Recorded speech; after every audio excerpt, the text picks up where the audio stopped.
Yo, how you doing? What's going on? What's going on? Welcome back to the channel. Come on in. Welcome back. Look at us here on a Sunday, and we right back on a Monday. What's going on? What's up? Welcome in, my friend. Tiffany is back. Yes, yes. Welcome back to another happy hour Monday live stream. Thank you guys so much for being here. Pull on up, hit the like button. Let me turn down y'all favorite music. We getting there. What's going on, y'all? Come on in. How you doing? Happy Monday. Welcome back. So y'all, make sure you hit the like button. Make sure you're hitting the like button on your way in. Make sure you're sharing the video and doing all of the things. Please. I appreciate y'all so much for pulling back up on me yesterday. Y'all, if y'all were here yesterday for the afternoon stream that we did, I am so sorry. I am so sorry about that stream yesterday. Something was happening. Let me turn this music down just a little bit more. Something was happening towards the end of that stream yesterday, and it got to jumping around on my end. It was throwing me off, and then it got me all flustered. Stream just had to end. It cut me off, so then I had to end the stream anyway. So I apologize for that. We weren't even able to finish all the topics that I wanted to get through. So with that being said, because we did not end the show correctly yesterday, I just want to touch on a few of the topics that we couldn't go over yesterday and then get into the main topic today, which is celebrating what? Who are we celebrating today? You know what I mean? Who are we celebrating? America. America. It's a hot fucking mess. Okay, it's a hot fucking mess. And we're going to talk about it today. Because, baby, that little carnival bullshit that they had in D.C. over the weekend in celebration of 250 years, you guys. America turned 250 years old. And 250 years later, it seems like we're stuck in the same bullshit-ass spot. Niggas out here still, we shall overcome. Still looking for justice, still facing racial injustice.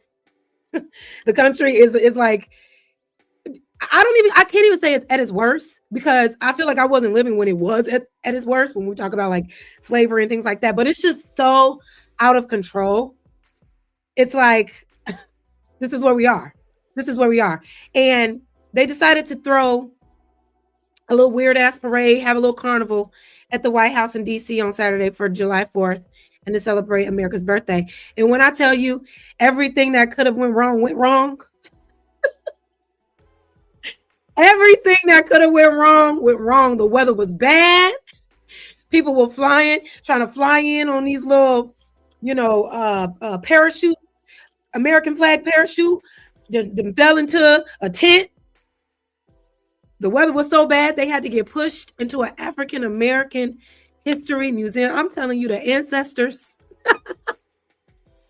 they were not having it. But outside of all of that, right? I know y'all have seen the photos of the modern Klan, right?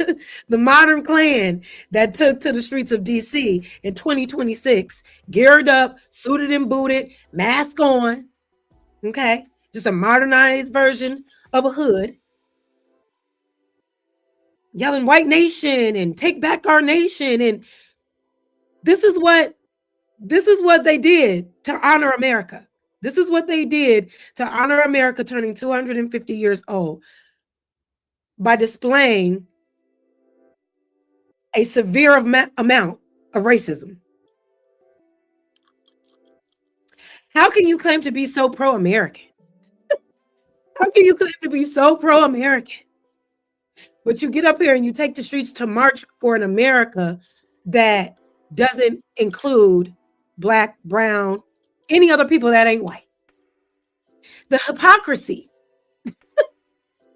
It's so loud. So we're going to get into it, and we're also going to, play some videos um from the past, right? Because the similarities of how they took to march over the weekend, the same way that they marched in 1925 when the Klan showed up and marched on Washington, it damn near looks the same.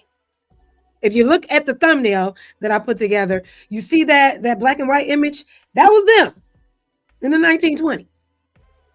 Right under it is in 2026, and they're damn near looking exactly the same.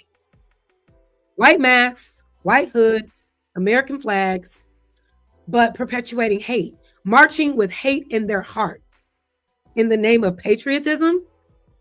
It's very confusing. So we're going to talk about it, and we're going to really see. We're really going to unpack, the progress America has made after 250 years, because it ain't much. It ain't much. But y'all, make sure y'all hit the like button. Thank you so much for being here. We're going to get started soon. Let me say hello to everybody. What's going on, big player? He says, tragic Nolan Wells drowning situation on Horn Island, Mississippi. Finally, yeah, we're actually going to talk about that as well. We just got some breaking news with that. That was going to come also with the main topic we're talking about as well, because unfortunately, while we're here, fresh off of July 4th, Independence Day, we're still seeing headline news of Black people being lynched, modern day lynchings, where every single day there's a new headline of a Black body being hung from a tree. And as much as they want to make us believe that, everybody just out committing suicide, no. Niggas is not doing that. Outside of churches, outside of schools. Niggas ain't doing that. Okay? That history runs very deep. I'm not saying it doesn't happen. I'm not saying that it hasn't happened. But the way that it's been happening as of late, we are finding more and more discoveries of it going into July 4th, trying to celebrate America's independence. And we still got to talk about how niggas has ended up hung up from trees. We got this Black boy, Nolan, who when I first saw the damn picture of that Black boy surrounded by all them white boys, I already knew what it was. I didn't even have to read what the story was. Oh, okay. He's gone missing. He ended up dead with his friends. He was the only one hurt, only one injured, only one that's gone missing. This happened on July 4th. So it's like, what you want me to do with America? What you want me to do with it? When it constantly shows me that my life and the life of my people, it doesn't fucking matter. Oh, the racism is loud and it's proud, baby. And they are showing us continuously that it's not going anywhere. So we're going to get into it. We're going to get into that story as well. It's a very tragic story. But thank you so much, Bees Shorty. Thank you for being in the building today. The Genius, thank you for pulling up. I appreciate you, Rod Neal. How you doing? How you doing? How you doing? How you doing, Chad Rawls? Hello. Are you mixed with chocolate and caramel? I might be. I just might be. Thank you so much for being here. My life. In the building as well. Thank you so much for being here, my good friend. And New Marie, what's going on, beautiful? Thank you for being here. So yeah, we got a few things to talk about. Well, come on in, share the video. We are always, what you say? Thank you so much for being here, said. He says, we are always giving up numbers. Not one white person doing that to a Black person. It's a gang act by the Mayo. Exactly. And they're going to continuously play in our face, because when we find out the happenings of this recent situation where this Black boy just wound up dead after hanging out July 4th with his friends and ended up the only one gone missing, they're going to make it seem like, it was just a tragedy. He wandered off. He ended up drowning. No. Stop it. And then the areas where they're finding these hanging bodies, they're in public places. There's nowhere in America where you can't walk down the street and there's not a camera somewhere recording, whether it's from a building, whether it's from someone's home. There, street lights. There are cameras running all the time. Why are we just seeing the headline of a black body hung from a tree and that's it? No investigation, no due diligence to figure out what happened, how they got there, no nothing. It's becoming really tiresome. It truly is. It always has been, but it's like, baby, it's too much. It's becoming too much. But we're gonna get through it, y'all. We're gonna get through it. Shout out to y'all for being here. Thank you so much and happy Monday. What's going on?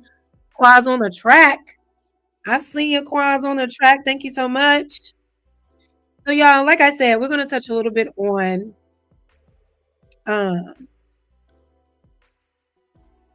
the conversation that we left off with on Sunday. So before the stream starts spazzing out and shit, we were talking about the India.Arie versus Young Miami kind of feud that's happening right now. So I know y'all seen the headlines with Young Miami's new song, Spin That Shit. You know, it is making waves. It is a bop. It is a bop. Okay? It is a bop.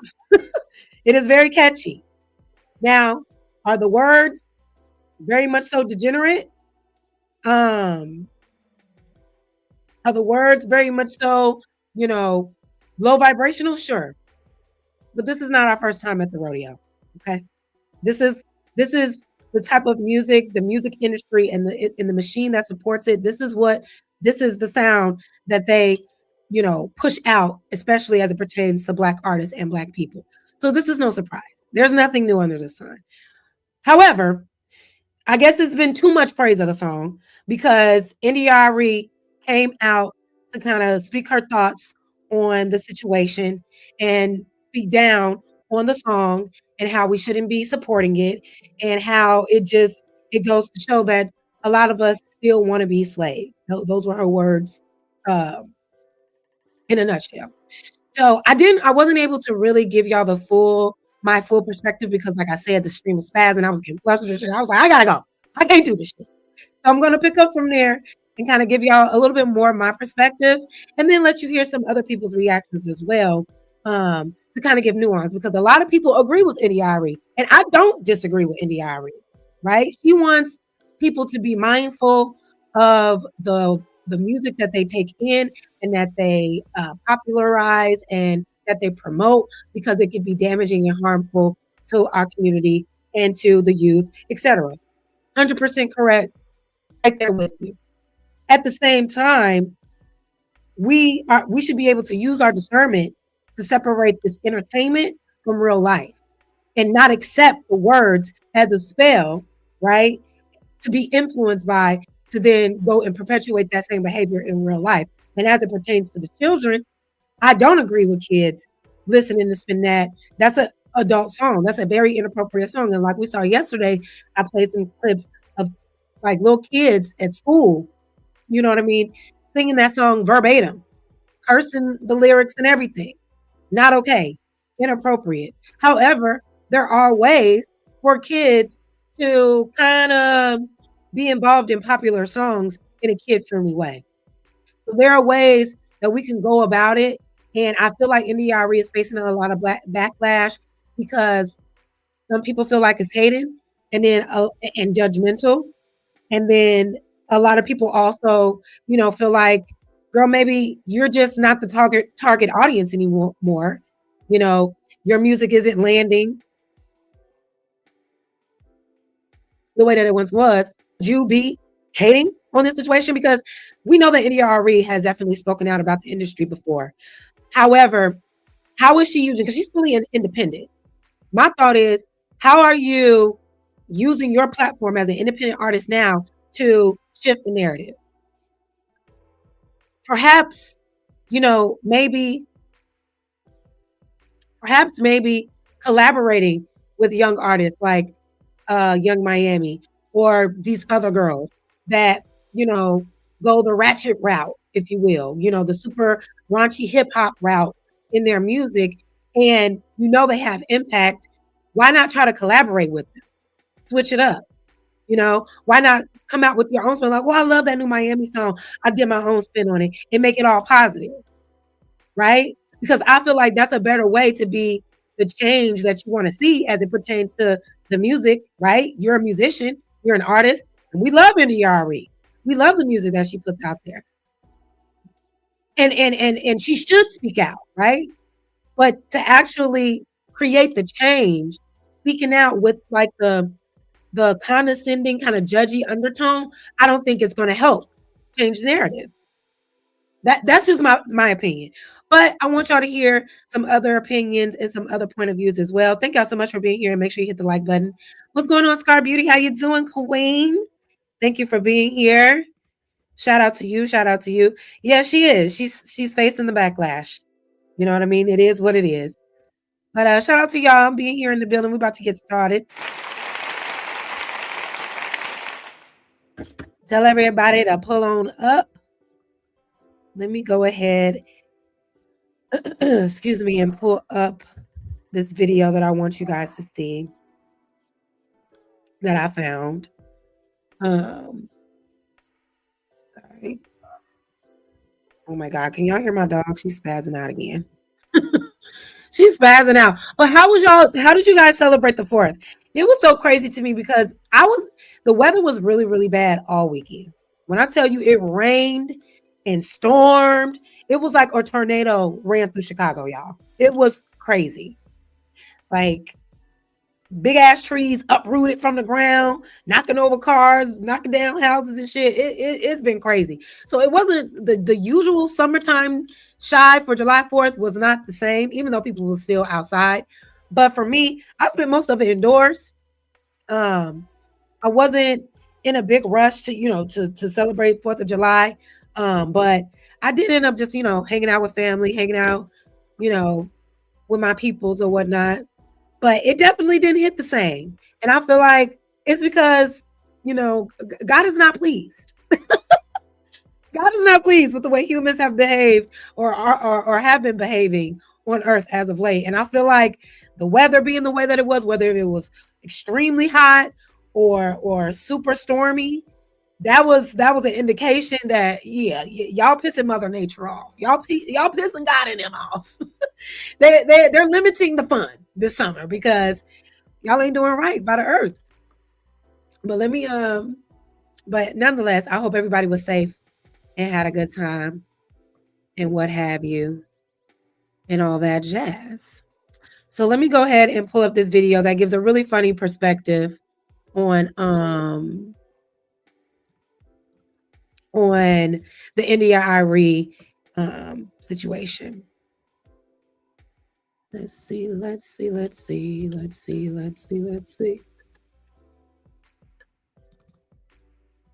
Here I come, y'all. Okay, here we go. All right. India-Irie, sometimes it is time for I Am Not My House. Sometimes it is time for that.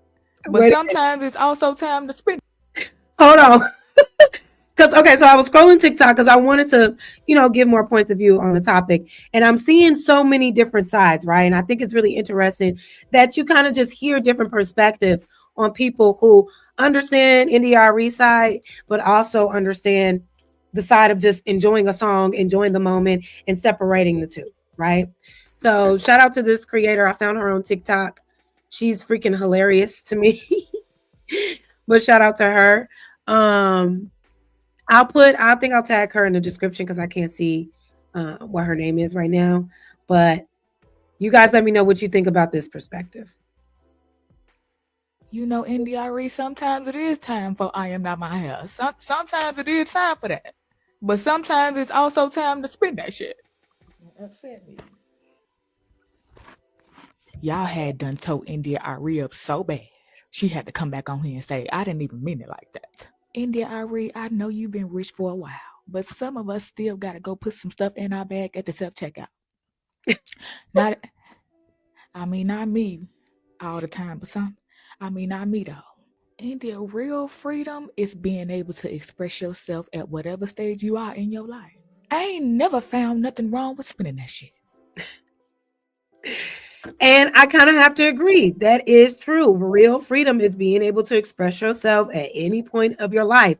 And we already know there are puppet masters when it comes to Young Miami. There are people feeding her information. There are people telling her what she should talk about, what she should rap about, what she should sing about. And we already know her character is a little questionable. She's willing to do whatever for that bag. So we shouldn't be holding her to this high standard of putting out positive, music, that isn't in alignment with how she came out. Her brand was City Girl, right? However, there was some things that I did discover, y'all, as it pertains to Young Miami's mother, that I was very disturbed by, that I did not know. And once I saw that, once I heard that, I was like, okay, maybe if I was Young Miami, just because of that history, just because of that history with my mother as it pertains to boosting and everything like that, maybe would have passed on the song. Just because it ain't a good look. So I'm gonna pull up another video giving you a little bit of background.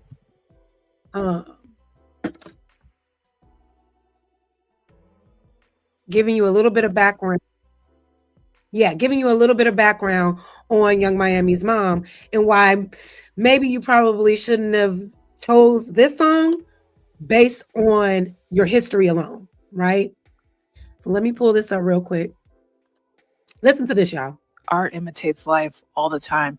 And I don't think a lot of people remember that about 5 years ago, Young Miami's mom actually just got out of jail because she went to jail for being the getaway driver during a theft, a boosting attempt. She was outside waiting for her partner to come out. He actually ended up stealing a whole bunch of purses, and she was the getaway driver, and she was driving recklessly, and she hit somebody and killed them, and she went to jail for that. So Young Miami is pretty much singing about the life that she probably knows. When I found out your girl, Young Miami from the City Girls, had a mom that was in jail and she was getting released recently, either today or yesterday. Today is Sunday, March 28th of 2021. So it was either today or yesterday, Saturday, March 27th of 2021. I had to know why in the world she got arrested, right? So I went and looked up some information. Shout out to the Miami Herald. MiamiHerald.com posted this article on August 24th of 2017. David Ovale, that's Ovalle, posted this article on August 30th of 2017 at 10:26 a.m. titled "Stolen Purses from Macy's, a Police Car Chase, and a Dead Grandmother. Who is to blame?" Now, I won't read the whole article to you guys, but I'm just going to go ahead and cut to the chase. It says, there is no question that Xavier Robinson and Kenya Young drove to the Aventura Mall, stole Michael Kors and Juicy Couture purses from Macy's, and led police on a dramatic chase that ended with a motorist dead from a high-speed collision. It's up to jurors, so she was tried by a jury, to sift through the details and decide who's really to blame. Heard from Robinson's defense on Thursday, he was a simple shoplifter acting on his own, and it was Young who took the wheel of his borrowed Chrysler 300, driving like a madwoman before plowing into a car driving through a North Miami Beach intersection. Killed was 40-year-old security guard Emily Anderson, who was driving home from another exhausting shift to support her 2 grandchildren. Quote, "The way Kenya drove was reckless," Assistant Public Defender Lauren Dawson told jurors during opening statement of Robinson's trial for the M word. The way Kenya... And this is Young Miami's mother. So it's just like, after hearing this story and this background, it's like, not the right song for you. Maybe give it to Sexy Red. Maybe give it to Glorilla. But it reveals more of her character, which is also, like we said, very questionable, dark energy. And then let's just continue to listen. Drove was dangerous, end quote. And let me see, I'm going to skip ahead. Okay, it says that the driver was driving at 66 miles per hour, more than double the legal limit. Quote, not braking at a stop sign, T-boning the car driven by Emily Anderson. Miami-Dade prosecutor Justin Funk told the jury, that's F-U-N-C-K. That's funk, and you had to add the C because it's that just that funky, allegedly. Robinson, 36, is charged with first-degree felony M-word, armed robbery, vehicular H-word, and reckless driving resulting in serious bodily injury. He faces up to life in prison if convicted. The tragedy happened on August 3rd of 2009. Prosecutors said Robinson and Young were in on the robbery together, parking their car in the fire lane for a quick getaway from Macy's. He stole a Michael Kors bag while Young took two Juicy Couture purses. As they ran off, a security officer tussled with Young as Robinson. It's crazy because art imitates life all the time. Jesus Christ. Damn. That's embarrassing. Like, that's embarrassing. If my mom has that type of background, I'm not about to be I'm not going to be the one out here promoting a boosting lifestyle, promoting stuff like that. Because as we all know, anytime you are entertaining that type of lifestyle, scamming and stealing, the result can end up badly. Especially when you run it, you're snatching and you're dashing and doing all of those other things. However, like I said, people scamming and stealing, especially in this country. I mean, this whole damn country was founded on scamming, was founded on stealing, was founded on taking, right? So while I do understand the wording and the music and how we should use our discernment so we can always separate what's real and what's not, and make sure that we are behaving in an upstanding way as individuals and still be able to enjoy music, right? And it's your prerogative. If you feel like it's heavily influential, if you feel like listening to that song takes you in a dark place, it is your prerogative to turn it off, to not listen to it. But for some people, we can separate it a little bit. You know what I mean? Not even a little bit. We can separate it, right? It's a little bit more understanding, right? But yeah, I just think when you do promote that lifestyle though, and then you have a background like that, it's going to leave room, for judgment, because that's all they needed. You coming out with this song and now they're digging into your past, and now it's just like, oh, she really don't care about nothing. She really has no empathy. She really doesn't care. So yeah, I would have passed up on the song. But I want to show y'all one more video of another perspective on the NDRE situation.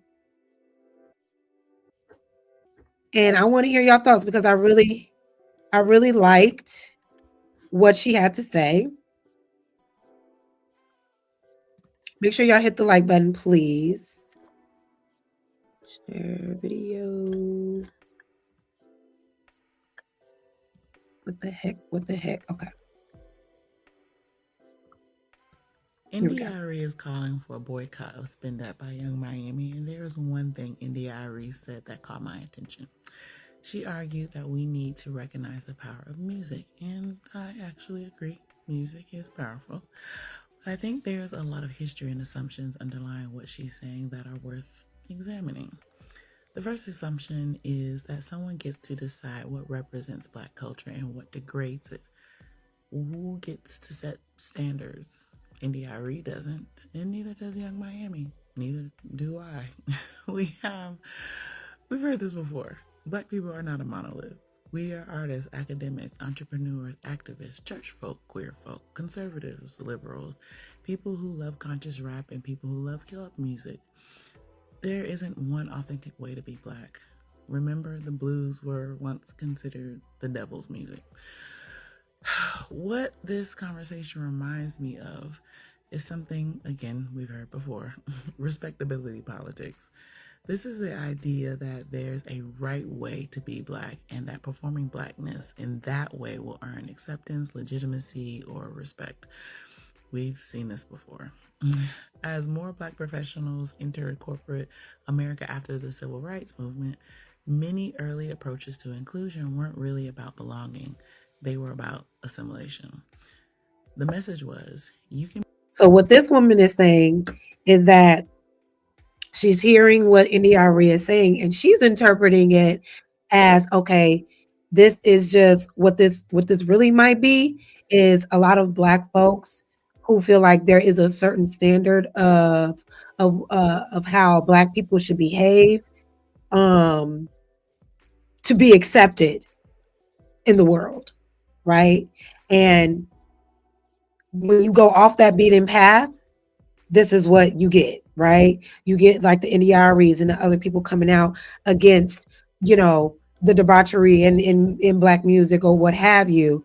Um, to say, and what she's saying is that you're doing that not because it's necessarily wrong, but because you think there's a certain standard of respectability politics that black people need to always kind of encompass in order to be accepted. So I just thought it was interesting. But let's continue to Be listen. here, but only if you can learn to perform in ways that make the dominant culture comfortable. One limitation of this older inclusion framework is that it starts from the assumption that black people need to be fixed, that they need to be polished in some way or need to shift in order to be acceptable to be more like the dominant culture. Corporate culture had already decided what professionalism looked like. They decided how leaders should speak and dress and communicate and behave. Because white cultural norms largely shape those standards, inclusion often meant asking black people to adapt themselves to those norms rather than questioning whether the norms themselves were unnecessarily narrow. In other words, the burden wasn't on corporate culture to expand, the burden was on black people to change. A more equitable approach asks a different question. What if the problem isn't blackness? What if the problem is a society that has decided certain expressions of blackness are acceptable while others are not? This evaluation assumes. I mean, it's something to consider, seeing as though we can see a lot of other nationalities, a lot of other people, white people, you know, do a lot of things, represent certain cultures and so, excuse me, certain cultures and certain behaviors, and it's overlooked. It's more accepted. It's even framed differently in the media. We're going to get to this story too. Um, we're going to get to this story too. What I'm about to mention is the young woman, that the black woman that shot that white man dead in the parking lot at the Walmart. I don't know why all these killings and shootings keep happening at Walmart and why they are also racially charged and motivated. Again, that's my other side of my brain thinking like, is this shit even real? Or are all these psyops? But anyway, but the headline itself, right? It victimizes the aggressor because that aggressor was white. Loving veteran grandfather killed over a parking spot. But this veteran grandfather was chasing a woman down in a parking lot, aggressively threatening her over a parking spot. But that behavior is somewhat accepted. You know what I mean? So I understand what she's saying about that. There's a version of blackness that's more valuable, more respectable, more worthy of protection than others. And once you make that assumption, someone has to decide which expressions of black culture are acceptable and which ones aren't. Who gets that authority? Not NDRE, not Young Miami, not any person. We don't have to like everything black people create, but calling for a boycott because you've decided it doesn't represent black. Now, let me be clear. NDRE definitely came out and we played it yesterday, I believe, and made it clear that she wasn't trying to boycott anything. She just want people to, you know, be mindful of the words that they're listening to, which that goes without saying. Like we should already know to do that. You know what I mean? But she understood, you know, you're going to get, it was the tone. I think it was. It was the, this is what we're doing. See, I can just tell y'all love that song so much. Y'all don't want to ever be free. It was just like, girl, there's a way to maybe land the message without sounding like, you know, you're coming from like a high horse type of complex, you know? Culture assumes you get to define what is appropriate for everyone else. There's another assumption that I find really interesting in what NDRE said, and it assumes people are so impressionable that hearing a song means they'll automatically imitate the behavior in it. Music influences us.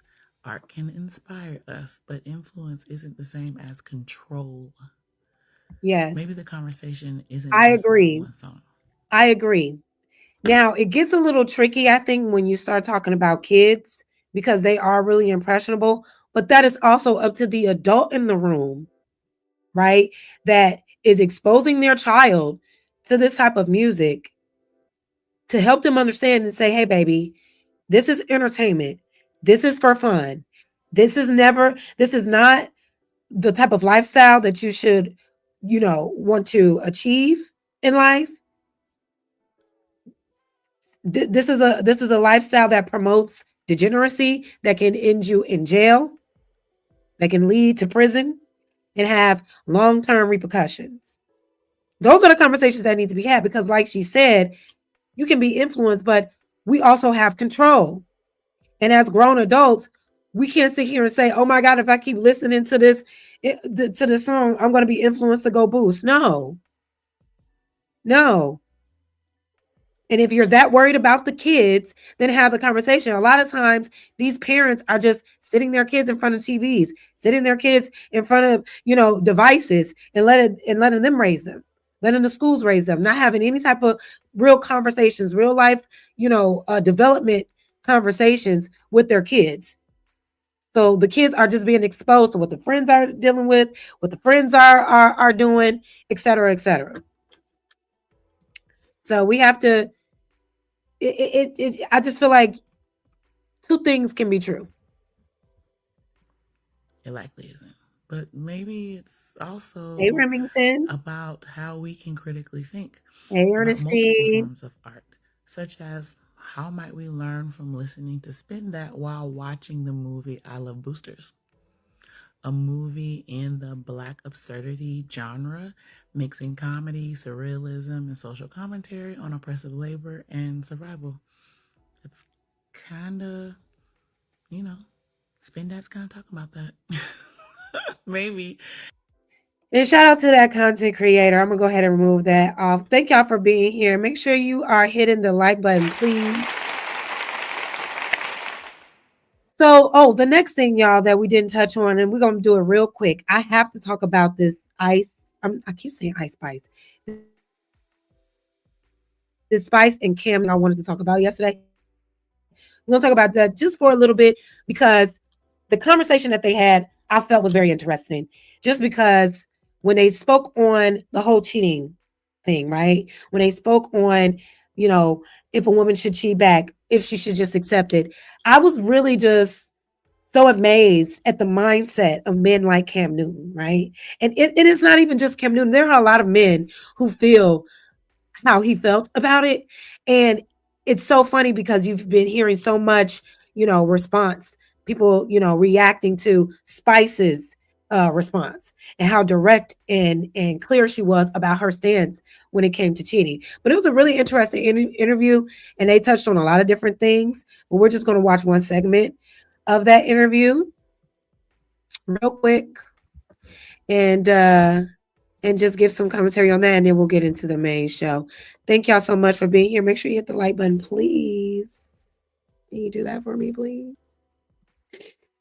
Oh my goodness, let's see, we got 13 people in here right now. Look, you guys, call some people, tell them to come over. I don't know where everybody at. I don't know where everybody been at, but thank y'all for being here. Okay. So real quick. Oh, let me see. Okay, here we go.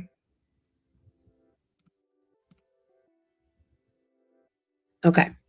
So we're going to start it right here. Let me remove this. Remove that. Here we go.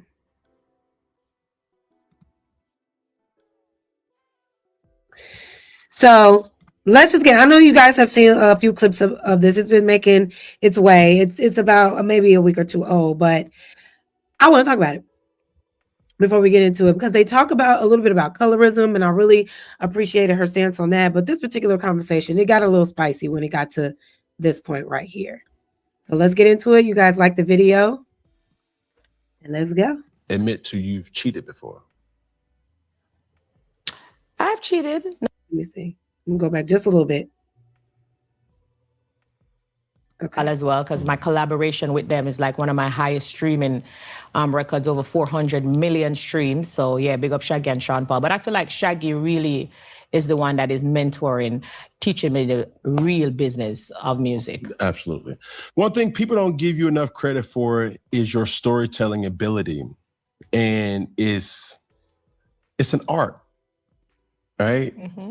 And your ability to tell messaging through music, through punchlines and certain bars. Where did that come from? I would say Professor Nuts. He was the person I used to listen to when I was a child because he was my father's favorite. He does that. So you admit Fast forward just a little He bit. does that. so you He does that. so you admit to you've cheated before. I've cheated enough time. If you cheat on me, I got cheat back. Like, what was the reason behind that? Can cheat on me, I'm a cheat back on him. I cheat for cheat, bun for bun. You eat bun, No, but you give bun. I'm vegetarian. That's what we call it in Jamaica. When you cheat, we say bun, you get bun. So, okay. But yeah, if I'm in a relationship and you cheat on me, I'm a cheat back. But it's equal. But that's not equal Why? spice. It's not equal spice. So me if you sit down and make a cheat on me, What do y'all think? If you get cheated on, you cheating back. Me personally, I don't know if I'll initially cheat back, but if I do cheat back, I'm gonna also leave the relationship. Like I'm gonna cheat, I'm gonna let you know, and then I'm gonna dump you. You know what I mean? I'm not gonna cheat and then just stay in a relationship like how niggas do, right? But it's so funny how uncomfortable Cam Newton got when she said, "I'm gonna cheat back." Look at his face. Look at this nigga face. He's very uncomfortable. He does not like the idea of a woman, of a woman doing him the way that he's done women all his life. Okay, It's not equal. The only man that you're that it is equal. that you're disappointing in that transaction of is the man. is said father. Who's the said father? God. And see, this is what they love to do. You're disappointing your father. You're disappointing your father. If you cheat back on a man, you're only disappointing your dad, trying to throw more shame on there to make it seem like her doing you the same way that you did her is somehow going to disappoint her father. Wouldn't you doing what you did to her, cheating in the first place, be disappointing your father or your mother? Wouldn't that be a slap to their face? Because how did they raise you? Where you go and you get you a good woman and you're cheating on her. You're dogging her out. So the same could be said about you. Why aren't you disappointing your family if that's the case? Because the only people that you disappointed is clearly you're not disappointed when you cheat, right? And you don't think a woman should be disappointed. You disappointing your daddy too. You disappointing your mama too. And I already know in real life, your parents got to be a little disappointed in you, Cam Newton, because you come from a 2-parent household that's been married, still married to this day, display, healthy love, relationship, and marriage for so long, and you still ain't got it right. But let's keep going. Because like I'm saying, like the dad, like the woman's father, because if a man goes out, it's just how a man is biometrically created. Sex to him is not the same exchange as sex for a woman. Biometrically created. What the fuck does that even mean? I hate when people try to use this pseudoscience to try to explain why you just lack self-control. Like, this is all this is. You're a grown-ass man that lacks self-control when it comes to sex, and y'all been socialized to believe that you just gotta have it all the time. I gotta bust a nut. Oh, I'ma die. Stop. That's not science. Another man, an ideology, patriarchy, okay, told y'all you gotta have all this sex to survive. And if you do cheat, it's just your natural. No. You lack self-control. You lack integrity, which is why you cheat. You lack self-control, which is why every single woman around you, you just feel like you got to have sex with her. Or what's the point of her being around? No, that's not biological, nothing bullshit, okay? Stop the madness, Cam Newton. Stop the madness. Sex to me, Okay? Pull out that face. is the same pleasure you get when you sex. Right. Okay.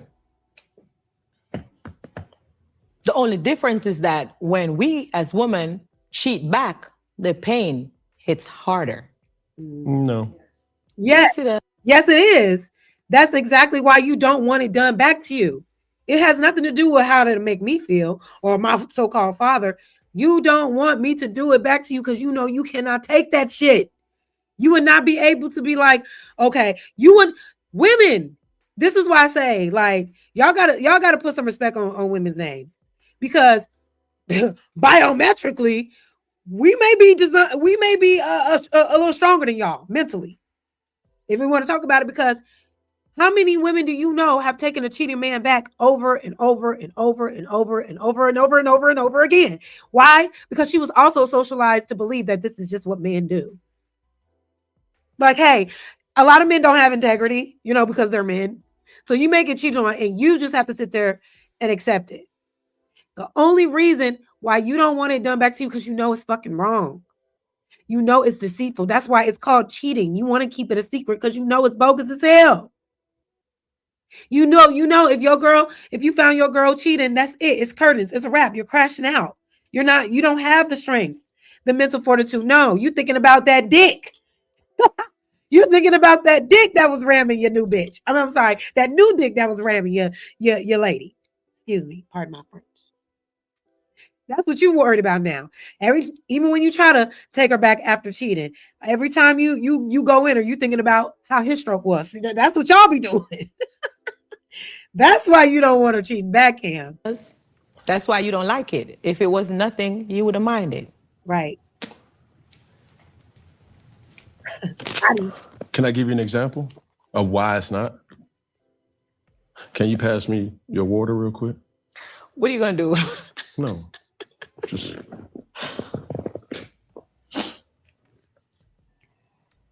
No.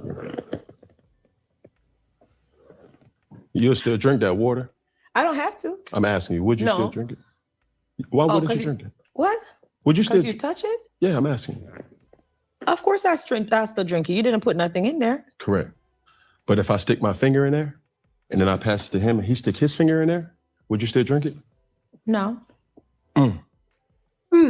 What the fuck does that say about the finger? What does that say about you thought you made a point? You thought you cooked. You thought you ate with that.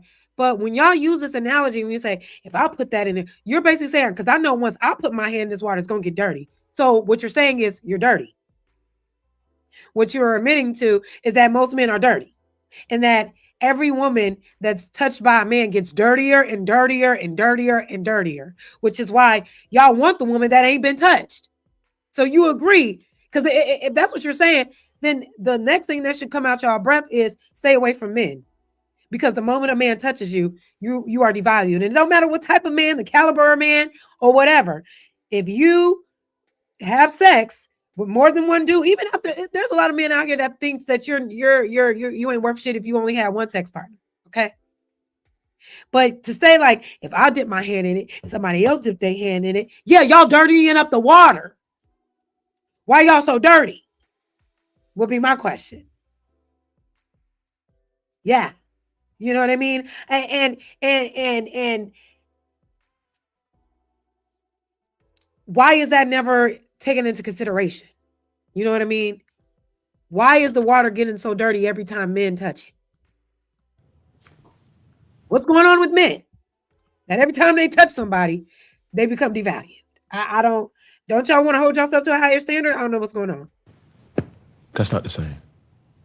Demands. See, if it's touched, you see what I'm saying? Like, it's not the same. But insertion creates a whole different way of looking at said individual. As a man, on his happiest day. Let me see a cigar. You smoke a lot from it. Mm-hmm. You still smoke it. But if I put my mouth on it, would you smoke it? If I put that thing that you have, that dick, in my mouth, would you still smoke it? No. Because you don't know where my mouth came from. That's cool. But got him again. I'm trying to. I see where you're trying to go. So when you go out there and you put that dick everywhere, why should I want to continue still to get will make the a woman. dick? See. I want to get a different dick. I've never. You'd want to get a different cigar if I put my mouth on it, right? No. I never heard a woman say that she want a virgin. I wouldn't mind getting a. And now he's moving the goalposts. See, and this is what I don't like about this conversation, because y'all make the excuse, well, we gotta have all this sex because no woman wants a virgin. No woman wants a man that is inexperienced. Y'all never heard women say that because y'all never asked. Quality women, the women that y'all claim that y'all want, that y'all value the most, they're not attracted to a man that fuck everything that's walking. And somebody just said it, right? Look at you, Scarby. I think it's just two idiots having a dumb conversation. Well, goddamn, Scar. You think Ice is, why do I keep calling her Ice Spice? You think Spice is dumb? Maybe. I won't call her dumb. Maybe she has said some dumb things before. But yes, done by media. Have I seen the polygamist? Yes, I have. And his lack of self-control is what ultimately led to his demise. And this is what I'm saying. That ain't biological. There are monks out here that go years, decades without sex and are healthy as hell. Without ejaculation and are healthy as hell. It's not that you need it to survive. You just lack self-control. Virgin, but there's none here. Because a woman, like I was saying, a woman is, I mean, as a grown woman at this age, obviously no. We're not out here looking for virgins like niggas y'all age. Huh? You know how y'all love a little young tenderoni, right? Oh, you gotta be a virgin looking ass. Y'all be well into y'all 30s and 40s talking about low body counts and virginal women and da-da-da-da-da at y'all big ass ages. But as a woman at this age, no, we're not out here seeking virgins. We want someone that definitely has experience, but that doesn't mean we want a man that can't say no. That every time a woman walk past him, he's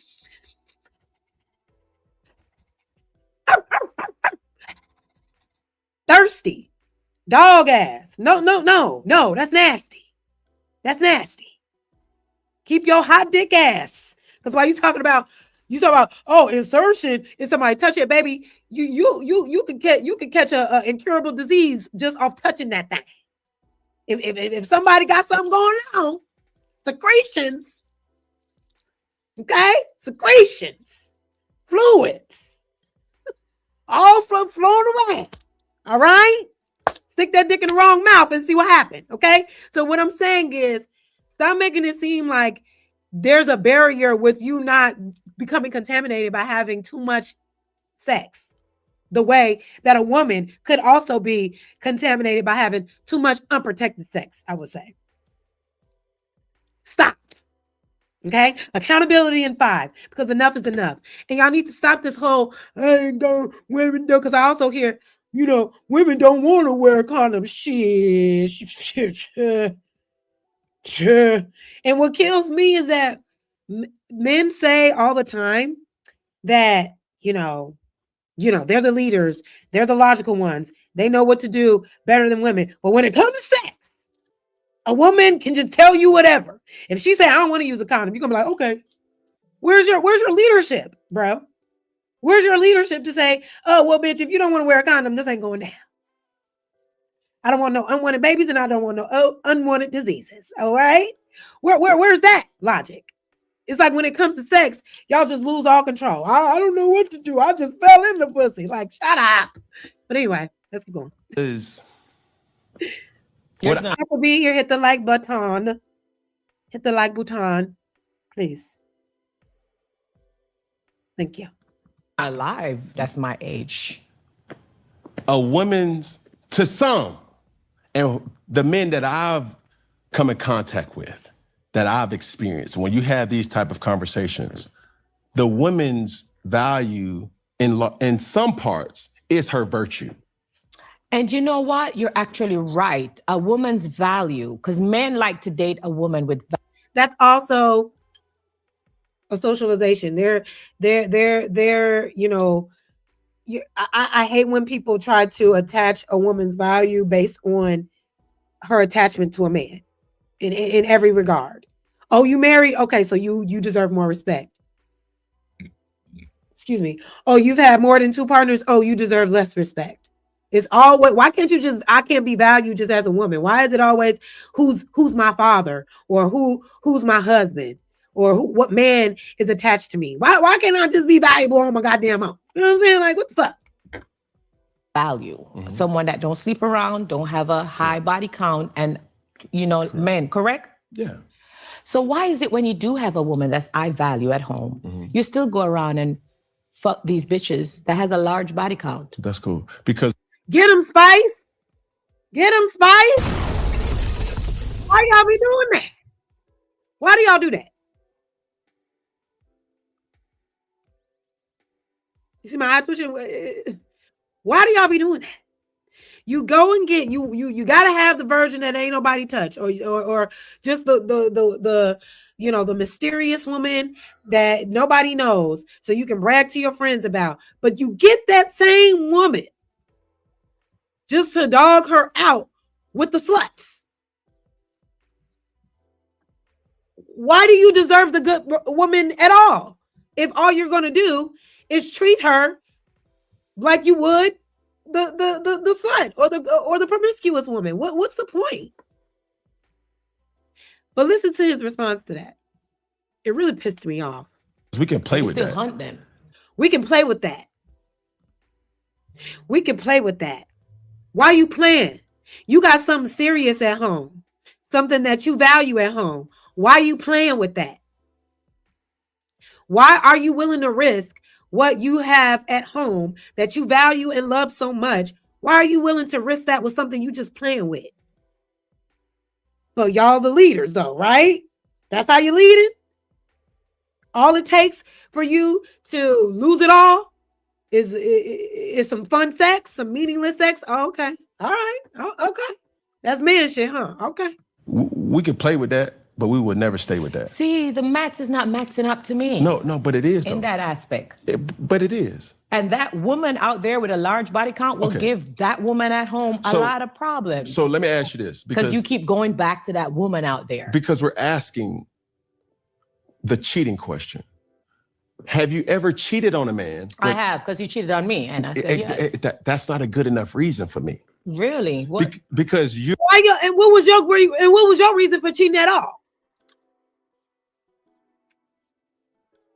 Newton, what was your reasoning at all for cheating on me in the first place? Is what I want to know. I gotta have all these. Why? Who gives a fuck what you care? What my reasoning is? You disrespecting me. You cannot control how I decide to disrespect you back. And that's what you're trying to do. You want to be able to cheat with no explanation. Oh, baby, it was just a fun shit. It was just a bestie. I wasn't serious. I was gonna get right back to you. It ain't that deep. Okay, well, when we play this game, right? Even if we just make you think we out here cheating, it's no, don't do that. Don't do that, cause that ain't a good enough reason. That ain't a good enough reason. What do you mean? It's never a good reason to fucking cheat. It's never a good reason. You're reacting to what he did. If he would not have ever cheated. And so what? And so what? And so what? So what? So what if I'm reacting to you? So every reaction has a reaction. This is the reaction. So what? On you, would you have wanted to go cheat on him? No. Okay. I would have been loyal and faithful to him, but he doesn't deserve my loyalty. The moment he steps out of the relationship, he no longer deserves my loyalty, and I no longer want him because that's a deal breaker for me. So once you cheat on me, then I need to go find somebody else. Period.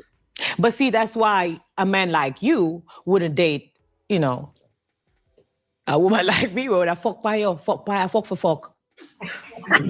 Rabbit for rabbit. He said we're gonna go fuck for fuck.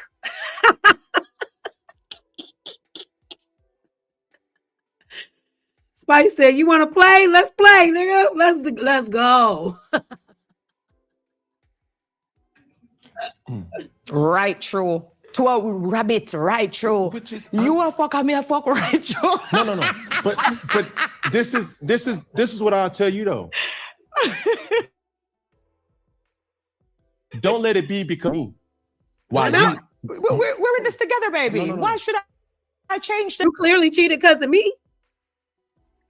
Whether I wasn't good enough for you to not cheat, or because I did something causing you to cheat, it was because of me, right? It was something the woman did, right? You weren't getting something. You weren't receiving nothing. You was dissatisfied in some kind of way. Clearly. Because that's your reasoning behind cheating, right? Oh, well, I wasn't, you told me no that one time. Looking at If you want to go sleep with somebody else, do it because you want to. Don't do it because you don't. No, but we're in this. And she did.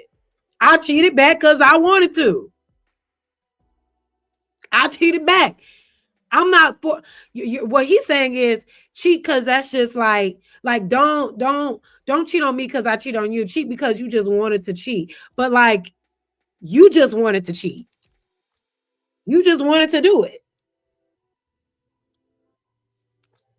So what's wrong with me wanting to do it in return, regardless of if you did it or not? You kicked this cheating thing off, together. Because as a man, I can see something in every single woman that will be attractive. That's just how a man's mind thinks.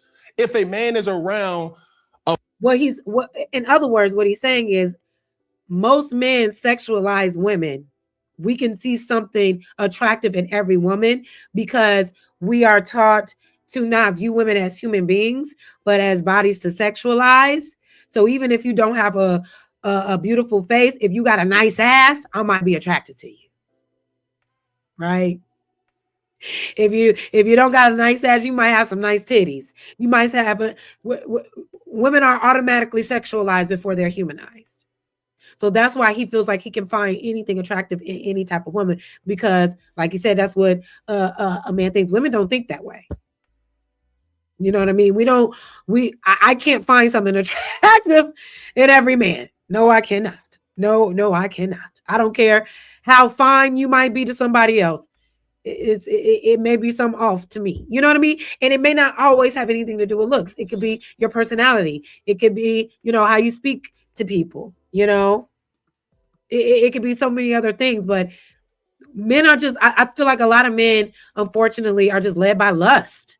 And it's unfortunate because that will ultimately be your demise in the end. You cannot get far if you are a slave or weak to the flesh. You can't. If your main priority in life is to continuously have a bunch of meaningless sex, I mean, what are you doing it for? Like what's going on?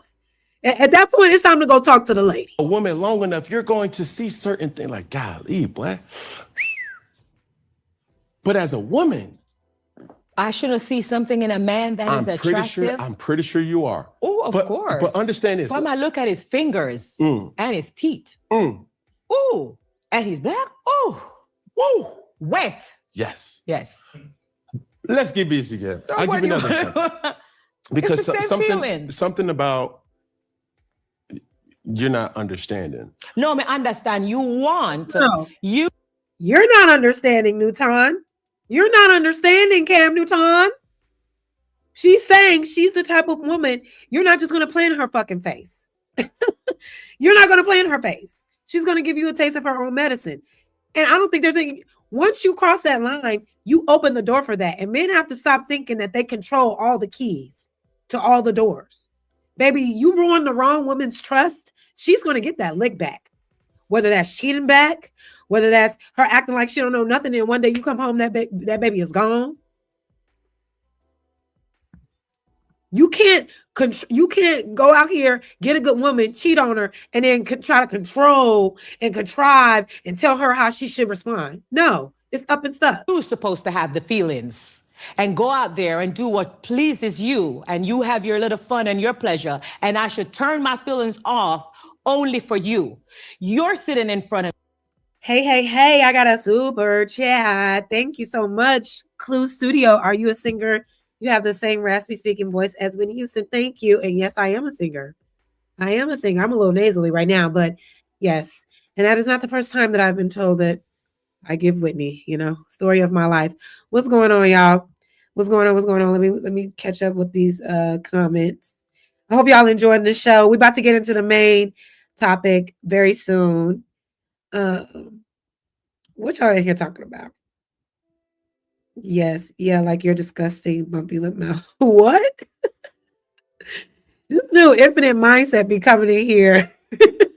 Guns blazing, you okay? What's wrong, baby? What is wrong, baby? You be so mad. But let's keep going. me. You are a handsome man, but you're not the only handsome man on the planet. Dude, I'm not saying that I am. Exactly. So why would I just let you alone? Stick to you alone if you are running around with everyone else? I'm going to cut you off and go find my person too. Yeah. So what I'm telling you, Spice, is this. Don't do it. I'm not telling you not to do it. Okay, what I'm telling you is if you want to do it, let it be because you want to. Don't let it be because I did what I did. Why? I do for do. Right, I do for do. But why not? Either way, it's going to piss you off. If I just did it out of nowhere, it was like, I want to cheat or whatever the case may be, that's still going to be bad. Or if I say I cheated because you cheated, that's still bad. It doesn't matter. It's bad either way. Why are you trying to control it? I do for do. Do you understand what I'm saying? Follow the leader, follow the leader. It's Caribbean Heritage Week. There's a popular song like that. Follow the leader. You're the leader. Follow it. Whatever. Yes. You're the man of the house. That's cool. You're in charge. Anything you do, I'll follow you. That's cool. Hello. But that's taken out of context, though, too. Oh. Because I want you to understand this. And any woman that hears this, I'm not saying don't. That's why I be saying, like, all the leadership, you got the leadership in every other aspect. But when it comes to cheating in relationships, all of a sudden, it's like, I don't know. We need more context. It's out of context. Man, please. Cheat. What I'm saying is cheat because you want to. Don't cheat because you've seen your man cheat on you. Well, I'm telling all the ladies out there, when your man cheat on you, cheat back. Okay. Whoa. You're going to get your lick back. Yes, look at her face. Yes, and I agree. I agree. Cheat back. Get your lick back, sis. Once you cross that line, the line is crossed. What we doing? At least I will be the type to make you think I'm cheating. Like I'll be the type to psychologically fuck with you and make you believe that I'm out here cheating and I'm really not. That's how diabolical I would give him mine. You fuck around, you will find out.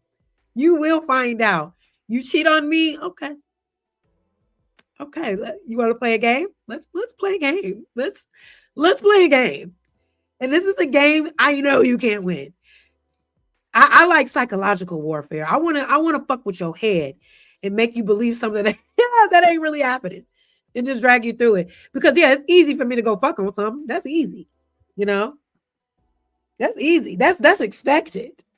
But to make you think there's somebody else making me smile, making me happy, making me feel all good, and there's actually nothing happening. Oh my God. That's the way to go. Like that. So who you gonna go after? His partners? His father, and turn him in a stepson. Oh, that's right.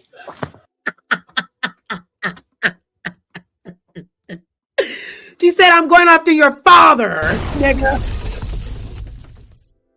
Your daddy. Where's your dad, son? Fuck around and find out. Because we're at that age. We're at that age, okay? We can talk to the son. We can talk to that daddy. What's up? You know what I'm saying? Like, we grown. Keep playing. Because please believe your daddy been looking, okay? Your daddy been looking. Look, I like that, though. That's confidence. That's confidence. And I feel like a lot of times men want women to feel that they're okay with cheating. They're okay with their woman finding out they're cheating and seeing them distraught about it, hurt about it. You know, that's the only response that they're okay with accepting a woman that's confident and saying like, oh, okay, just hold tight. I got something for the ass. That gets them shaking in their boots. But they don't understand. It's just like you can't possibly believe that a good woman is going to sit here and just allow you. Well, a lot of good women do endure that. But my point is this: they don't like confident women like Spice. No. They like women who view them as like someone to admire and look up to, and no matter what they do, they're just going to accept them because they're just so blessed to be with them. No. And I think it's okay for Spice to instill that, to exude that type of confidence and instill that confidence into her female audience. I think it's necessary because women, their confidence is what's going to keep them. Their self-esteem is what's going to keep them safe. All this forgiving, cheating, and forgiving disrespect, like Cam and a lot of these men want women to do, no. That does nothing for the woman and everything to appease that man's ego. And y'all co-signing it. And y'all Yo, fuck, yo. And you are interviewing me and you are asking. That's cool. Yeah. But I'm telling you that that's and turn you into the stepson. That's a slippery slope. Yeah. Like that. I knew 2026 now. Okay. I'll give you this thing. I'll give you this example. Let's say, for instance, you take me out in Jamaica, right? Mm-hmm. Wrong place. What? There's a bun for bun there. But they say somewhere else. Pick a different country. Jamaica. Fuck for fuck right through. We going to Jamaica. Right. Right, true. Right, true. Because boom, when you go into that club, when you go to that restaurant, when you go to that social setting, how many men can give you what you want? What, from the club? Yeah. Enough man down they can give more. No. A lot of men. A lot. What are you looking for? In a man? Yes. I am looking for a man that is not born yet. Shit, what? Born yet? He's not here on earth. Oh, okay. The man I'm looking for is not here. Definitely not in Atlanta. Oh, wow. So are you dating? I'm single like a Pringle. Because I'm living in Atlanta. Who I'm going to date? I'm a little confused by that remark. What the fuck? Would never be, of age for you. What? That was odd. Wasn't that odd? He's not born yet. Like, I've heard that before. Like, the man of my dreams isn't born yet. But, like, I'm grown as hell. When he is born, like, he still ain't going to be for me. Like, what? I don't know. Did that go over my head? I don't know. That was weird. You date a lot. Really? Here in Atlanta? There's some good guys. Really? But in Atlanta? But are you identifying a good man? Yeah. Are you identifying a good man? Because all them folks that's they've dated in Atlanta. No, Atlanta have a 1% chance of dating. So who? So what we talking? Thank you. Chicago, I had to run. Thank you. That's cool, but There's only a he be in 1%. Atlanta. No, it's better in Chicago. I hear it is really bad in Atlanta. It's horrific in Atlanta. There's only a 1% chance of man here in Atlanta, and the 1% is probably not what I want. That's cool. But what there's a lot of subliminals and innuendos and all this about Atlanta men in general. Listen, the topic is this. I'm trying to get you to understand. I don't have a problem with you cheating or any woman in America cheating. Cheat because you want to. Don't cheat because you don't went through his phone and seen that he was dealing with somebody else. That's all I'm saying. Because But when we It ain't up to you. It ain't up to you. It ain't your decision. I'm not going to sit here and ponder how the best way to cheat that you will, the best acceptable way to cheat. After you betray me, it's up and stuck like that. huh? if you want to cheat with somebody, let it be because of you. Let it be. Don't have it be the reason But why when- somebody else is like, oh, you're gonna do that, so Yeah. I'm gonna do that on you. No. But when we go in the phone and we see that you're cheating, Mhm. we make up our mind to cheat because we want to. Yeah, that's cool. Yeah, we cheat So because of you us. don't want to cheat if you don't see him cheating. No, why would I? If he's loyal, I'm loyal. I'm following his But that's lead. not real though, and that's Then why so- that's just my take, and I can be wrong. If I go out and we go to Jamaica, there's a lot of women that can give me what I'm looking for in that night. Huh? But that don't mean I'm gonna stay with them. I could just be like, hey, bye, So cool, are you, it was nice. So are you meeting. admitting to be a womanizer? Yeah. In my day, I have been, honestly. Oh, wow. Yeah. You never told me that. Yeah, you never asked. I'm asking now. Yeah. So you're the person I really need to talk to because you're probably why I really can't find a man out there. Because you were the type of man that you like to have different. I think every so person how long? has. Are you like that now or are you changed? No, ma'am. You've changed. I'm in constant evolution. I'm trying to change day by day. Every day is a challenge. You said trying. Yes, ma'am. But So you haven't changed fully. I am changing. I don't think I am changing. Your words, you're trying, and then I am. Are you going to hold on? This nigga ain't changed nothing, and he don't plan on changing anything. But that's what I wanted to touch on, y'all. It's so interesting to me that there are men out here that really believe that they just have all of the control when it comes to relationships and even when it comes to betrayal, right? They want to control. This is how I betray you, but I need to also control how you try to betray me in order to protect myself. How about protect everybody and not cheat? How about treat the woman that's at home that you value, that you are taking seriously? How about show her respect by not playing with all the other women that's in your proximity, that's in your, that's in your realm? How about do that? That's quite easy. It shouldn't be that hard for you to be loyal to somebody that you decide to be with. But hey, that's your boy. I'm sure he'll be having another viral moment in an interview again soon. But you guys, let's go ahead and shift. Let's go ahead and shift to the main topic of tonight's show. Thank y'all so much for being here. Let me go ahead and fix it up real quick. Hit the like button, please. Please, please, please, please, please. We made it through. So, y'all, we're here to celebrate America's funky ass birthday. And on July 4th, 2026,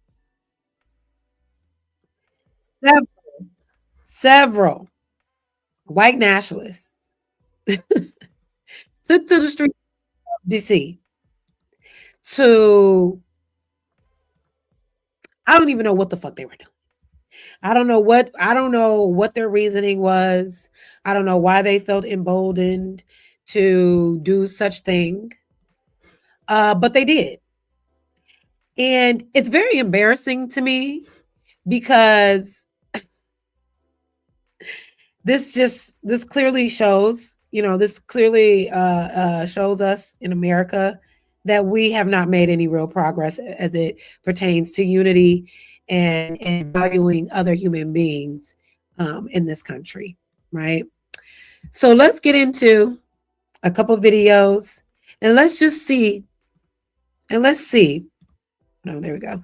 And let's see just how America celebrated her 250th birthday, July 4th, 2020 motherfucking 6, bitch. Just imagine opening your window and seeing this outside.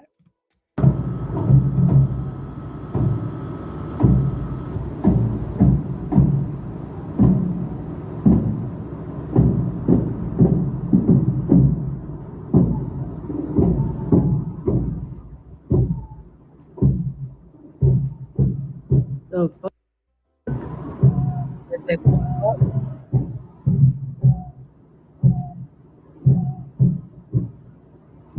They're out there chanting. They're out there marching. Hey.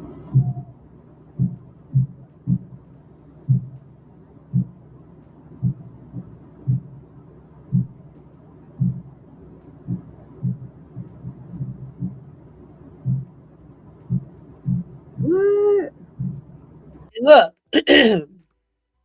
those are all police behind them, supporting them, following them, making sure they are safe. This is a hate-filled group. Let's be for real. There's nothing positive about a white nationalist group. There's nothing inclusive about it. There's nothing safe about it. But they're able to take to the streets and have police offer security of their march.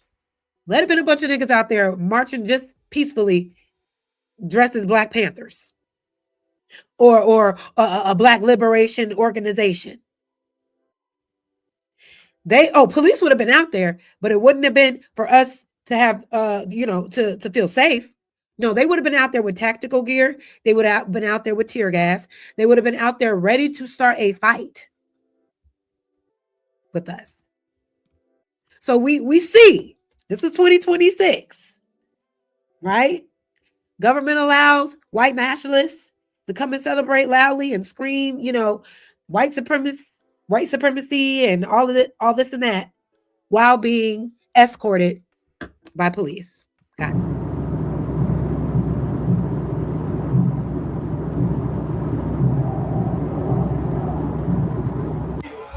Yeah, you two heat strokes. Oh, you've been to the gym.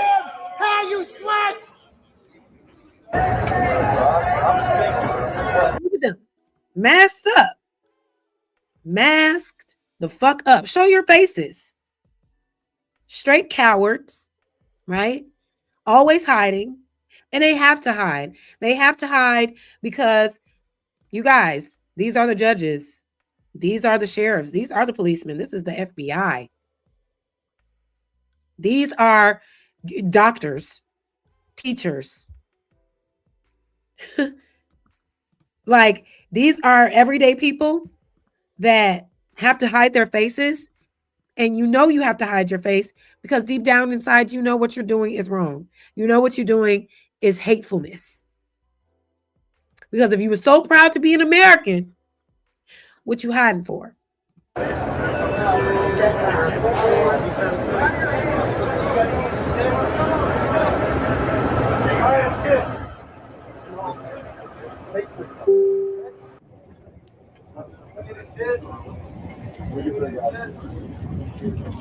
need to sit, man? Don't mean to cramp you up here, sir. Ready for this food? Hey, we ain't getting no AC.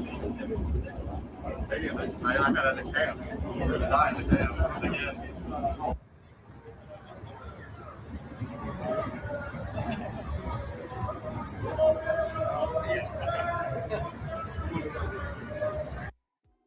Somebody just asked me to make the screen bigger. Can y'all see? Can y'all see? Right? Can y'all see it okay? So that was the first video, right? That was through the New York Post. Hold on one second.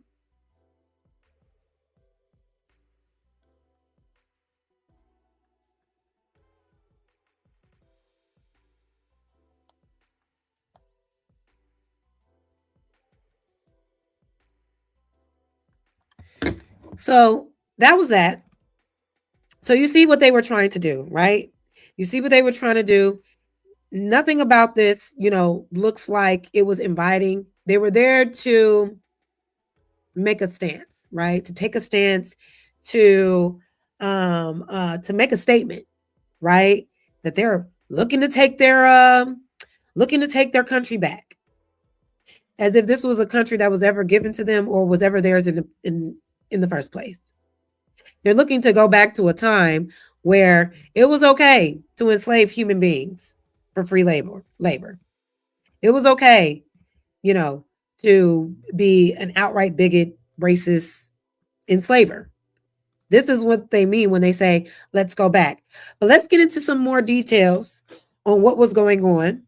There was this author, that called this white supremacist group straight up Nazis. And I love it when someone of the palm color, right? I love when a non-black speaks the truth against their own people, because that's allyship to me. That's somebody that happens to be white, that understands the truth of this country, how racism works, and how white supremacy is ingrained into our society. So let's hear what this person had to say. America celebrated its 250th birthday. White nationalists from the group known as Patriot Front marched down the streets of Washington, D.C., carrying American and Confederate flags, the traitor's flag. According to the Southern Poverty Law Center and other civil rights group, Patriot Front is a hate group that broke off from Vanguard America in the aftermath of the deadly 2017 Unite the Right rally in Charlottesville, Virginia. They arrived in Washington by train, surrounding everyday Americans just trying to go about their holiday, including this woman who sits calmly as white nationalists surround her, and whose image will likely be in our history and textbooks one day, as future generations try to make sense of this current political moment. The members of the group have a well-documented and highly coordinated uniform. They're always covering their faces with masks and sunglasses, always donning dark navy polos and khaki pants and hats. Their goal is to project an image of uniformity as they... Exactly. And you know what else that I've been seeing? Because I want to talk about this. And what's going on, Black Pro? He says, Jazz, coons like Angry Man, Sellout, and Anton aren't going to do a show about this. No, they're not going to do a show about this. They never will. But if they do, because what I have been noticing, a lot of right-wing platforms and a lot of coons out here speaking to this. And you know what they're saying in regards to that image of the girl being on the train surrounded by all of those masks, Klan members?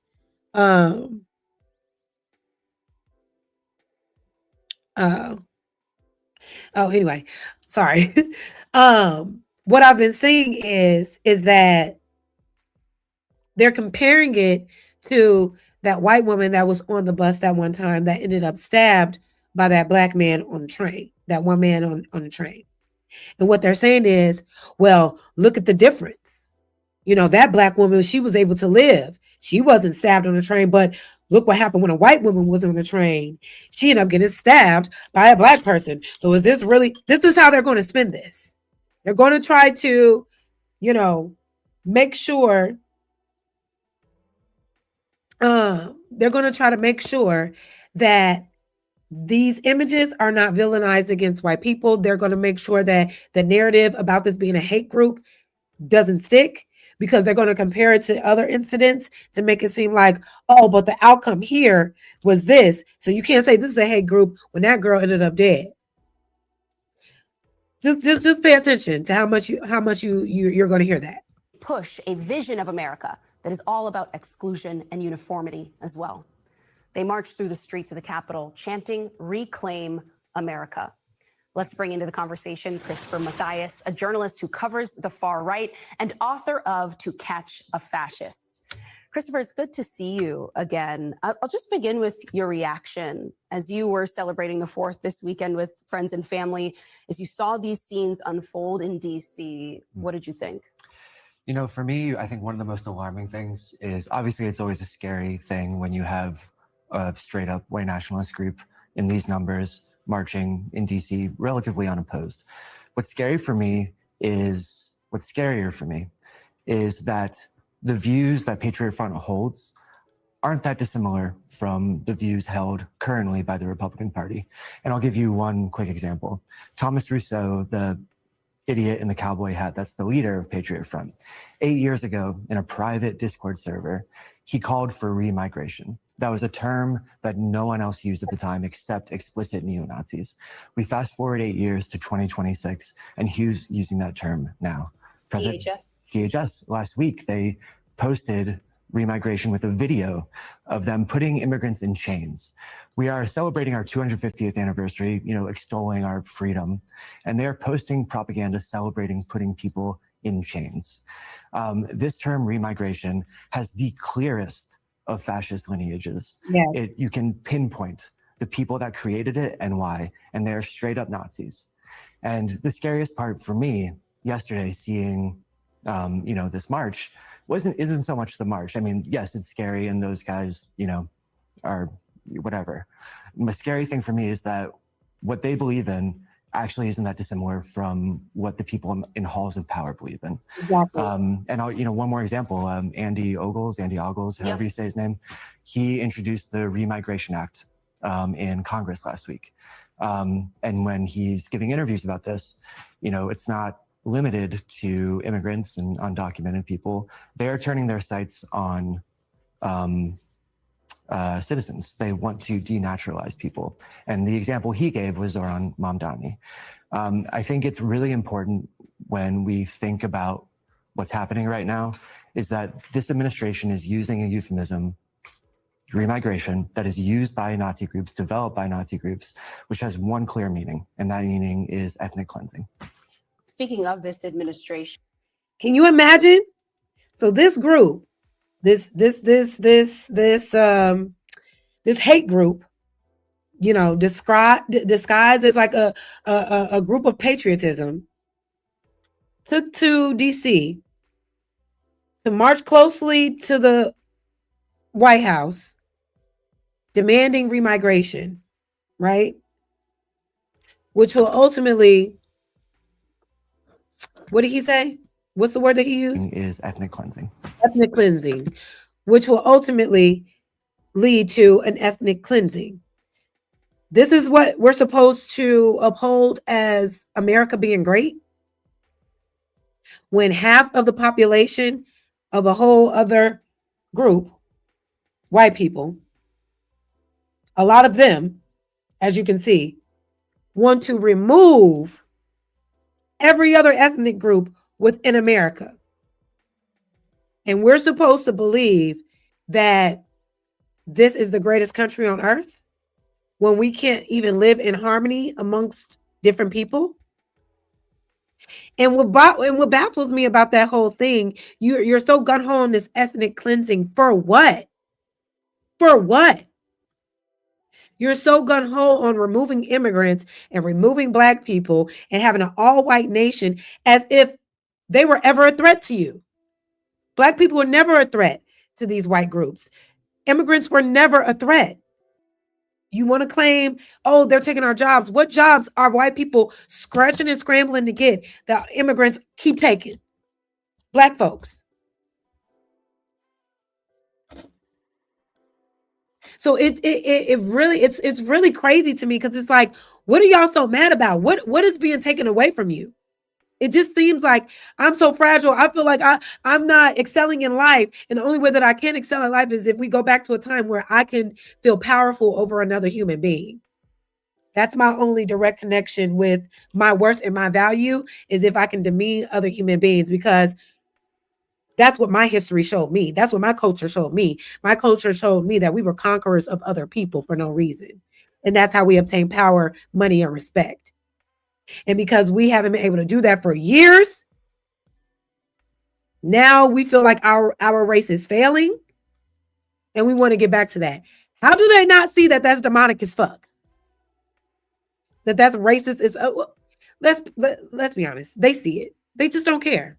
They just don't care. Speaking of this administration and the way in which these movements have moved from the fringe to being closer and closer into our mainstream politics, I want you to take a listen to Cabinet Secretary Doug Burgum. He was asked about all of this, and I thought his response was interesting. Listen.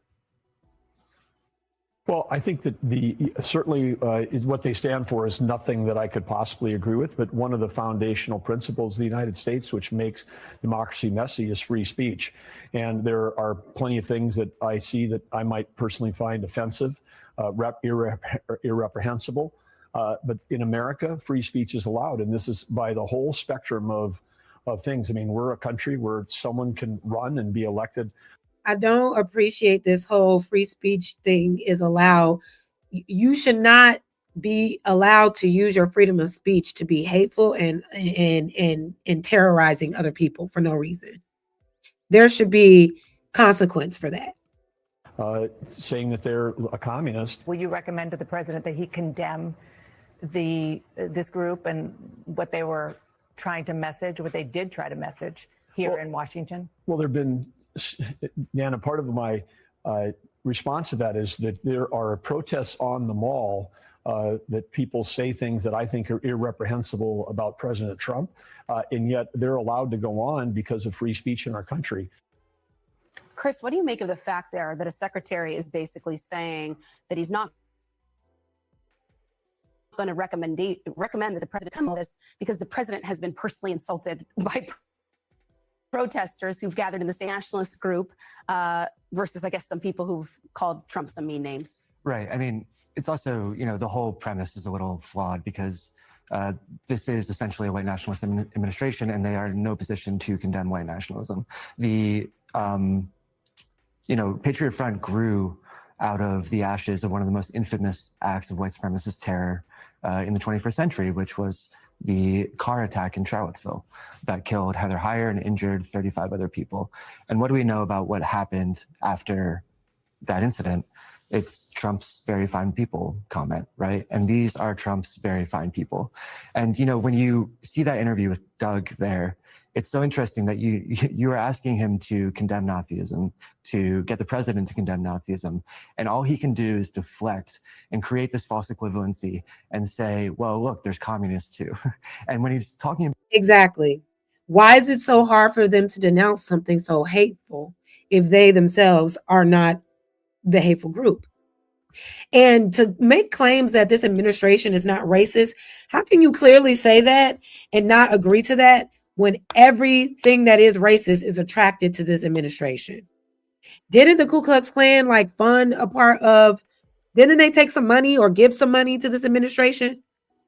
Didn't that happen? Right? The Klan organization gave money to this administration. All the hate-filled racists are attracted to this administration. If this administration is not that, then why is that? Why is that a thing? At some point, we got to admit it. Communists, he's talking about, essentially Zoran Mondani, Democratic Socialists of America.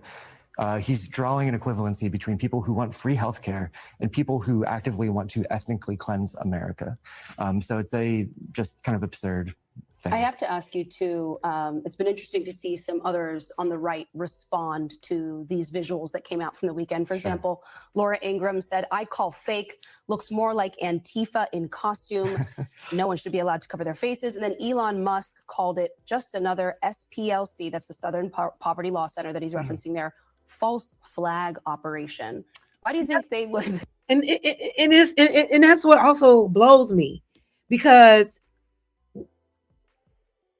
who is going out of their way? And it's who's going out of their way to produce these massive false flag marches, right? Now, I know false flagging is a thing, but anytime when it comes to the other side being held accountable for their racism or their bullshit, it's some false flag shit. Now, let me ask you this. If this was a whole false flag, hold on, let's jump to these conclusions. Whenever a group like this makes waves, makes headlines, the right has to find a way to distract and deflect from how similar they are to these groups. Yeah. So throughout the last 8 years, they have constantly said that these groups are the works of feds or Antifa provocateurs. The truth is, and this is what my book is about, is that Antifa has done more to destabilize groups like this. Most of what we know about Patriot Front is because anti-fascists have put their lives on the line and gone undercover into these groups and uncovered all this information, identified their members. Elon Musk saying, the SPLC thing again. MAGA is on this campaign to discredit SPLC because SPLC and the work they've done has in many ways been effective in drawing the lines between the extreme right and the MAGA movement. But to insinuate that this was somehow the work of provocateurs or some kind of false flag operation is absolutely absurd. And I'm wondering, and shout out to, what was this platform? MS Now. Shout out to them. But like he said, they have to go out of their way and grasp at straws and try to make things up to deflect off of the blatant bullshit that they are perpetuating, that they are associated with, that associates with them. They just can't ever acknowledge it. It's like they are elite at gaslighting and deflecting. I've never seen anything like it in my life. But to say that this was some type of Antifa false flag, well, would you say the same here? Right? I'm going to play a video. Now, this video says when 30,000 Klansmen paraded in D.C., unmasked, right? And I want you to see how similar it looks to how they have marched in 2026. Was this to a false flag? DC had hosted many parades, but none quite like this. 150,000 Klansmen to parade here, announced the Washington Times on Wednesday, June 17, 1925. It was to be the greatest Ku Klux Klan demonstration ever attempted, and it was scheduled for August 8th. They allowed this on American soil. They allowed Klansmen to do a parade in front of the White House. And that is why that author, what he said is so important, because their beliefs and their ideologies are very similar to the beliefs of the people that sit in those seats and the people that hold the power to create these laws that can literally reverse all of this shit and have niggas on a plantation again. This is why we have to understand the history, not suppress it, and make sure we do not repeat it. But because we have crazy people sitting in office right now, we are literally seeing in real time history repeating itself. It starts with these marches. Next thing you know, some type of legal form of nigger slavery gonna happen. You know what I mean? It's a breadcrumb. Give them an inch, they're gonna take a yard. Less than 2 months away. The KKK had been founded a vigilante organization, terrorizing African Americans and their allies in the Reconstruction South, often under cover of darkness. But this rally was to take place in broad daylight on Pennsylvania Avenue, with an official permit approved by the DC police. The Klan of the 1920s was... with a permit approved by the DC police. We just saw the police escorting the New Age vigilante hate group of white nationalists in 2026 as well. Okay. For all intents and purposes, a legitimate organization. It had official chapters across the United States, an office in DC. It published newspapers and put out records. Its new platform was 100% Americanism, fusing white supremacy, nativism, and evangelical Christianity into a potent political message that attracted millions of members. Speaking before a House committee in 1921, then Klan leader William Simmons claimed, "The charge that we are organized to preach and teach religious intolerance, and especially that we're anti-Roman Catholic and anti-Negro, is absolutely untrue." He even denied that the Klan had ever taken the law into its own hands. But across the country... What? Motherfuckers been lying. You never took the law in your own hands. Y'all were literally the judge and the jury on the street. Y'all were giving niggas street justice, if you will, before that was even a thing. It was legal for y'all to take niggas, to take black folks and hang them up by trees. So-called police wasn't doing that. They were, but what I'm saying is just the average Joe in the street could legally do that. The average white man, the poorest white man, could legally kill a black person, woman or child, black man, woman, or child, and nothing will be done about it. And if something is done about it, they'll go to court, get a slap on their hand, and they walk up out of there smiling. They still never convicted those men that bombed that church with those 4 little girls in it. You know, like y'all literally took the law in your own hands and were allowed to do so for decades. Klan marches descended into violence. DC feared it would be next. The NAACP and other organizations filed letters of protest against the granting of the permit by DC police. A meeting was planned for July 8th, led by a white Protestant named Thomas Avant. Avant was giving dire warnings about the parade to anyone who would listen. Gunmen have been imported to inaugurate a reign of terror, he claimed. If the Klan parades on August 8th, there will be bloodshed. The Klan had already come for him. He had barely survived an assassination attempt near his T Street home, he claimed. How did Avant have such inside information on the plans for the rally? He had helped plan it. Thomas Avant was a high-ranking Klansman who had left during a leadership struggle. Now, he said he had seen the light and was attempting to build a multiracial coalition to stop it. On July 22nd, with the parade just 2 weeks away, Avant was the main speaker at a mass meeting at the True Reformer building on U Street, a last-ditch effort to stop the parade. But before he could begin, dozens of police who were waiting in the audience arrested him. The Washington Tribune captured the scene. Negroes, incensed at coming demonstration by hooded order, are now aroused by active police. All protests against parade ignored. In the days leading up to the rally, Klansmen poured into D.C. Some stayed in tents. Others hung a sign in the lobby of the Willard Hotel, declaring it General Headquarters, Invisible Empire, Knights and Women of the Ku Klux Klan. Then came August 8th. The police were on alert, and Marines guarded the... And we're playing this, y'all, because this was the foundation. What we just saw, July 4th, 2026, that's nothing but a descendant of this. This is that bloodline. Taken to the streets, specifically in Washington, to make a statement about white nationalism. Same shit. Different era, different masks. These are just descendants of Klansmen. That's it. Treasury. At 3 p.m., the procession began down Pennsylvania Avenue. Over 100,000 lined the streets to watch. Some marched, some strolled, some formed the shape of a cross. Men and women, too. Tens of thousands of them. Unmasked. All appeared deeply conscious of a great responsibility, wrote the Evening Star, to show to the world that the Ku Klux Klan is not ashamed of itself. The next day, the Klan erected an 80-foot wooden cross across the Potomac at the Arlington Horse Showgrounds, very close to where the Pentagon currently stands. As evening... Look at that baby. Look at that baby in the Klan hood. This is literally... this ideology of racism is literally like passed down generation to generation. That's why I said, yes, all these white folks are racist. Yes, it's inherent. Yes, absolutely. They know what the fuck is up. They were taught to believe that they are superior than other people because they are white. They were taught to believe that dehumanizing Black people was normal. And until they realize it and unlearn that shit, yes, they're all racist. Yes, it is what it is. They can unlearn it. They can speak out against it. And they can understand why they have to unlearn that shit. But the average white person is not doing that type of work. They're not doing that type of work to separate themselves from the very privilege that they benefit from. They're not. They began an initiation ceremony where they denounced Catholics and Jews and set the cross alight.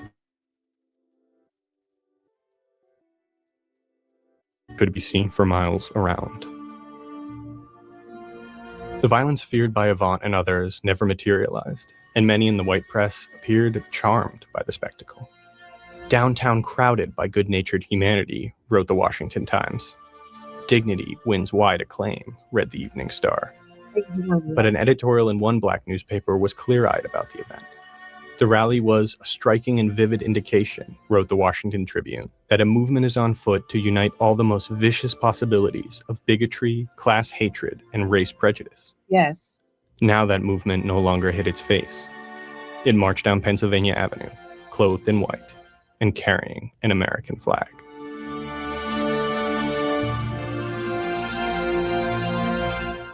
And here we are, looking at these same exact images today. So they did it once before. This is them doing it again. But in addition to these weird ass white nationalists taken to DC streets, you know, marching in the name of racism, they decided to also do a fair, right? To do a state fair during this event. And when I tell you it was a fucking disaster, it was a fucking disaster. Okay. So we're going to take a look at a couple videos actually, that show what exactly went down at this event. And this one is a little more. Did they get footage of that? A little funnier than a little more lighthearted. Shout out to Reese Waters. He's really good at these reaction videos, but he has some good content of the different things that happened during this state fair. So let's go. To the African American Museum, which is a couple blocks that way. I said, hold up, wait a minute. Available shelter locations include the Department of Commerce, Department of Education, Agriculture, IRS, Thomas Jefferson, the African American Museum. Hey, close the doors. I said close them doors. I said close them doors. Ushers, close the doors.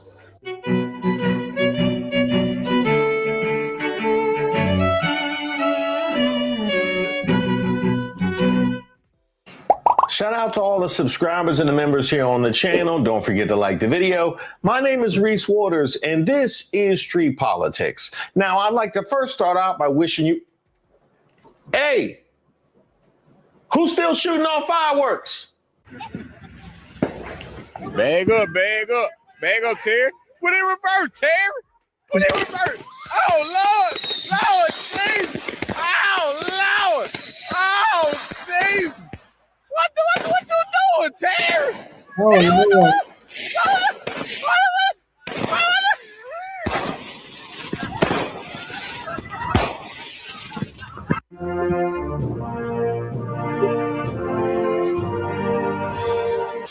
Speaking of which, Trump, that parade looked better than anything that you pulled off up to this point. How everything looking for the... Say what now?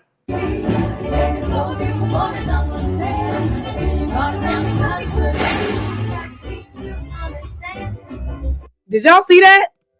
During this damn performance, a piece of the damn stage fell from the ceiling and damn near killed half of the damn dancers, half of the damn performers. Did y'all just see that? That's just one of the little disasters that happened during this damn state fair. Okay, it was so poorly set up, so poorly executed that pieces of the damn stage was falling apart during the whole performance. Just check it out. Up to this point, how everything looking for the... Say what now?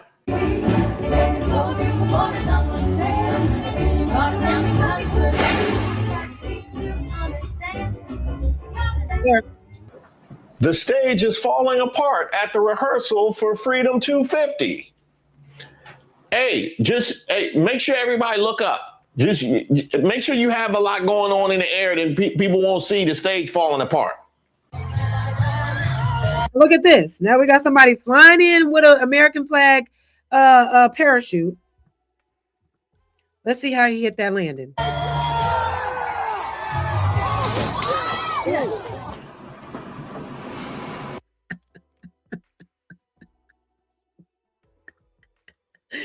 Piece of the stage falling apart. Motherfuckers falling out the sky. Can't land right on the parachute. Like, what?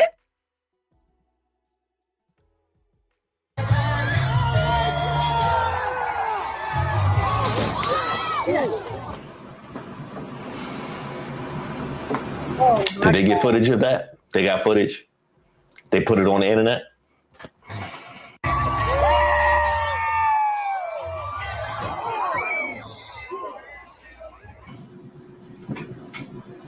Now they're going to drag you. They definitely going to drag you. The best representation you'll ever see of the fall of America. Hey, that's not true. I think the best representation you'll see would be people dumping a whole box of fireworks on a campfire at once. That would be a representation.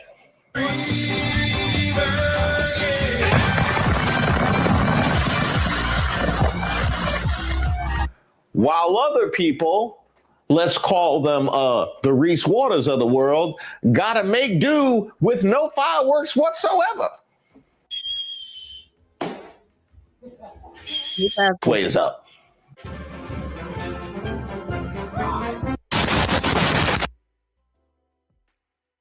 Who do the work to build, sustain, and nurture civilization.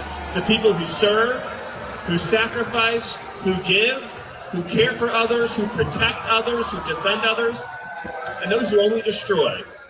Well, he definitely deserved that. My only regret is that his wife wasn't there. Huh. Oh, they got a real storm brewing. Now look at the weather. This is why I said, you know, everything is energy. You're going to get back what you put out, right? And I really do believe not only is everything energy, but everything is connected through nature. And when you put out bad things in the nature, in the universe, excuse me, it's going to show up and retaliate.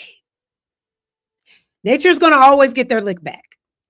And y'all tried to have this weird ass patriotic parade, but your hearts, you know what I mean? You have nothing but hate in your hearts, right?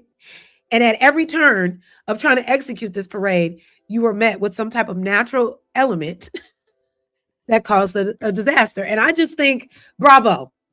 I just think, bravo. Good job. Good job, universe.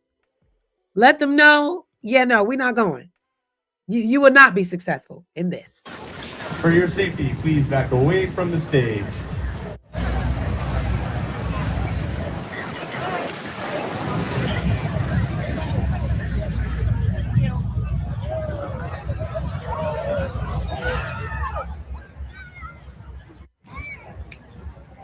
Where?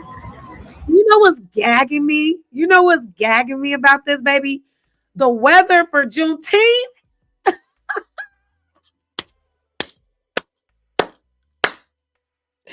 The ancestors were not playing.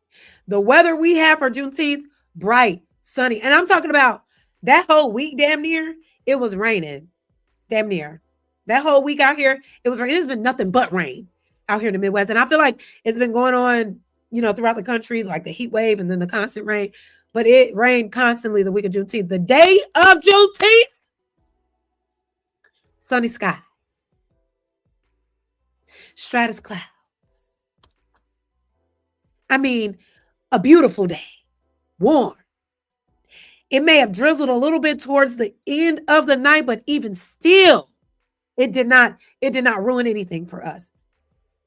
Message. Seems like the universe knows who to bless when it's time to bless. Seems like the universe knows who's putting out good energy into the world and deserves blessings in return and who does the opposite. Because this shit right here,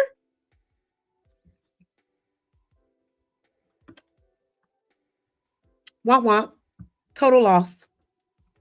And the weather showed up and showed out on that ass.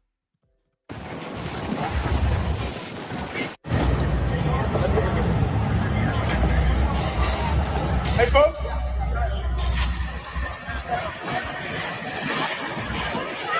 Ladies and gentlemen, please back away from the stage.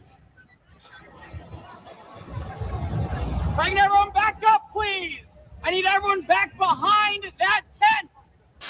People are being told to leave the National Mall. This is an absolute disaster for Donald Trump. Mother Nature is pissed. I'm in D.C. right now. Literally everyone is running for shelter because there's a lynch happening. Sounds like it's about to rain on Donald Trump's parade. If you're going out on the Jefferson side, push to the Jefferson side of the mall. If you're going to the Madison side, push to the Madison side of the mall. They out here flipping tables? Man, they're a little late for Thanksgiving. Normally, I like to see tables get flipped, but not like this. Wow. Sure enough, they got an official announcement from Salute to America calling for immediate evacuation. Well, MAGAs, after all y'all had seen up to this point, y'all decided to drag y'all behinds down here to D.C. An official. And I want to read what this official immediate evacuation letter says, y'all, because I find it to be so hilarious, so ironic, right? It says, important announcement from Salute to America, immediate evacuation. The safety of our guests, performers, and safety and staff is our top priority. Due to the approaching severe storms, Freedom 250, United States Secret Service United States Park Police, National Park Service, the Federal Emergency Management Agency, and all public safety partners are all asking guests to evacuate event grounds and seek temporary shelter in a nearby building. Available shelter locations include the Department of Commerce, Department of Education. Didn't they defund? Department of Agriculture, Internal Revenue Service, VOA Building, Thomas Jefferson Memorial, National Museum of American History, National Museum of Natural History, the African American Museum, and the Ronald Reagan Building. And guess where they all ended up? Can you take a wild guess? Can you take a wild guess? Yeah, the ancestors was on one. They said, fuck all them other shelters. We're taking them all to the African American History Museum. Yes, we are. This is the perfect opportunity for them to get some straightening. It's just, it's hilarious to me. Announcement from Salute to America calling for and then this huge storm's coming. President Trump's Salute to America for America 250. I was so excited to get a ticket. Everything is going great. And then this huge storm's coming in, and they told everybody to evacuate. But nobody knew what that meant, because we're like, how do you evacuate a mall? And so nobody really did it. We all kind of just hung out, and it's not raining yet, so nobody really understood what was going on. No. And then a bunch of really psycho people, my fellow citizens, started running to the seats. I ain't see nothing. I ain't see nothing. Crazy, as if they're running away from something, which was my first instinct about the whole situation. I'm eating potato chips that are somebody left half empty because I'm not hungry. Just picked up somebody else's bag of potato chips. This is what we're doing. Okay. Brother, what's that? Are we surprised? These are also people that don't wash their legs. You know what I mean? The hygiene level is not that high on the meter. You know, it's very mid-tier and below. So we can't be that surprised. What's that, brother? So when that happened, it really freaked out the Secret Service, and they're behind me, so I'm gonna keep walking. I'm told by a law enforcement official that they're going to start gassing people because people got trampled. I'm sorry, ma'am. Did you say gassing people? You said they gassing people? We told y'all about that. We told y'all about it. And what y'all say? Just comply. Isn't that what y'all said? Lay it on down. It looked like it was going to happen, and it did happen. And anyway, so then they got really forceful about the evacuation situation, and we're really yelling at people to get out of here. I don't even know what to tell you. Yeah. Mm-hmm. That sounds about right. So I'm getting out of here because they're bad, and I really don't know what to do because they've given us some government buildings to go to, the African American Museum, which is a couple blocks that way, or the Reagan Building, which is a couple blocks that way. I know. I'm on my way out. Yep. Okay. So I got to actually just get out of the perimeter right now, and as long as you're behind the fence, you should be fine. Behind the fence, I'll keep going. Thank you. It's a chaotic scene on the National Mall. Several hundred people have refused to leave despite an order to evacuate because of severe inclement weather that is approaching. Some are even arguing with Secret Service agents. At one point, a crowd of people began running back towards the stage. An officer is sternly repeating the order over a bullhorn, and the crowd is booing. Many have begun chanting USA, USA. A federal law enforcement officer is trying to assure people that the event has not been canceled. Many are not convinced. One man walking by blamed the situation on, quote, liberals in the weather service, adding, I think this is baloney. Oh my fucking God. Oh my God. These people are really idiots. Like, they're real life idiots. They're dumb. These are dummies. If you're MAGA, I'm sorry. You're a dummy. So, and these MAGAs, they're very rebellious, right? They don't adhere to law enforcement. They don't take orders well, clearly, while they want to say everybody else is not following direction and not following the law, and all these immigrants are causing all this strife and going against, not assimilating to America and going against the laws in America. And here y'all are being told by police officers who are trying to help you, trying to keep you safe. You're rebelling against them, shouting USA, USA, then double down and say this has to be done by liberals in the weather service.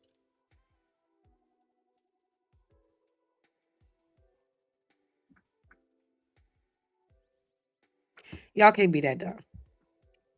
And that's another thing. Why are so many idiots attracted to this administration? You know what I'm saying? Like, what is it about an idiot and a MAGA? You know, what's that about? Because you're not beating the allegations. And this is, a lot of them believe that anything bad that happens, it is the fault of somebody else, not the actual people that's actually doing the things, right? That's actually causing the issues. This man said it was the liberals that work in the weather service that was up there pressing buttons and turning knobs to make the weather specifically bad for this event. And instead of listening to the people that's trying to help you, you damn near trying to fight them. But everybody else is a problem in this country. Okay. Come on now, dog. Come on, man. Nah. Because if you still on board at this point, you are fully indoctrinated with right-wing propaganda. Wouldn't be no liberals in the weather service at this point. Y'all making stuff up. A few moments later. I'm telling y'all that someone with an extreme case of TDS geoengineered this weather in D.C. Same way they geoengineered Trump's inauguration to be one of the coldest in U.S. history. People with TDS hate Trump more than they love America.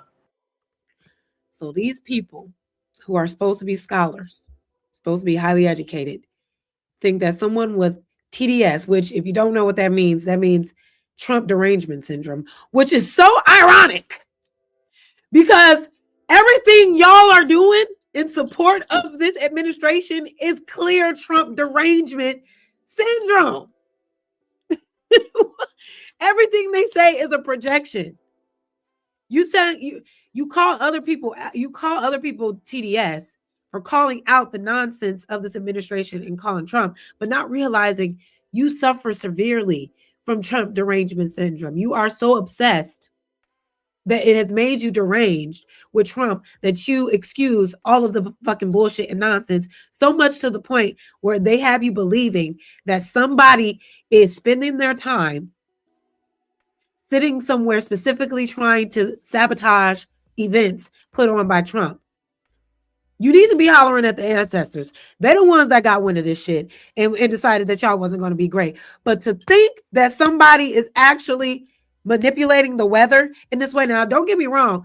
I do believe that there is something going on where the government and other powerful people can have like control over certain weather entities, like, cloudiness and blocking the sun and putting certain things in the air. I do believe that that is a thing.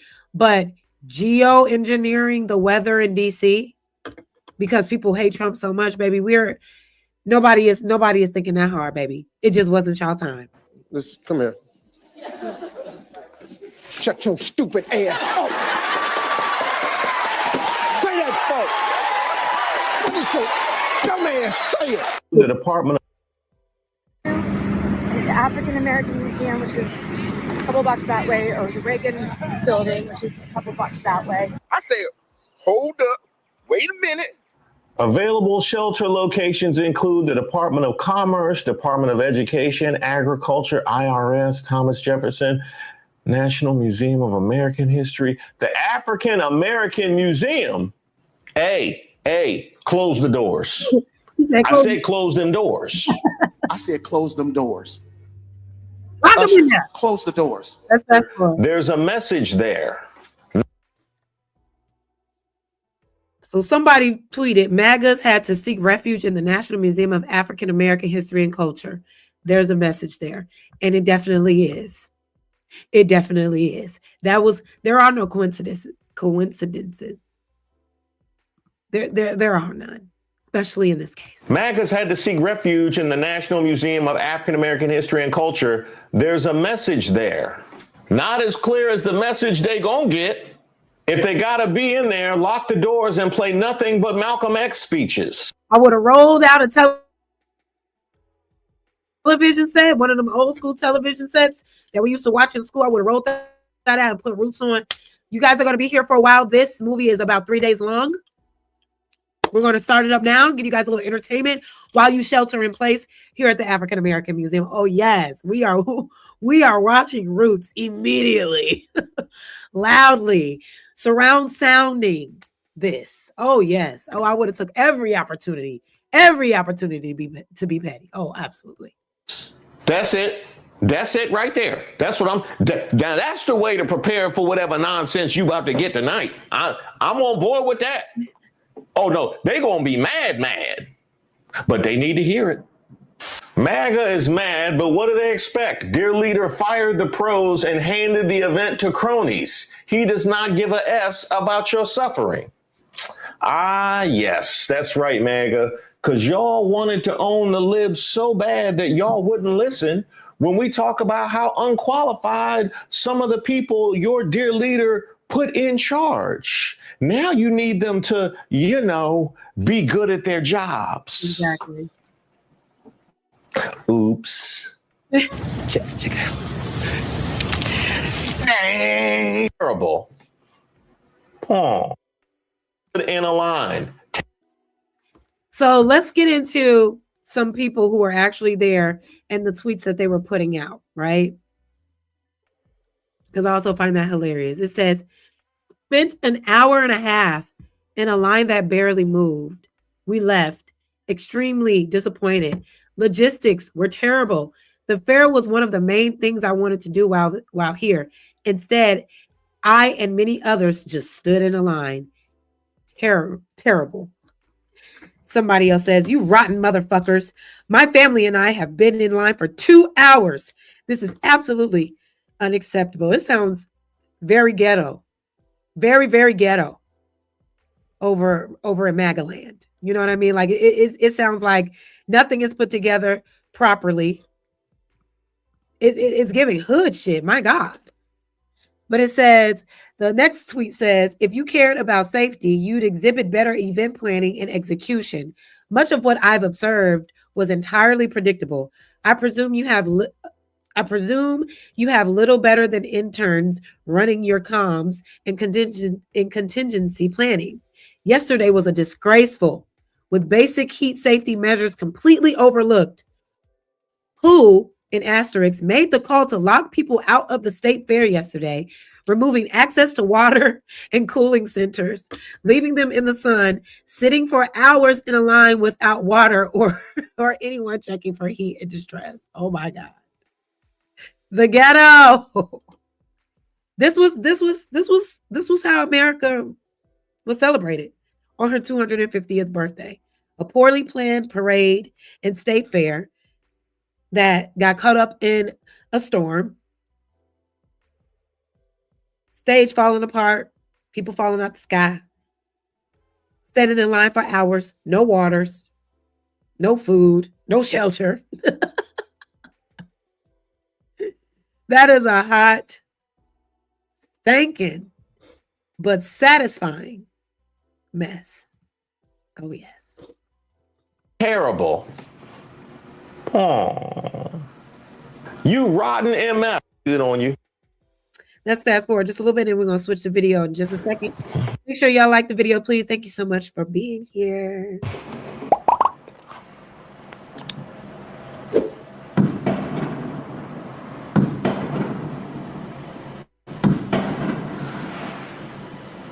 That lady looks like mom. That lady looks just like mom. Oh, yeah. Now, doesn't that look very similar to what we watched with the history of the Klan marching on Washington? Very, very, very similar. You can't deny it. It's right on par. You're doing good, bud. You're doing good. We got plenty of stuff. How many so far. viewers we got? We're up to 460 now. Let's go. It's incredible. What's up, YouTube? You guys having fun? Happy 250, guys. Happy 250. I know it's hard to see the screen. Can we get ones in the chat? If audio, video, all that's good, can we get ones? Is everybody doing okay? If we got 460 people in here, then we can we get ones in the chat for a total Aryan mockery? Ones in the chat for total Aryan mockery, total Aryan victory, total Aryan Anglo. She is all of us right now. Whatever this total Anglo mockery. This is what I'm saying. The hypocrisy is just so loud. You're a patriot, you're pro-American, but you want to exclude people and make it all white. That doesn't make sense. How does that make sense to them? You want to see a country with just you and you only. Your race, your religion, your way of thinking. You don't want to coexist with anybody else, but we're supposed to think that this is a positive movement and that you're not being racist. I don't get the motion is, it's the perfect one for today. Salute to that sister. She's channeling Louisa Jenkins. May she be safe. I knew I had seen that look before. I knew I had seen that look before. Shout out to her. And I couldn't be more pleased that it was us right here in the nation's capital. That's how we do. That's how we do in DC. By the way, send that footage to because I made a video a couple days ago where they were trying to admonish the libs. So now I want to fast forward to another part of the video where now you have people coming out saying, specifically Laura Ingraham, cover their faces, saying that this shit is fake. I call fake. Looks more like Antifa in costume. No one should be allowed to cover their faces. But yet the Klan did.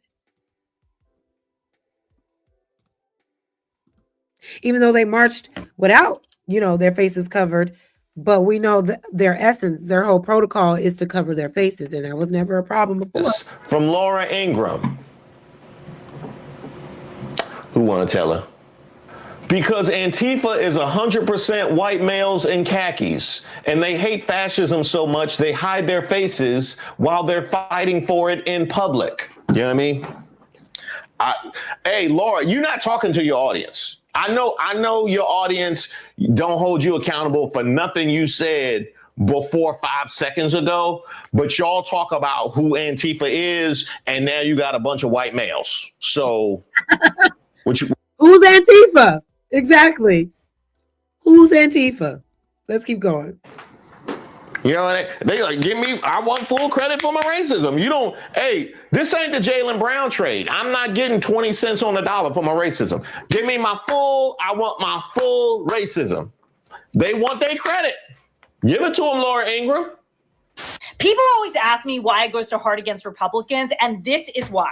This is a Black resident on a commuter bus this morning, surrounded by white supremacists on America's 250th birthday. And not surprisingly, not a peep out of any Republicans online about this at all. So next time, before you ask me why I'm going after Matt Nuclear from the Daily Wire, why I'm going after Ben Shapiro, why I'm going after Turning Point USA, Charlie Kirk, all of these people, I want you to remember that image. And I want you to remember the silence of all of the Republicans that said nothing about that, but wanted to say something to every single Democrat that had something to say about Charlie Kirk after he died. And to be honest, I don't even think I'm aggressive enough towards Republicans. I'm just responding with the same energy that they have towards us. You will never hear Republicans say anything about an image like this. They didn't say anything after Charlottesville either. Why is that? It's because this is the country that they want to see. This is what they truly want to see. Exactly. If they didn't, they would be speaking up. When they went to go cast their vote for Donald Trump, this was the hope that they would see on the 250th anniversary of America. Any Democrat that wants to say that we're being too aggressive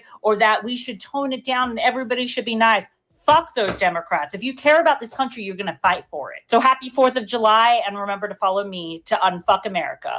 Now, ma'am, And shout out to her. So that's enough of this video. We played about 20 minutes of it. Shout out to Reese Waters. So he gave like a little fun compilation of all the disastrous things that happened during that bogus ass, ghetto ass, country ass, trailer park trash ass, unnecessary ass, racist ass, bigotry ass, I'm sorry, not bigotry, bigotry, bigoted, the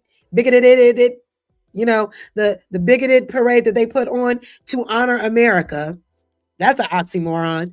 Yeah, he put together a really good package for that. You want to see more, go and check out Reese Waters. But now let's turn our attention over to another creator that I really like, named Antonio Talks.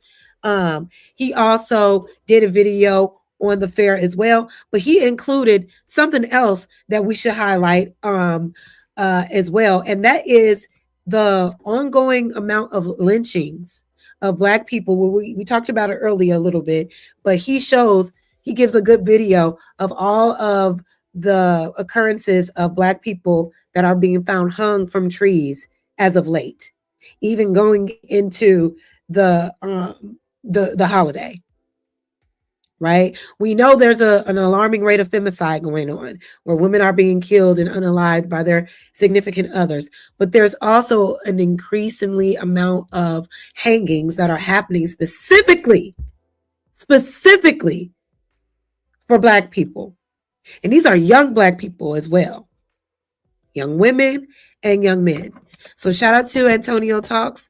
Let's see what he had to say. On July 4th, we got more proof that we really didn't even need. White supremacy group Patriot Front arrives in Washington, D.C. And these were a group of mass cowards who were just marching through, I guess, Washington, D.C. And what I despise about these dudes is that they are masked.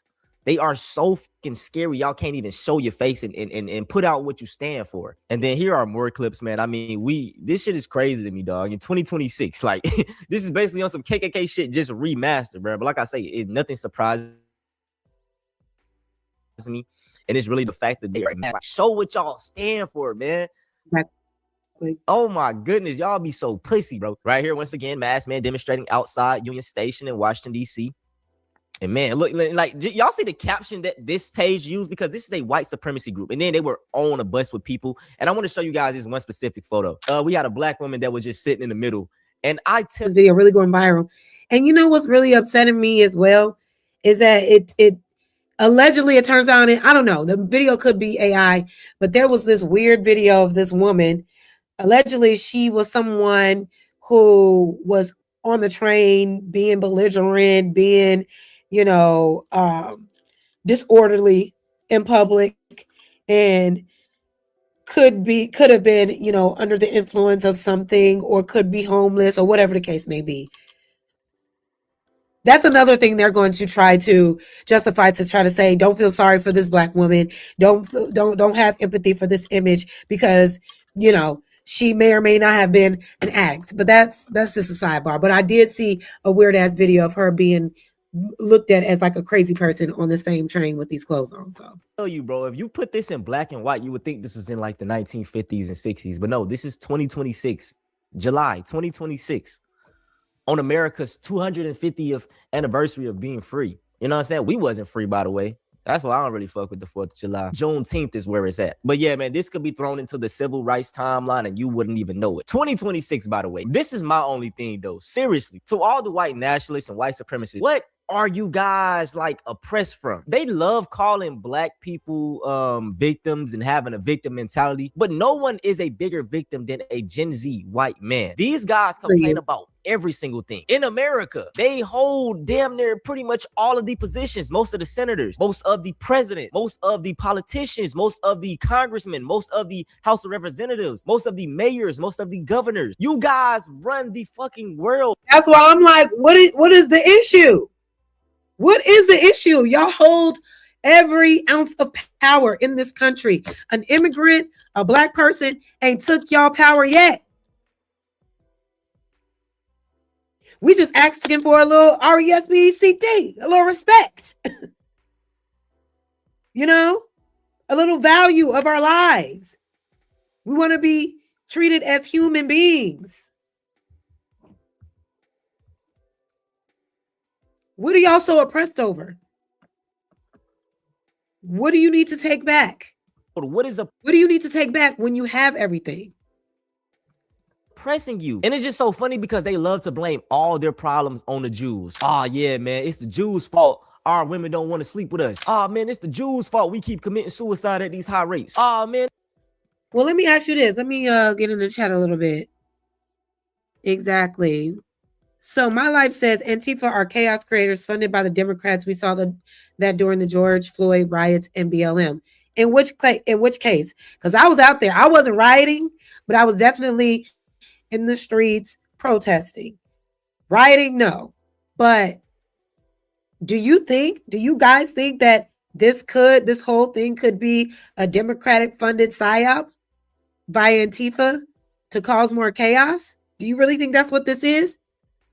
Was that the same thing in 1925 when all those Klansmen came to make their statement known, to make their voices known and heard? I don't think we can just put it on Antifa. That's what I don't believe. These people really feel like this. These people are really feeling a way about their whiteness being suppressed some type of way. And they want to take to the streets like they've always done to let people know they're not happy with it. They're not happy with the current state. I believe that Antifa can play a part in certain things, but in this situation, I don't think that was the case. I don't think that was the case at all. It's somebody else's fault that we make up 70% of the arrests for child, you know what, despite only making up 29% of the country. These niggas are a bunch of fucking victims. Pull yourself up by your bootstraps. It is 2026 and you are a white. He told them, pull yourself up by the bootstraps. I'm going to fast forward just a little bit. Thank y'all so much for being here. Make sure you hit the like button, please. Thank y'all so much. Thank y'all so much. If you want to support the channel, you can Cash App me at $ more jazz. I hope you are enjoying the show. Thank you so. Wait, no. Oh my God. Am I still here? Oh my God, y'all almost clicked off the stream. My bad. Almost clicked off, my bad. But yes, I hope you guys are enjoying the show. Let's keep going. What are you crying about? And this is why I love the whining white man meme. And we need to spread this out more often because this is like these niggas is getting out of hand. Now I want to touch back onto the fact of them, wearing masks and hiding their identity. Because in 2026, man, I feel like will never really truly in your face tell you how they feel. They may smile and be friendly with you in public, but whole time in the back of their mind, they think otherwise. They be the main one in these Facebook posts talking about black fatigue, on TikTok talking about black fatigue in the comment sections. They be the main ones that are racist, but in your face, they're not going to show it. And I want to show you guys a prime example of the guy that could have been marching in this white supremacist group. It could have been these doctors, these lawyers, these policemen. So this is Michael Proctor. Michael Proctor used to be a lead investigator for the Massachusetts State Police Department. Hold on one second. He says, thank you, Angel, Earth Love. Thank you for being here. She's Wise One says, white men is such a broad statement. We need to be specific when it comes to their numbers, just like they do us. They are protected by the inflation of the broad label of white. White men is such a broad statement. It's also a system, right? We need to be specific when they come to their numbers. I mean, I feel like we can pretty much generalize these motherfuckers at this point. Like, we can generalize this subset of people because history has shown all of the horrific things that they have done consistently to every type of people that they've ever come across, to every society that they've ever entered. They have found a way to destroy it. I think it's okay to generalize. You can't do that with niggas. You can't do that with black folks. We don't have that history of raping and pillaging and wreaking havoc on people just because of their race. We don't have that.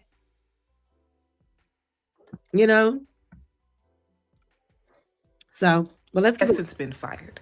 Let's talk about why. So let's start by reading his text messages. Here is one text message that Michael Proctor was sending to his friends on his personal phone. Went into Canton High this morning to get a transcript and saw more niggas in 10 minutes than I have in the 4 years I spent there combined. Everywhere I looked, there was monkeys running around. Wanted to ask the woman in the guidance office, where were all the white kids? Where the fuck did all these kids come from? Another text message from Michael Proctor. In this text message, he's discussing a college football game. Ready? You notice that nigga's headband from A&M says something like cash me out. Would have been nice if they were still our slaves. Then I wouldn't have to go pick. You see what I'm saying? Do you see what I'm saying? Now this is, wait, let me go back just a little bit and I'll fast forward again. I want to make sure I know what type of person she is talking about right now. Hold on. Because he was some type of police official. In the comment sections, they be the man been marching. Investigator for the Massachusetts State. So this is Michael Proctor. Michael Proctor used to be a lead investigator for the Massachusetts State Police. So a lead investigator for the Massachusetts State Police Department is making these horrific, racist ass remarks in text messages, alluding to the idea of wishing that Black people can still be enslaved. These are the people that we are told that we can trust and that can keep us safe, which we all know as a Black person, that was never the case. I mean, the police was literally designed to catch Black folks running away to freedom. You know what I mean? They were slave catchers. So we were never looked at as someone to protect or to humanize, right? Hold on. We got a super chat. Thank you, Ghost Introvert, with the $5 super chat. Says, white people will always be afraid of retribution. White people only know a life of privilege. Exactly. Exactly. And that's the problem. And that's the problem. And I think that's what they are really afraid of. They really think that one day we're just going to wake up and do them how they've done us. And I'm not saying that we shouldn't do that.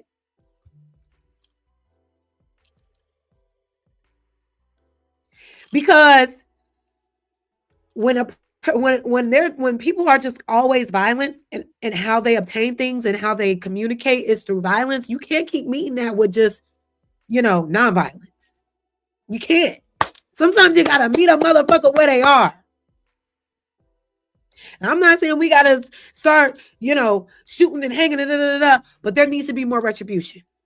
There needs to be more. There needs to be more statements being made to show that y'all not going to keep getting away with this. We're not constantly going to turn the other cheek. But let's keep going. Department. He has since been fired. Let's talk about why. So let's start by reading his text messages. Here is one text message that Michael Proctor was sending to his friends on his personal phone. Went into Canton High this morning to get a transcript and saw more niggas in 10 minutes than I have in the 4 years I spent there combined. Everywhere I looked, there was monkeys running around. Wanted to ask the woman in the guidance office, where were all the white kids? Where the fuck did all these kids come from? Another text message from Michael Proctor. In this text message, he's discussing a college football game. Ready? You notice that nigga's headband from A&M says something like cash me out. Would have been nice if they were still our slaves. Then I wouldn't have to go pick up my Bertucci's. Hey, a lieutenant of Massachusetts wishing that he could still enslave human beings in 2026. That's where we are. This is America. 250 years later, this is where we are. White folks fantasizing about enslaving Black people again for free labor. Because you heard what was right after that. Wish they could be slaves again so I wouldn't have to go and do X, Y, and Z. That's why they wanted us enslaved in the first place, for our labor, to exploit our labor, for them to demand us to labor for them because they didn't have the fortitude to do it. They didn't have the capacity to do it. Ain't nothing new under the sun. These motherfuckers ain't just unlearn this shit and just stop being racist all of a sudden. No, this shit is deeply rooted. Just like effects of our trauma of slavery still affects us to this day, even though myself wasn't ever on a plantation. It's still deeply rooted. It's damn near inherited. Same thing with them. Their hatred is inherited. Go fetch Bear his wings and pizza, said Michael Proctor. Oh yeah, i.e. his nickname is Bear. He's talking about himself. Here's another one of Michael Proctor's texts. In this text, he's referring to a multi-car accident, a multi-car crash that has just happened. He says, actually, take your time. I saw a nigger was involved, so I wouldn't rush if I were working. Let them die. And this is what we mean. These are the police. But we've seen this Time and time and time again. Sonia Massey called for help and ended up dead in her own house for using the word Jesus on a cop, basically. Or, yeah, I rebuke you in the name of Jesus. She shook a demon so much that he had to put a gun out and kill her after she called for help. Now we have a police officer telling his other partners, associates, co-workers, whatever the case may be, influencing them to not prioritize helping someone in a car crash because he noticed one of them was a black person. That is sick as fuck. And please understand, he is one of many, one of several. They are running rampant within the police industry. That's why I say, yes, we need to defund this. We need to defund and dismantle and rebuild the police, because their mindset behind that badge is borderline. No, it is. It's terrorism. Borderline terroristic mindset behind a badge that can legally use a gun. That's why we see so many of us unalived for no reason when we have these encounters with police, because their mindset is already to dispose of us. Even when they come to help us, they're irritated that they got to come to our help. They're irritated at the fact that they got to show up for us in a way that doesn't villainize us. Which is why a lot of times when we do call for help, they find a way to make us the villain. They find a way to make us the criminal. All of a sudden, we're getting asked 21 questions. All of a sudden, I'm taking my ID out. I'm calling your ass for help, and now I'm on the stand. We're not safe in this country until we break down the abusive nature of these systems that have been put in place that literally affect and impacts lives of this country, Black lives particularly. We cannot continuously act like we're safe in this world until we figure that part out and demand real change. By if you are racist as a white person, you can use your racism to harm people. A black person that's racist, what can they really do? You get what I'm saying? Like a white racist has power because they can join the police force and use that racism. They can join. Thank you so much, Ghost, for the $5 super chat again. He said white people are rarely ever held accountable. That's where the arrogance comes from. Exactly. That's why there needs to be more retribution. That's why there needs to be more accountability. They're too fucking arrogant. That's why they want to come up to people and harass them and threaten them, because they know I got the law on my side. Even if I am in the wrong, I got the law on my side simply because of my skin color. And I know that I can antagonize you and you're going to hesitate to call the police, because even if you are in the right, you're going to be the one to end up either unalived or in jail. It's very fucked up. And they could be a doctor and not diagnose you the same way they do white patients. As a white racist person, you can really thrive with being racist. As a black racist person, oh, you mad about me calling you a saltine? What is my racism doing to you? Exactly. And that's another thing. Stop with the black people can be racist. I wish we could.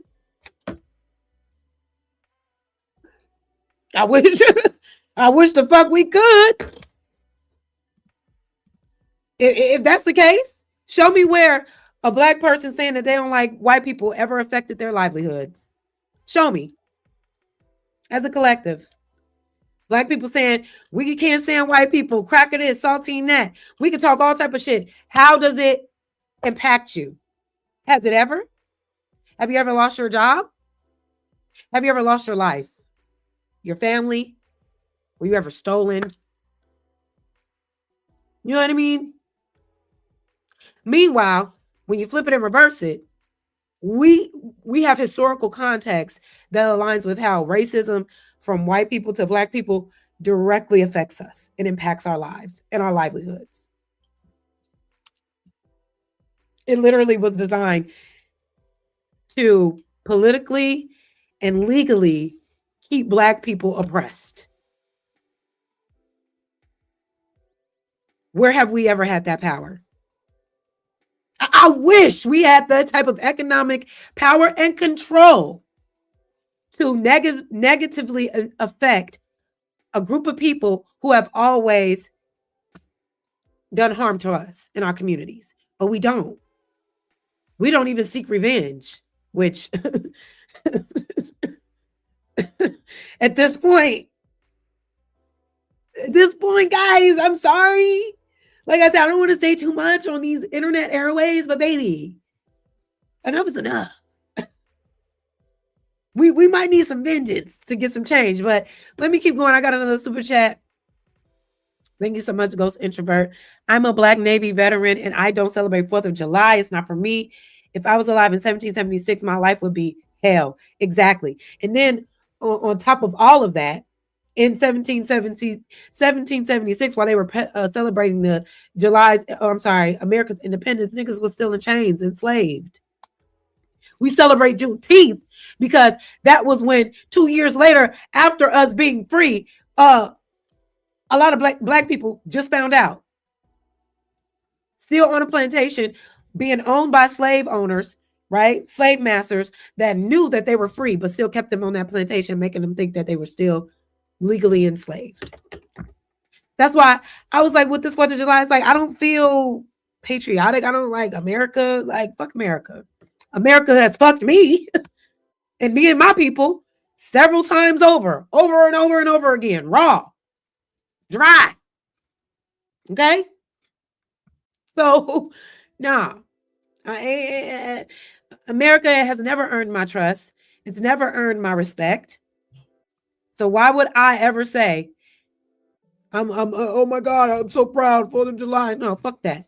Fuck all that. But let's keep going. You can actually affect people. Do you see what he just told them? Like, dog, and this is in 2026. Here's another text message from Michael Proctor. It reads, Detroit should be destroyed along with other places like Flint, Michigan. They are breeding grounds for to run wild. And also, who is he sending these messages to? Because they didn't report him for sending the message. I think I don't know how they found these messages. Anyway, but the person he's sending these messages to, they're racist as well. It's just, man. Another text from Michael Canton. It reads, it should be punching day in Canton today out of retribution. Any shine you see, blast it in the face. Whew. Here's another lovely text from Michael Proctor. It reads, eat a dick, Ghana. Let's enslave those. My car needs a cleaning. Another lovely text from Michael. It reads, I was planning on tying him up and dragging him from my bumper through the streets of Randolph. You see it, just kill it.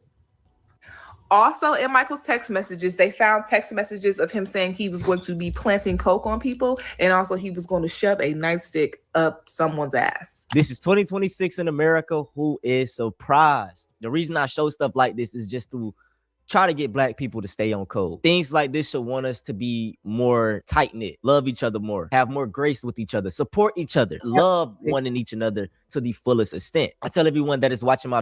And one thing about what he just said, staying on code. One thing about these white folks, they're going to stay on code, hold each other down, right or fucking wrong. Right or wrong. They're going to keep their shit in-house. They're not going to go outside and speak against their own. We need that. If we don't learn anything else from the motherfuckers, staying on code needs to be the one. Holding it down, keeping our affairs in order, keeping our shit in-house so that we can build ourselves up, strengthen our unity, and make sure we can meet the oppressors where we need to. Videos to stay educated, stay armed, and always be vigilant. And that can go for pretty much... That's where woke came from. That's what the word, and that's another thing. I think these white folks always appropriating some shit. The word woke is what he just explained. Stay vigilant, stay mindful, stay on code, be aware. That's what stay woke is. They took the word woke and turned it into something nasty. They turned it into something that is anti-intellectual. They turned it into something that, you know, is devalued now. When really it was just the way Black people spoke to each other to help each other stay aware of the system that is constantly working against you, so you don't succumb to it. So you can fight your way through it. because it's here. But they took that, now it's wokeism. Now anything that's woke, anything that's affiliated with being woke is negative now. Oh, you're woke. You're so woke. You don't want to believe. But really it's thinking beyond what they want you to believe. That's why they demonize it. Anybody watching my videos, right? But I emphasize that to my black people because another topic that I want to talk about is there have been so many cases of black people committing suicide by going outside in broad day and just doing something from a tree. Well, breaking fuck the news. A woman by the name of Tanya Nicole Miller, age 27, was found dead at Gwen Cherry Park. But here's the dilemma. It took me 45 minutes to find any verification on this story. And I know you're like, whoa, that's insane. There should be something. There's no major news network. There's nothing. The only reason why I found out that this was true because of this woman that's on the screen who works for CBS News, who made a Facebook post. It took me to find a Facebook post to get any kind of verified source of this story. And let that have been a little white gal hanging. Let that been a little white gal hanging from tree. It would have made headline news immediately. It would be an investigation immediately. It would not be any open and shut case. Oh, we just found her. No. We would all know about it. And they will be on the hunt to try to find somebody to blame for it. But no, when it's a young lady, a young black lady, or a young black man, you got to go on Facebook and search keywords to find a story on it. This is America. Woman in her video said that she contacted the Miami-Dade police and they said that they could not give her any information. There has been no public outcry. There's been a public outcry on the internet, but there hasn't been a public outcry. There hasn't been anybody at that park. There hasn't been anybody down at the Miami-Dade Sheriff's or the Miami-Dade County Sheriff's Office. There hasn't been anything. It took me so long to find any verified information that this young black woman was found hanging from a tree that they've already ruled a suicide. And how do they get to just rule things a suicide immediately? And I really feel like it's because that hanging shit, that's what they do a lot when they unalive themselves. If they ain't pill popping and cutting, they hanging. That's what they do. So they want to assume, oh, we see somebody hanging, we just call it suicide because that's what we do a lot within our community. We hang others, but we also hang ourselves too. But how can you just rule it out as suicide? What gives it the rule? What are the things that display that this was indeed a suicide? Just because you see someone hanging from a tree, you already know that to hang yourself, right? I would be asking so many questions. So they hung themselves, right? They hung themselves from a tree. You can't do that without a ladder, something to step yourself up to the tree, stand over, like sit on the branch, then tie the rope up, then tie it around your neck, and then jump. Was any of that ever found? The way that the knot is tied can show whether it was self-inflicted or if somebody else did it. Right? Forensics can show all of that. How do you just rule something a suicide just off the rip?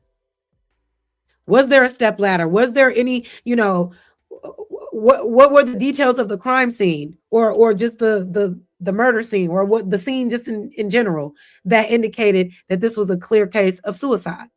But there isn't. And they never go deep into that either because they know it's some bullshit and they don't care about seeing a black person being hung. They don't want to even waste their time or their money to try to investigate how this person got hung up from a tree. Only that, what's even odd, way more odd about this case is that when I went to Facebook and I typed her name in, the first thing that came up on Facebook is pictures from a Facebook page that posts the mugshots of criminals. And this is what I mean. Do y'all see what they try to do, bro? Even with the situation in my last video about the woman who killed the man that was harassing her, they already tried to start painting the aggressor in a positive light. Oh, he's a veteran.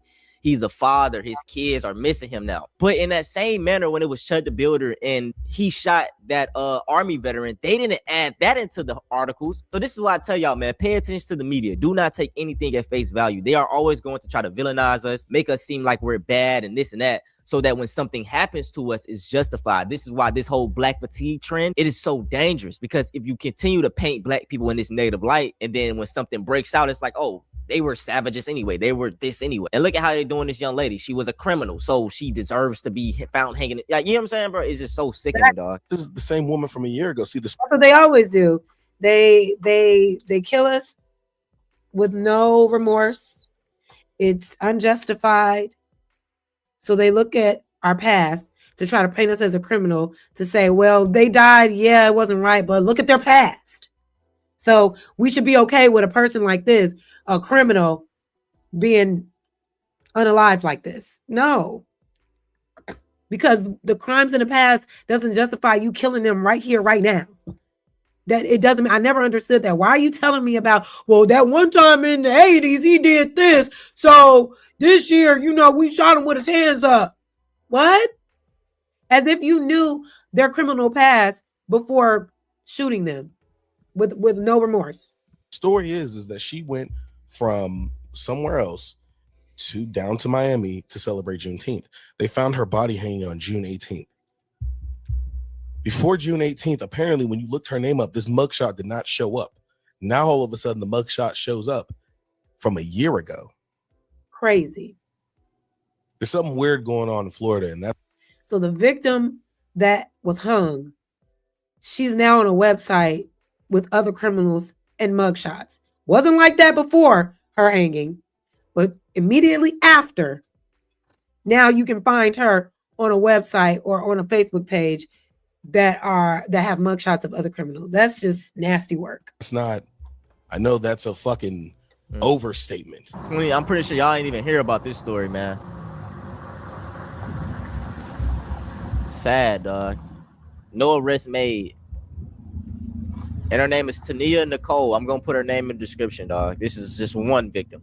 And this is another young lady. This happened in May. Her name was Julia Nazita. She was found hanging from a tree on a church property. She was 16 years old, y'all. I don't understand why a black person in 2026 would use that way of offing themselves. Be realistic. If I was in that state of mind and I wanted to get it done, why would I go in public and do it where people could possibly stop me? Like, this doesn't make sense, bro. Exactly. And again, cameras everywhere. Cameras are everywhere. They're on buildings, they're on streetlights, they're on cars. Everyone has a visual some way, somehow. But they're doing this, and they're doing it in broad daylight, and nobody saw it. No one saw it being done. No one saw the attempt. Nothing. It's bullshit. And the police are very much so involved. This is another one. This happened in February. 21-year-old college student Kyle Basinger, who was missing, was discovered hanging from a tree in Georgia Park. Police say there is no foul play. I mean, like, why would we want to do it in public? Like, this is just crazy to me. It breaks my heart to just see stories like this, and they end up leading nowhere. They always end up always, struck under the rug, brushed under the rug. You do away with it, and that's it. The police said they ruled it a suicide, then that's it. No investigation, no foul play, then that's it. I think we as a community need to start giving more pushback on these cases. We need to start showing up in these areas where these particular situations are happening and demanding more information, because they're literally just playing in our motherfucking face. But those weren't the only incidents that has happened recently, right? So I want to bring your attention here really quick. Now let's talk about some other people that were found, right? This is 1, 2, 3, 4, 5, 6, 7, 8, 9, 10. 10 Black people. Dr. Linda Davis, Keith Porter Jr., Kyle Basinger. This is all 2026. Javon Gavin, 2025. Trey Reed, 2025. Earl Smith, 2025. Juliana Nazita, 2026. Kayla Huff, Earl Smith, Nazari Lewis. All within a year. All within the last 12 months. And all of them ruled suicide. And we're supposed to just accept what they say and run with it. So now that brings me to this really unfortunate story here. Right? And we're actually going to play one more video of Antonio Talks because he did the update, right? Now, this broke my heart. So now we have, this just happened on July 4th. 18-year-old college football player Nolan Xavier Wells found dead on Horn Island after disappearing on the 4th of July while his friends returned home without him. I'm raising hell. Because how you make it back to shore without your friend? How you make it all the way back without noticing your friend wasn't with you, right? So apparently, here are the photos. This is a post that his mom put up. She says, this is our Nolan Wells, aka Nono, one of the sweetest and kindest souls you will ever meet. He went missing on Horn Island on July 4th. For any pics or videos taken on the northwest strip of Horn, please help us find our sunshine. Now look at these pictures.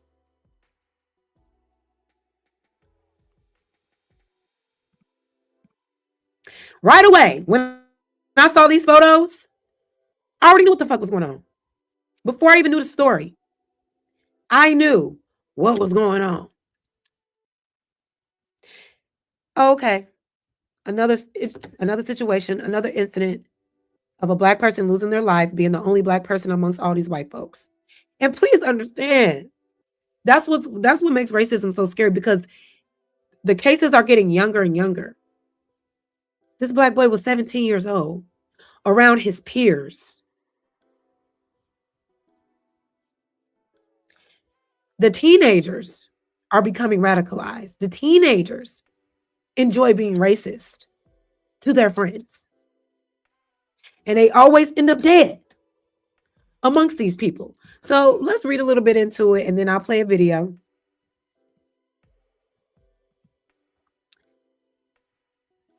So it says here, the search is over, but the questions are just beginning. Nolan Xavier Wells, an 18-year-old wide receiver at Southwest Mississippi Community College, and Ocean Springs High School football standout, went missing on July 4th while spending the holiday on Horn Island, a remote barrier island of the Mississippi Gulf Coast that is only accessible by boat. He was the only Black person in his group of friends. And we got to stop that. It ain't never safe. It ain't never safe. It ain't never safe.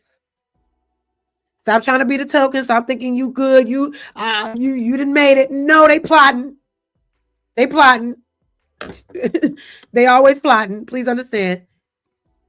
But it says, a multi-agency search involving the Jackson County Sheriff's Department and the U.S. Coast Guard, the United States, the United Cajun Navy, and the Gulf Island National Seashore combed the island for days. For days?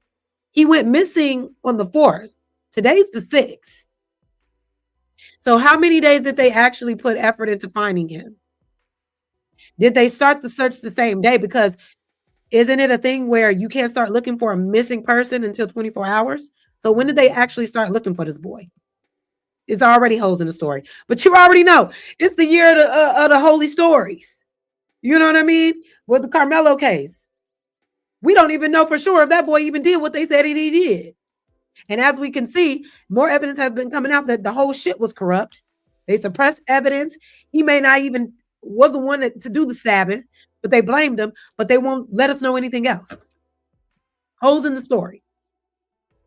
It says the Jackson, it said combed the island for days before a park ranger discovered a body in the water near the northwest end of Horn Island on Monday morning, which is today. So you didn't take days. You took about maybe 12 hours. Because when we get into this other video, it says that those friends went back to shore and continued to party. So it wasn't like the party stopped after he went missing at 3 p.m. in the afternoon. No, them motherfuckers went back and they hung out some more. Right? If there was an investigation for days, party over, party shut down, we're trying to find our friend. But no, that didn't happen because they know they did that. They know they did that shit. Or they know what happened. So it says, the Jackson County coroner confirmed there is no reason to believe it is not him. And Nolan's devastated mother, Christine, confirmed his death on social media, writing Nolan was a special soul. God took his time creating our son. No cause of death has been released. And the investigation remains ongoing. The internet is demanding answers, with many pointing to the fact that he was the only Black person in the group and was left behind. So that brings me to another video with Antonio Speaks or Talks. Make sure you hit the like button. So he did an update right before I went live. He came out with this update, right, on this case. So we're going to play it really quickly. Make sure y'all hit that like button. Let me share this tab.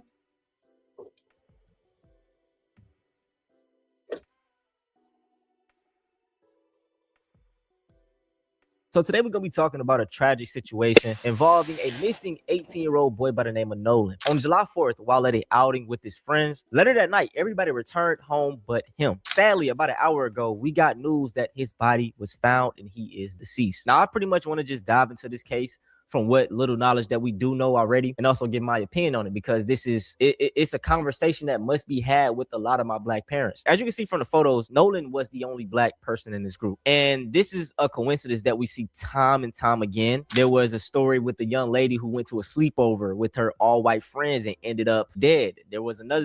Yes, and that lets you know that there's a pattern here. That woman that he was just speaking to was a Black woman that went to a sleepover in her neighborhood. She trying to be all friendly and shit. Only white lady at that party. Next morning, she wake up dead in their garden in the backyard. Nobody else harmed. Nobody knows what happened.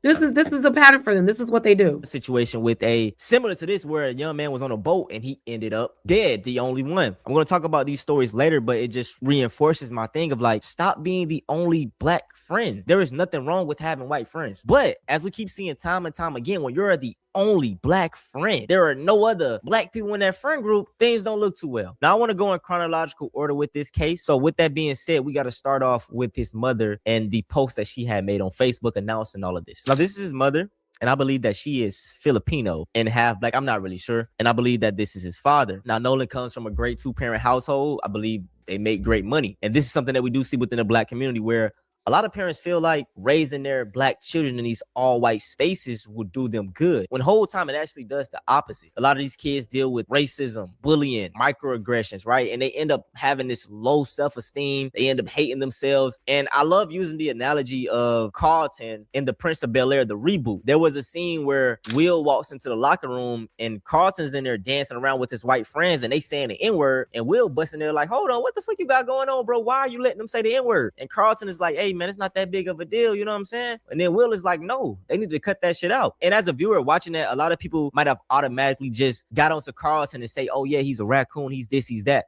But I look at it in the perspective of him, man. Like, think about it. He probably went to that school. His first day there, they was being racist, doing all these type of things to him, and he kept on fighting back. By the end of that year, he pretty much got tired of fighting. I mean, I can't fight y'all every day. I'm just gonna have to get used to it. So that tends to end up happening with these Black kids in these all-white environments. They end up becoming docile. They have to end up just taking this stuff. They shuck and jive.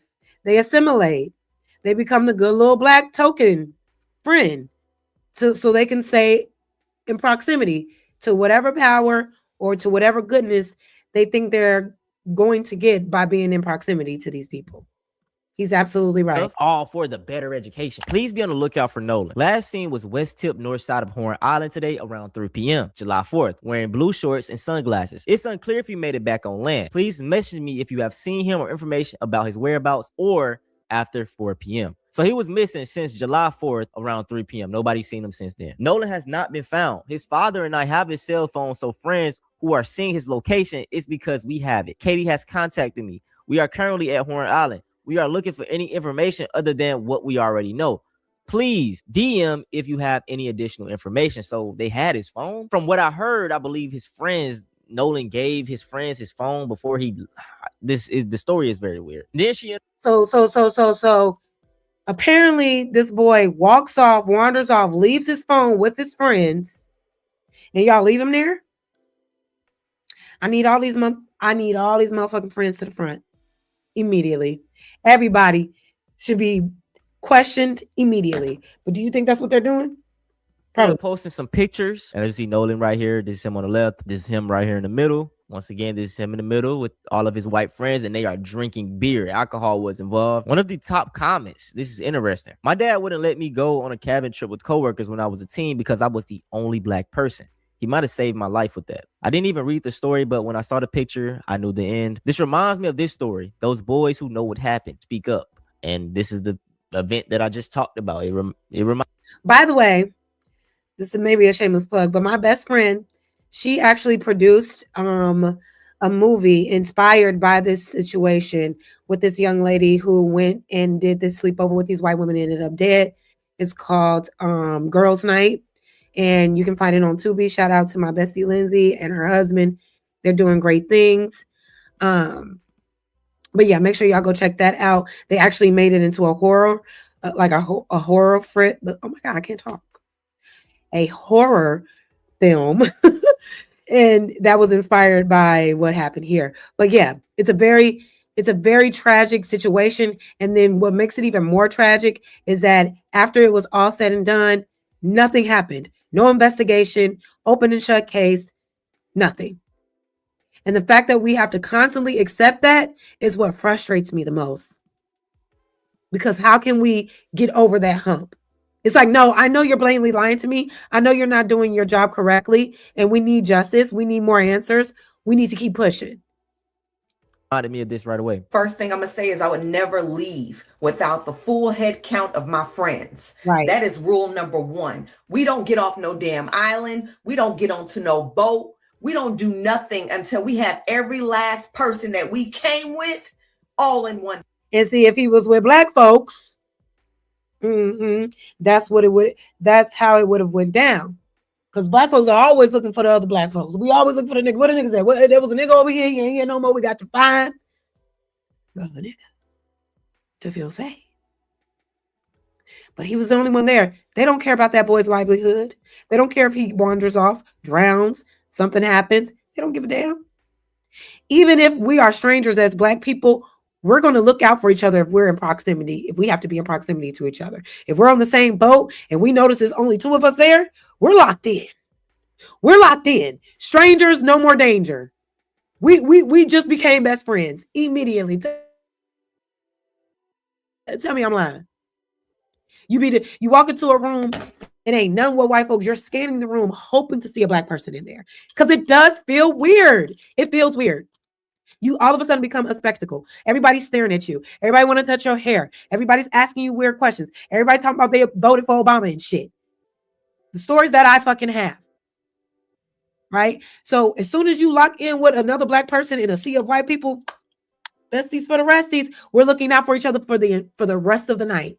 If we hear a microaggression towards you, we're going to step in and say something, and vice versa. But no, not in this case. Of course not. Place. You mean to tell me that no one took account for Nolan Xavier Wells before y'all got back on that boat to go back to the main island? Something's not adding up. 18-year-old Nolan Xavier Wells was. And then another question I have with this case is, okay, so all y'all made it back to shore. Leaving the spot you were at on the boat in the middle of the water, wherever y'all was at, y'all had his phone, but you didn't have him. Who did you call? Ghostbusters, clearly, because ain't nobody show up. But did you make any immediate calls to emergency? They're like emergency ambulance that can come into the water. Because I know here in Chicago, there are people on deck that have their own little boat buggies that float around in the water in case something crazy happens. You have access to somebody that either can resuscitate you or help you find a body immediately. Were there any of those calls made? Were those kids asked those questions? Okay, so what did y'all do when y'all realized that he wasn't on the boat with y'all anymore and y'all got back to shore without him? What happened in between that time? Did anybody call his parents? Did anybody call the police? Did anybody call for help? Hey, we lost our friend. We need somebody out here to help. You know, we don't know if he drowned. He may be under here. Da, da, da, da. Did any of that happen? And if the answer is no, that's a clear admission of guilt.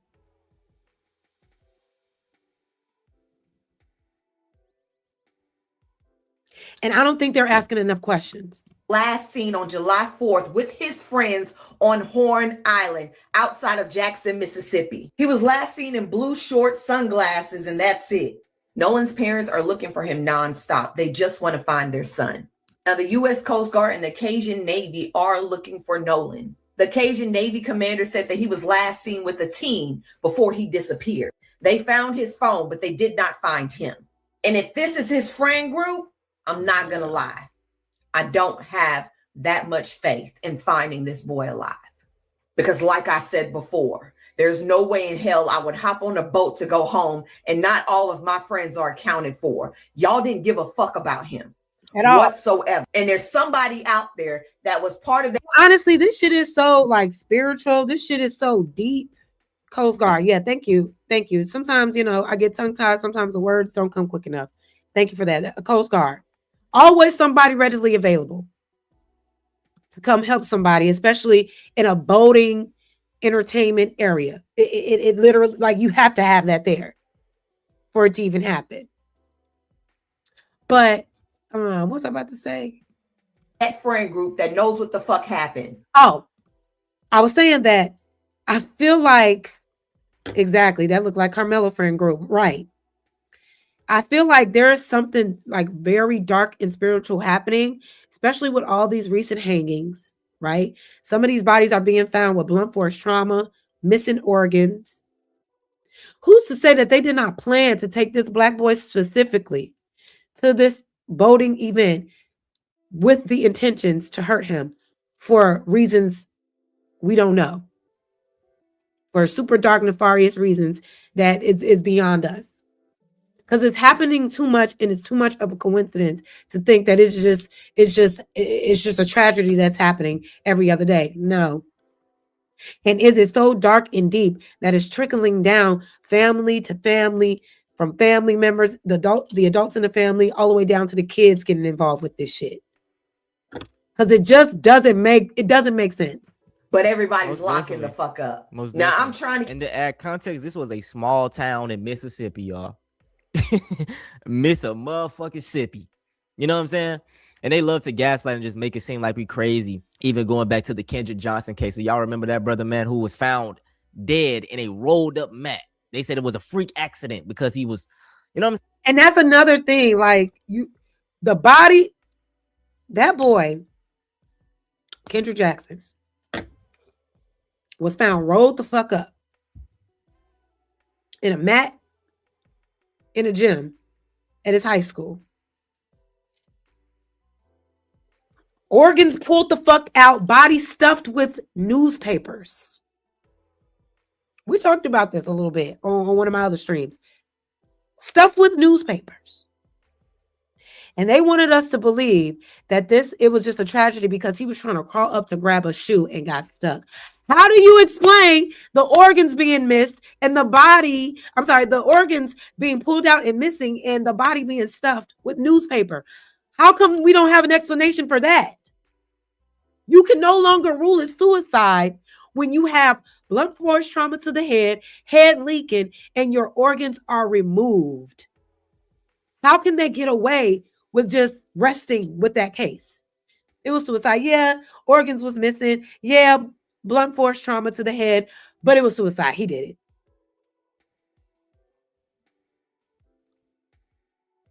There needs to be something that can combat these situations, like some type of system that when they try to give us certain results and it doesn't align with the facts, it doesn't align with the autopsy, and they want us to say and want us to believe that it's one thing, there needs to be some type of system in place that fights against that and make them prove that okay, it was suicide. I need you to prove without a shadow of a doubt that this is suicide based on all of the evidence that we have.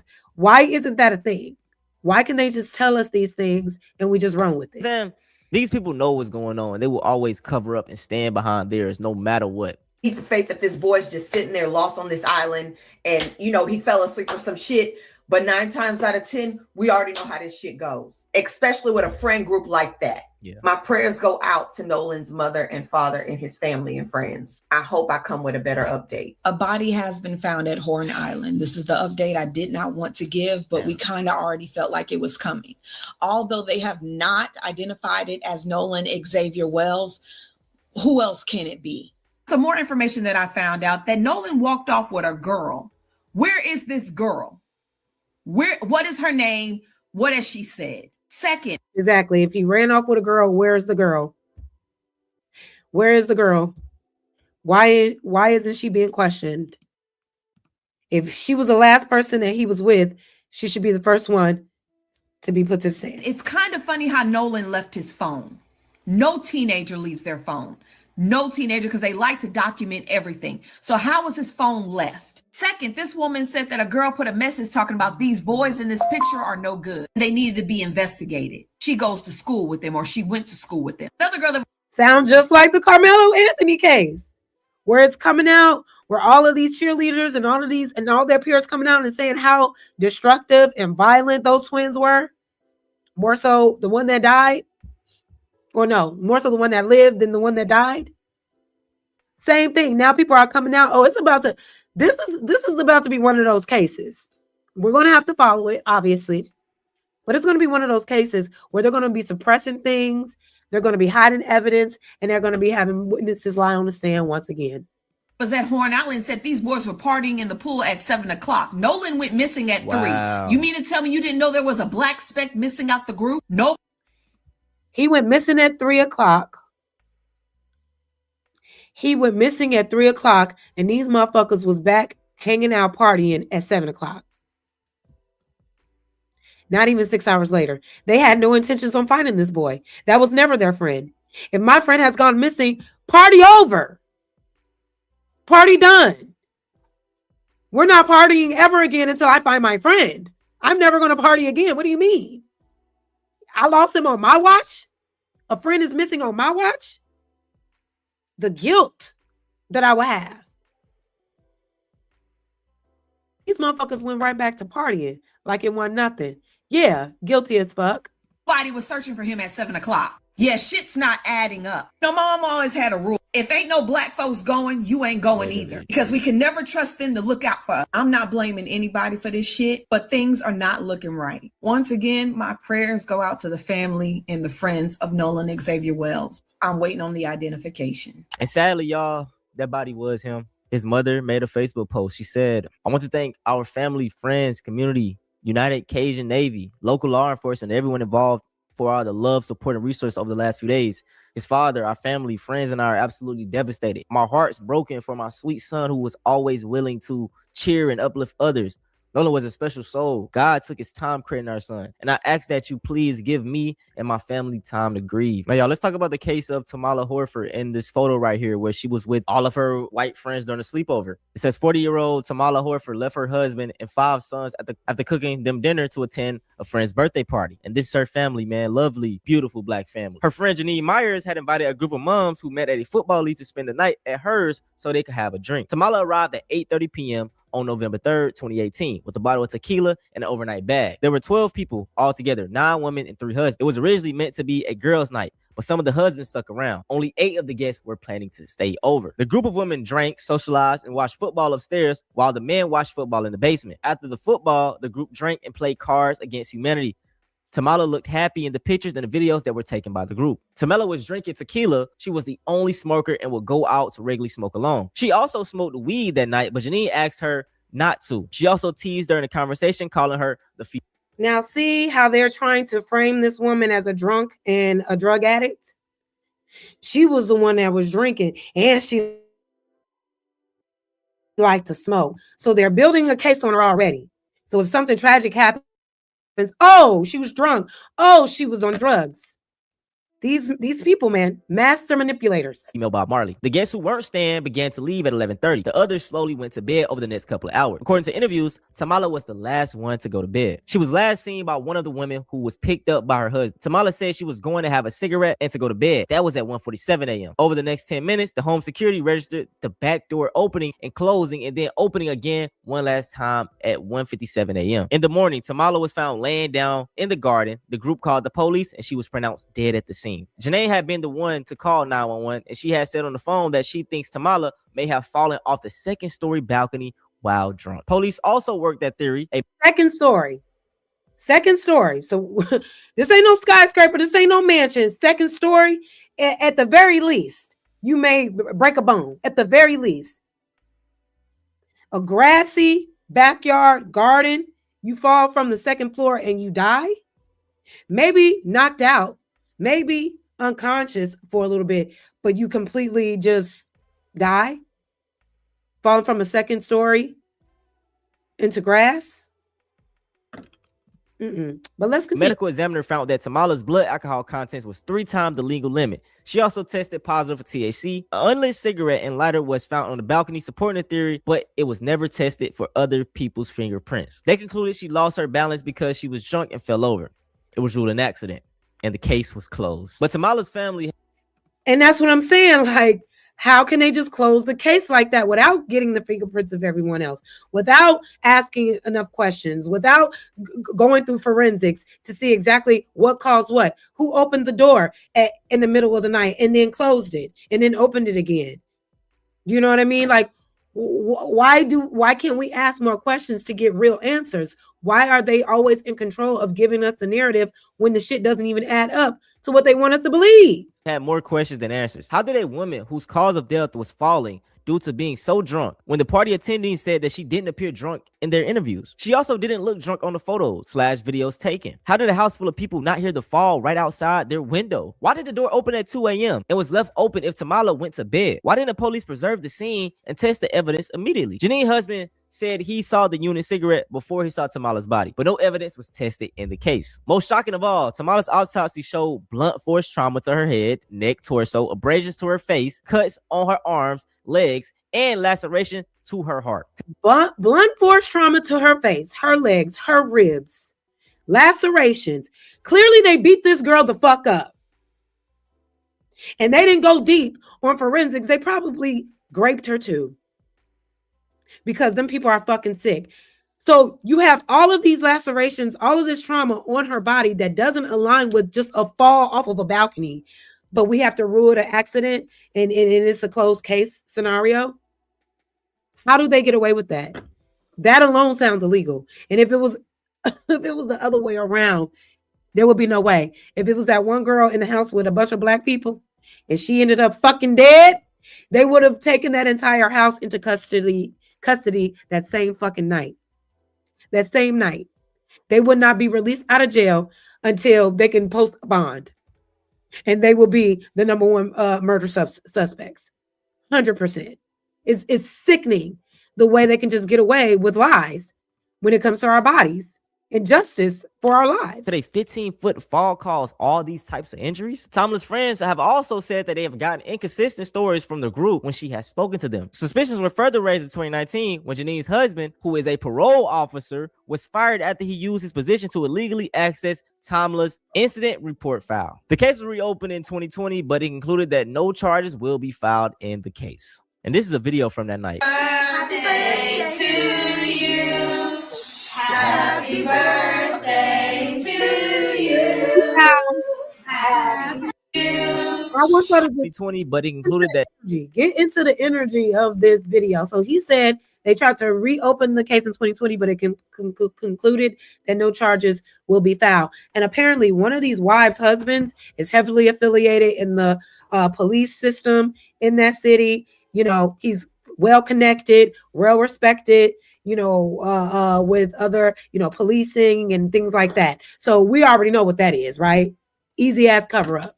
But get into the energy. No charges will be filed in the case. And this is a video from that night. birthday to you.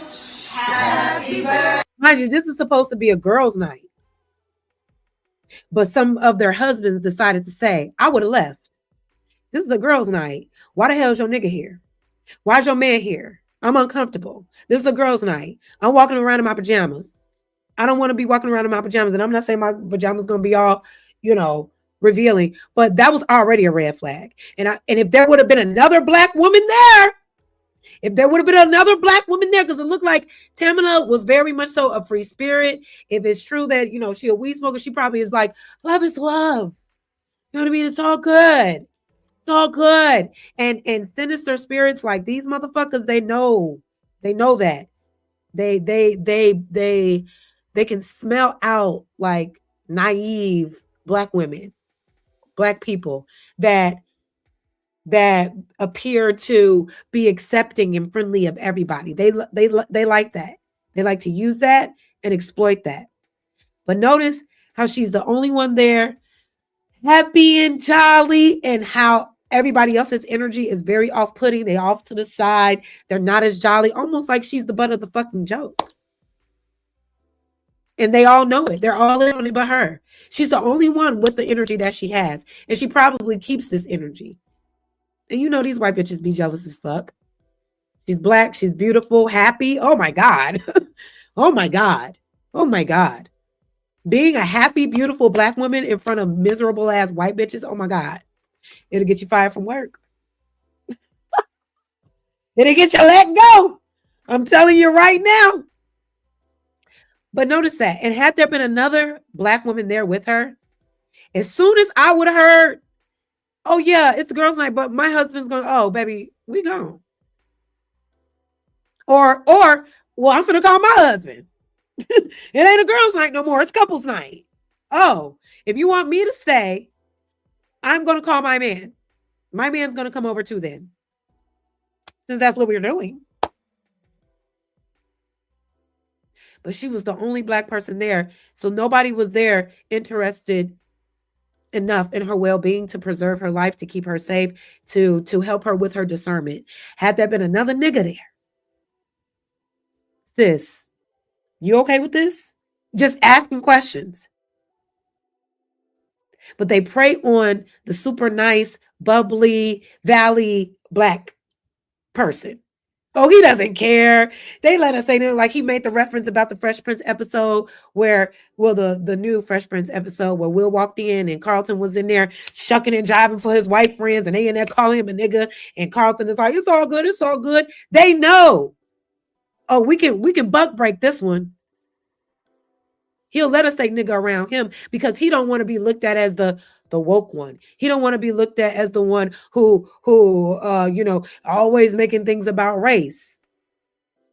So we're going to make it about race in jest and as a joke and make him believe it's still not about race. It's just, it's just all in fun. They know exactly what the fuck they're doing at all times. Birthday to you. Happy birthday, dear Sean. You see that? Do you see that? You see how they're all facing each other? Look. Happy birthday. What are they saying right there? Inside joke? Dear Sean.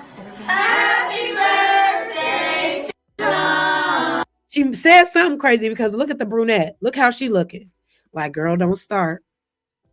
And when you talking about somebody and they standing right there, there's a certain way that you stand. So they can't see your face.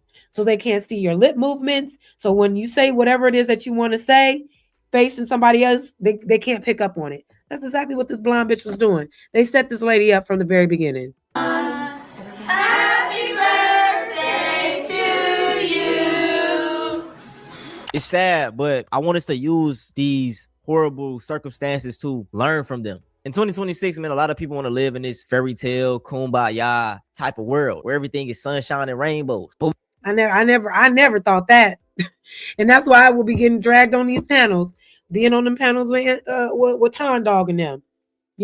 I was always the oddball out because I'm literally like, no, racism is alive and well. It permeates through our society till this day. It's in our schools. It's in our healthcare healthcare system. It's everywhere.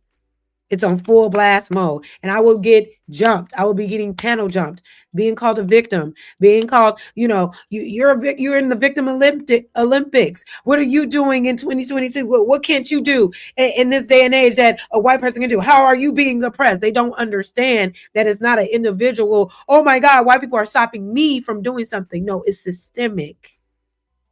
It's inherited.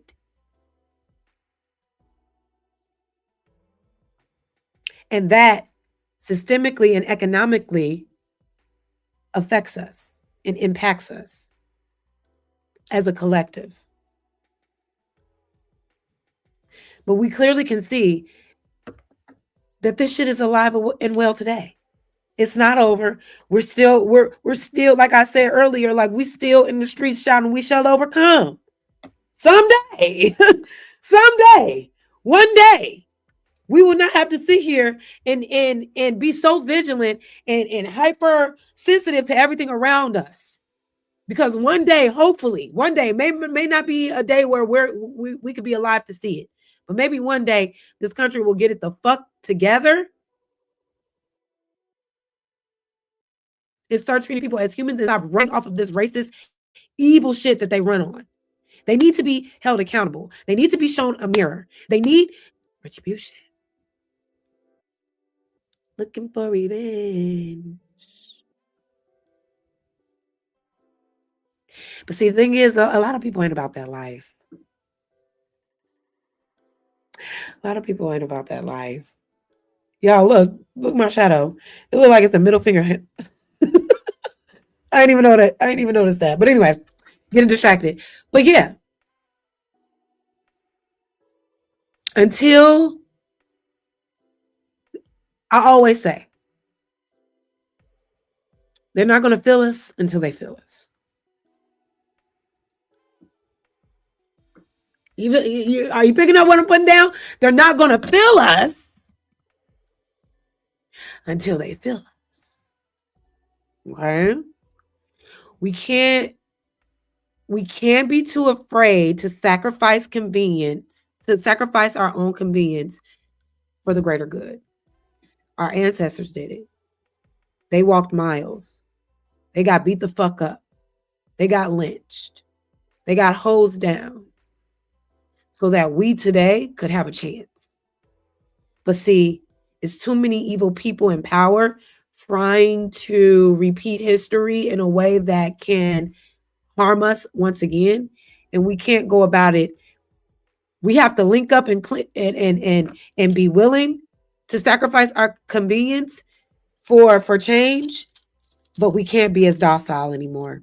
No, that nonviolent shit out the window. It has to be. It has to be. I'm sorry. It has to be. Like I said, they're not going to feel it until they feel it. So y'all, I'm going to play one last video. I hope you've been enjoying the show so far. It's 10 o'clock. Dang, we've been here all night.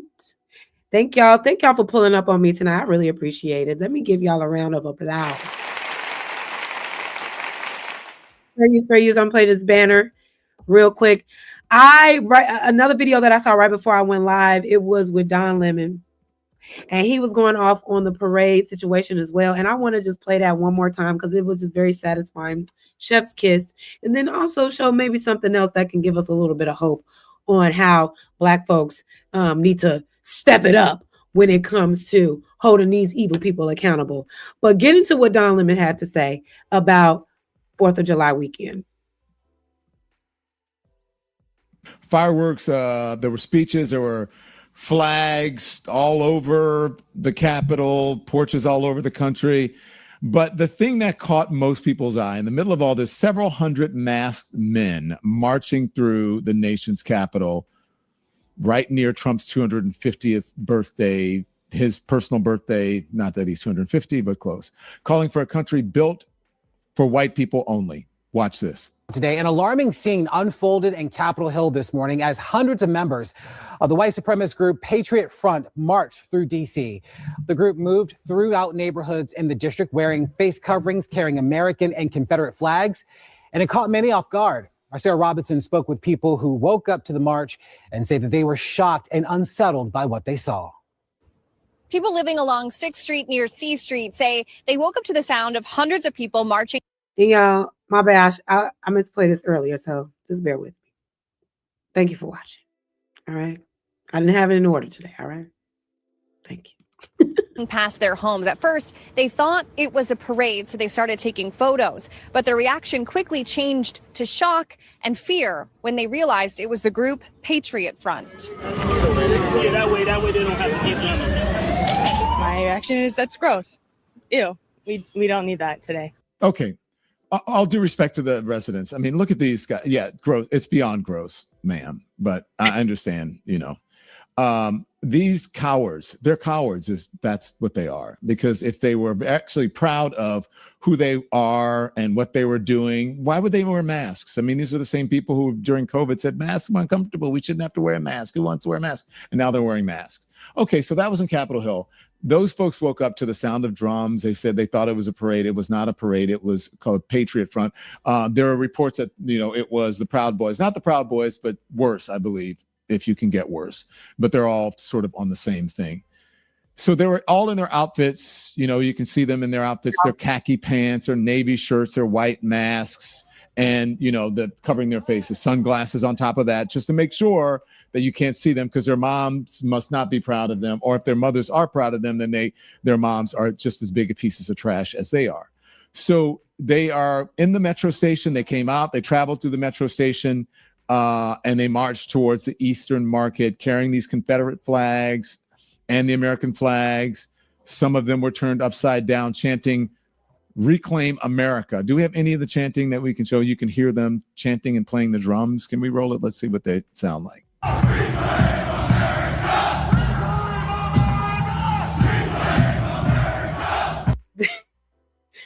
Reclaim America. Reclaim America. Bitch ass nigga, it was never yours. America was never yours. Reclaim, reconquer, maybe. Re-exploit, reclaim. It was never yours to claim. It's very sick. Hey, heat stroke. Yeah, you do. Okay. Heat stroke. Oh, you- So claiming, saying reclaim America, like reclaim America for what? As they are, again, losers. Look at them. Why don't they just wear hoods? Just, that's what they are. Calling for the removal of immigrants. Now, these people, them and some of the MAGA folks and Proud Boys, I don't think they understand that immigrants actually bring prosperity to America, that they contribute to society, because they are not ranking number one in violent crimes in America. No. That's that white man. Okay. Immigrants are over here minding their fucking business. The amount of crimes that are happening to American citizens are not being done by immigrants. These mass shooters, these school shooters. Who shot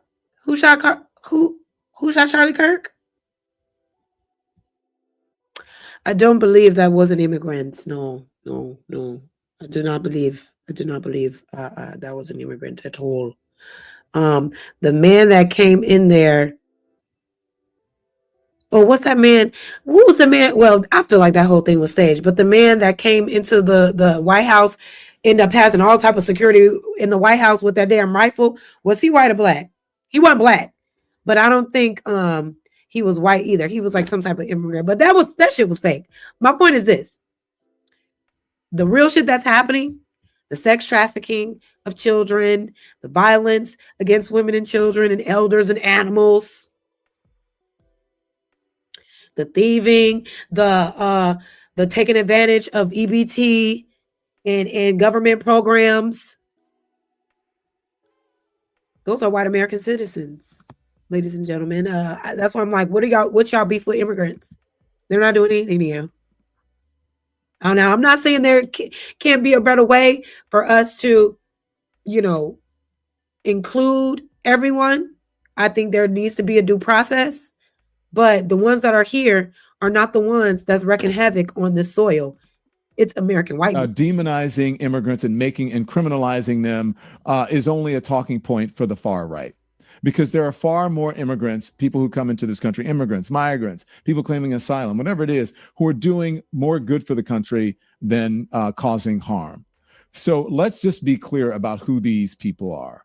The Anti-Defamation League says that they are white supremacists. The Southern Poverty Law Center calls them a hate group, obvi. They came out of Charlottesville. Remember Charlottesville? Jews will not replace us. And the Blood and Soil crowd. Remember those? They came out of Charlottesville, out of that crowd that watched a man drive his car into Heather Heyer. Remember killing Heather Heyer, that young woman? That's where this group was born, right? And where Donald Trump said there were very fine people on both sides, and then went on to say he meant something else. And they're like, he said, and I would imagine they're terrible. I don't know, something like that. Their own manifesto on their own website says that democracy has failed this country and that they need what they call a hard reset for the country, a return to traditions of their forefathers. Now, what are those traditions of their forefathers? Would it be lynching? Would it be keeping people from being able to vote? Certain people, like Black people and women? I don't know. I mean, maybe the women part, I'm not sure, but I know about the Black people part. They would like immigrants not to be able to vote.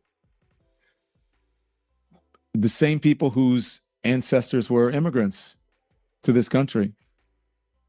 And so, and they tell you exactly who those forefathers are. They said it's you. That's what I'm saying. Like, why isn't a mirror ever put up to these people? Okay, so you want to take back your America. You want to do what your ancestors did, what your forefathers did. This is what they did. This is what y'all proud of? Raping, pillaging, murdering, stealing, taking, harming, conquering, raping, killing, throwing Black babies in the mouths of alligators. eating Black people after you kill them, using their teeth and their skin for like memorabilia around your house. What about your whiteness makes you so fucking proud when it's like connected to such horrific shit? Like, you have a lineage of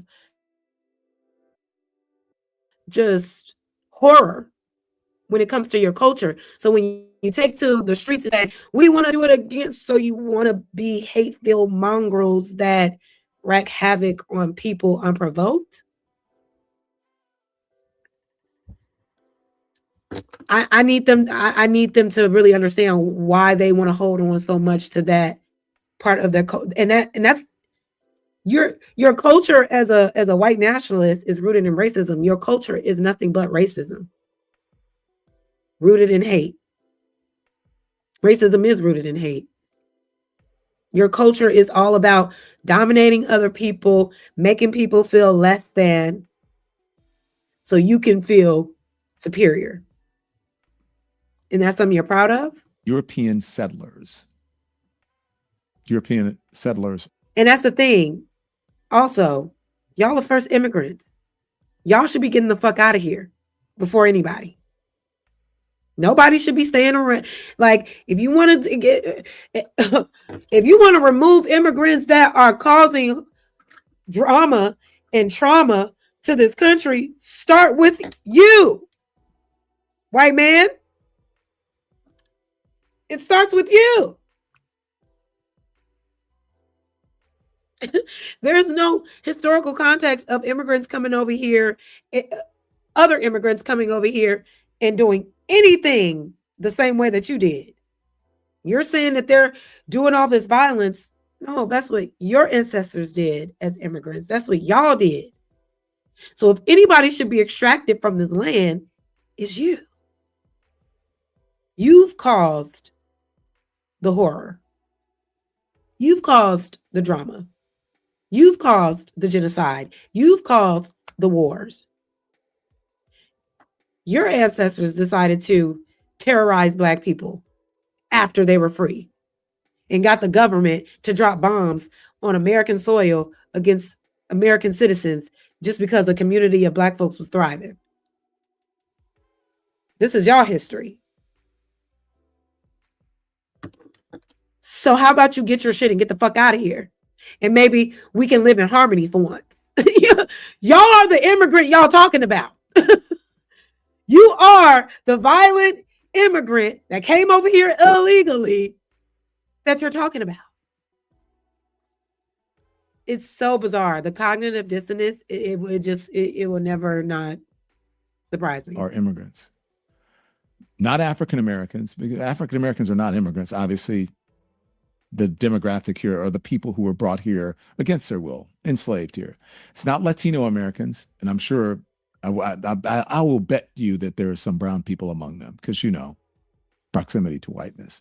Not Asian Americans, obviously not Native Americans who were here before any settler ever showed up, and some Latino Americans were here, Mexican Americans were here before any settler ever showed up. I keep saying, I know it's a cliche, the border crossed Mexicans. They didn't cross the border. So they said just them. They're claiming a country that's not even theirs. They weren't even here first. So several hundred grown men or several thousand grown men needed masks just to say that out loud. Why don't you say it with your full chest with the mask off? Because they're pussy. They've always been pussy. That's why all they have is violence.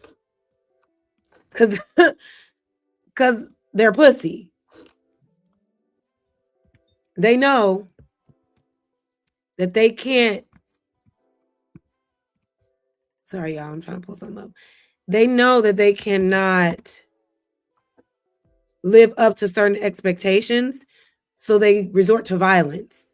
They know that they are not on the same level, so they resort to violence to get their way. You know, classic narcissistic derangement syndrome. Think about that. If you actually believe your cause was righteous, you wouldn't need a white cloth over your face like you wouldn't need a white hood over your head. You wouldn't need sunglasses and matching caps so nobody can pick you out of a crowd. So that people you work with or know or neighbors and your loved ones would not be embarrassed by you. Men who believe in something stand behind their name if you believe in it. These men hid behind their fabric because they know exactly what they're selling and they know it doesn't survive daylight. It doesn't survive the smoke. They actually can't survive daylight. You know, they be burning in the sun. They don't last in the sun. They literally will burn to death if they sit out there long enough. Like, the natural elements of nature don't even agree with your existence. Like, that should tell you a lot. That should tell you a lot. I'm just saying. Test doesn't pass a smell test with a face attached to it. So this is the we don't know if it was hundreds of thousands. There are reports. I don't know how many of them. I know that these idiots were out there.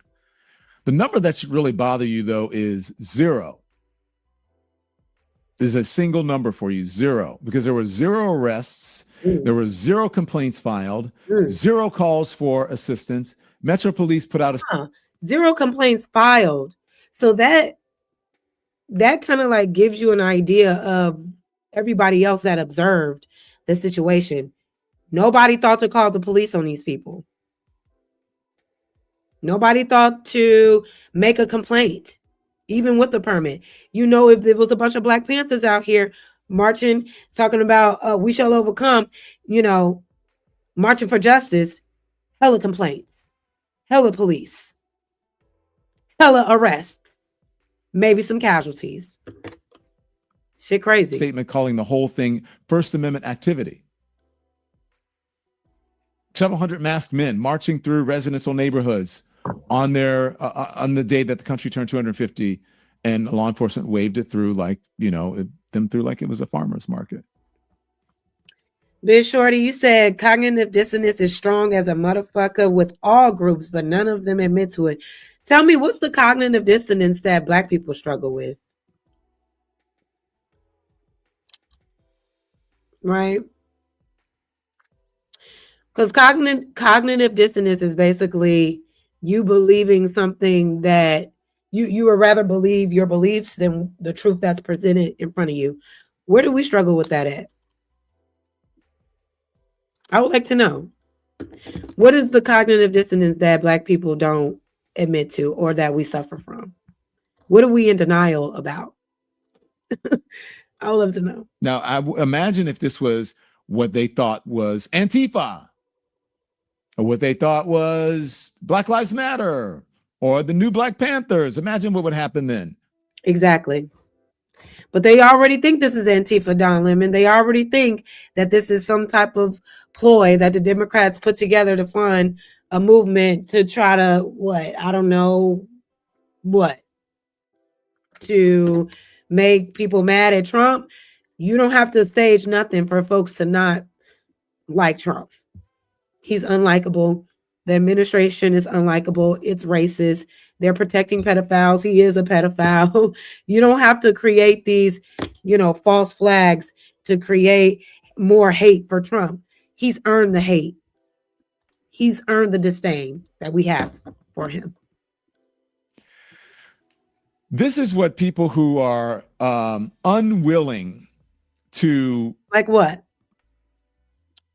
Now, I will agree. There are certain topics that Black people, and I think it is because of certain traumas that we've endured that we don't necessarily speak to out loud, especially things that happen within the family, protecting men in the family, protecting weird things that happen. It is one of those things. Now, that's one thing that I can say that happens across the board through every group. But I'm speaking more so of cognitive dissonance as it pertains to Black people's place in America versus white.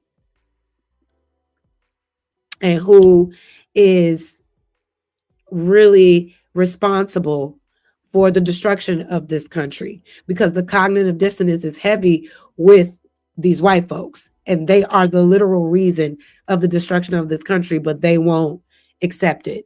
Acknowledge it. What's going on, B. Taylor, girl? How you doing? I was just thinking about you. How you been? I need to holler at you, girl. We gotta talk. But y'all, let me play a little bit more of this video. I just really like the way Don Lemon kind of ate them up and read them down.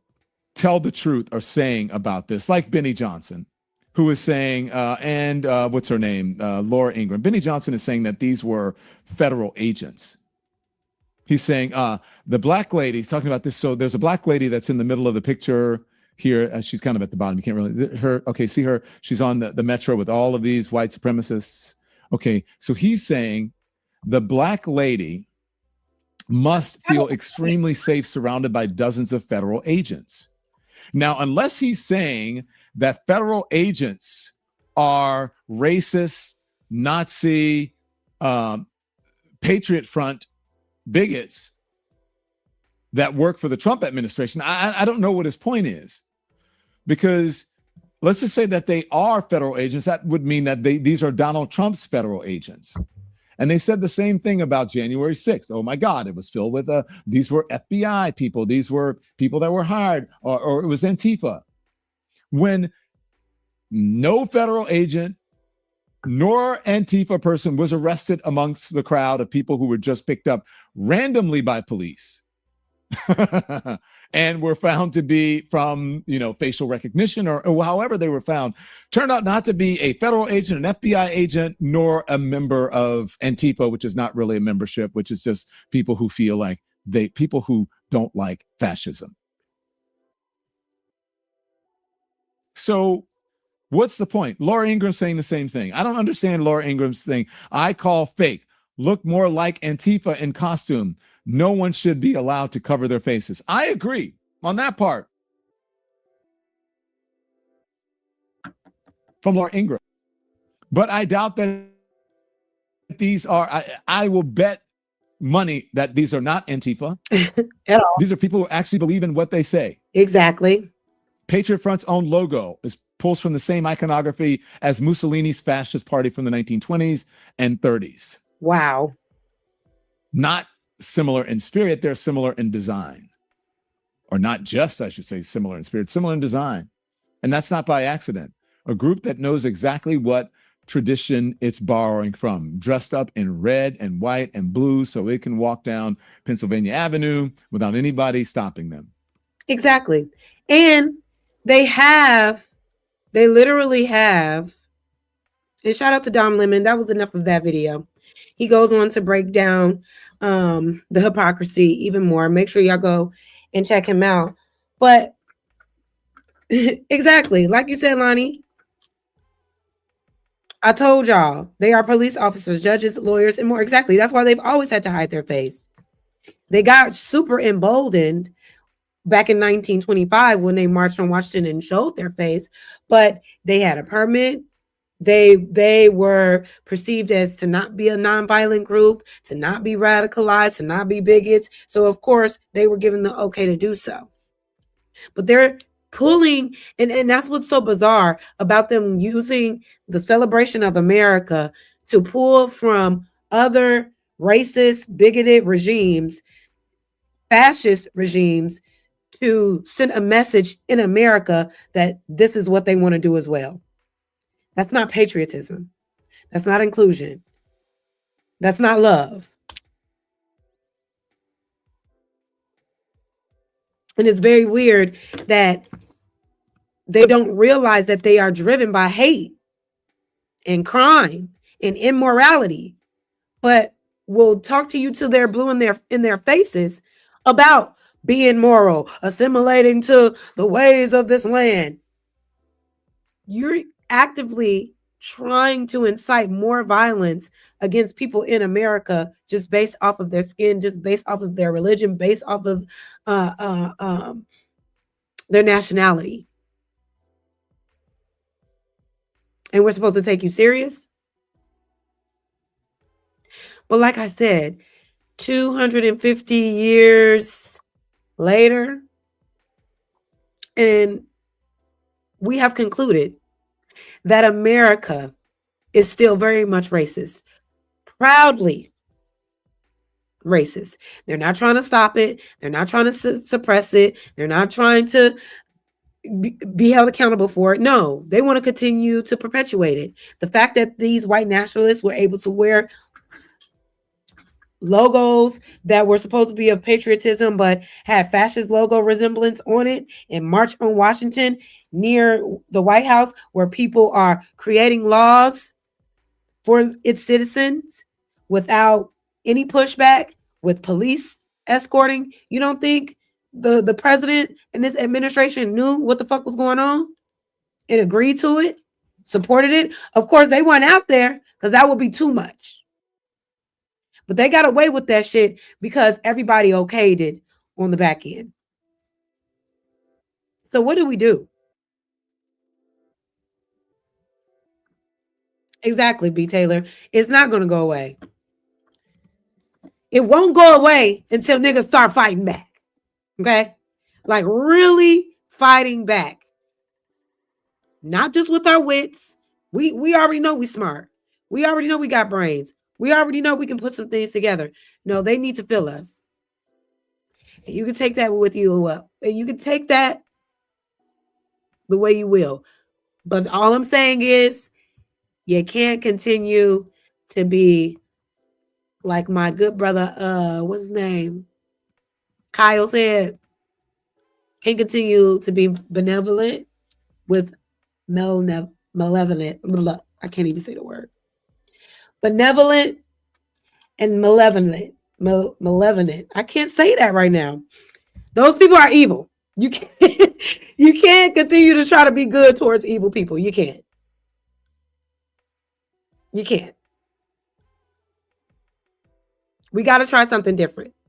We got to make certain demands, and we got to be aggressive with it. And we got to give pushback at every corner, or they will continue to perpetuate this same system of racism that will adversely impact our society the way that it always has. They want to bring back hangings, which is why we've seen an increase of Black folks being hung from trees. What if we saw an increase of white folks being hung from trees?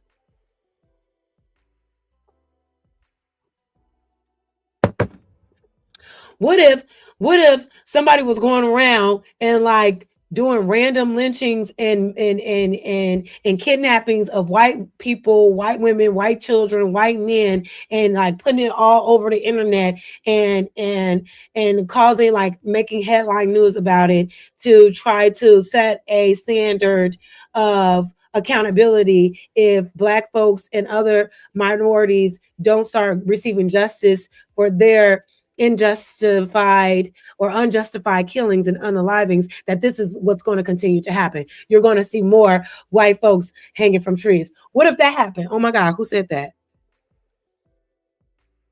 Who said that?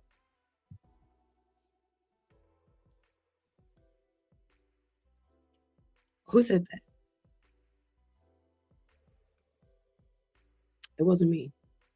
I don't know who said that, but I'm just saying, like, what if? What if for the next 6 months you see headline after headline as a little white Susie Lou,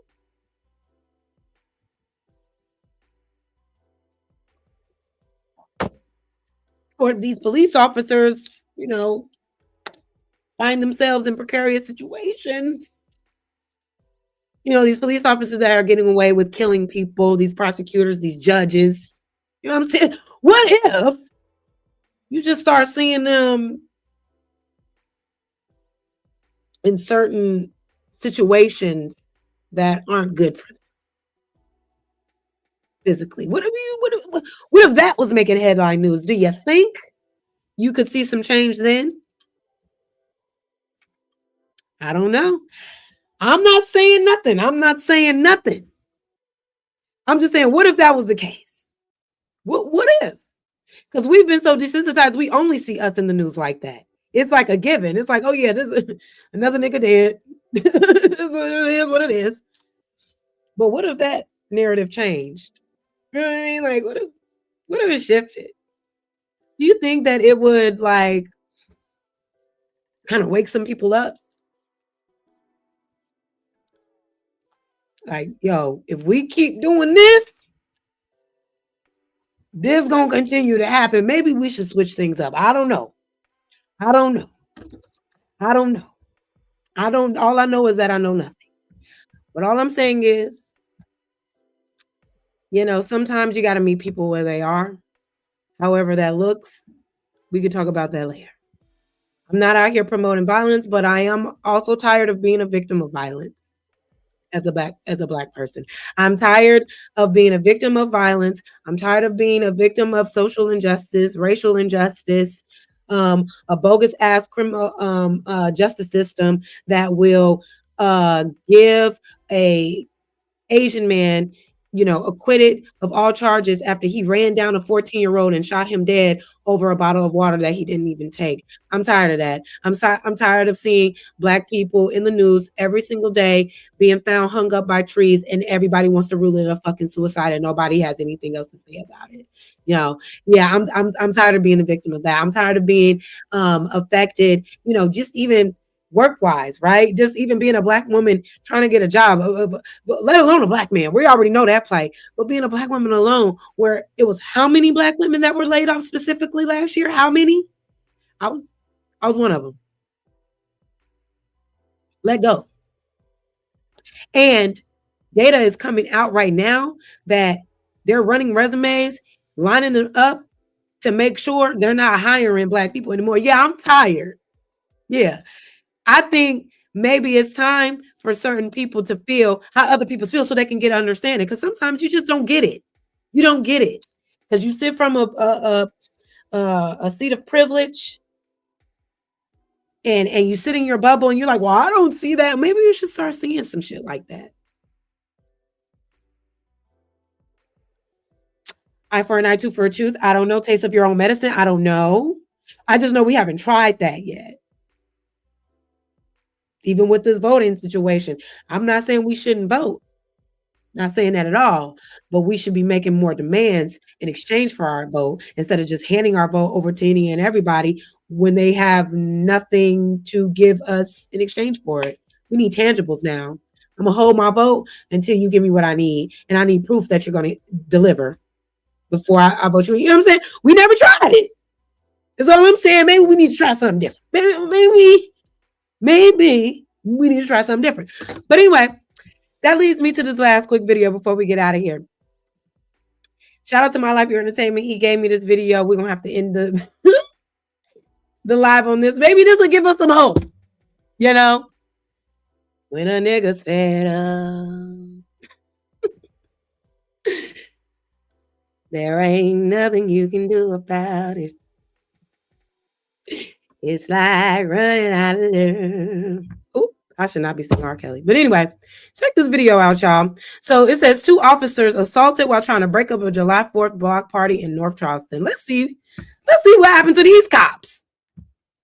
Let's see. Now, North Charleston police now respond to the viral videos surfacing on social media involving their officers and attendees at the block party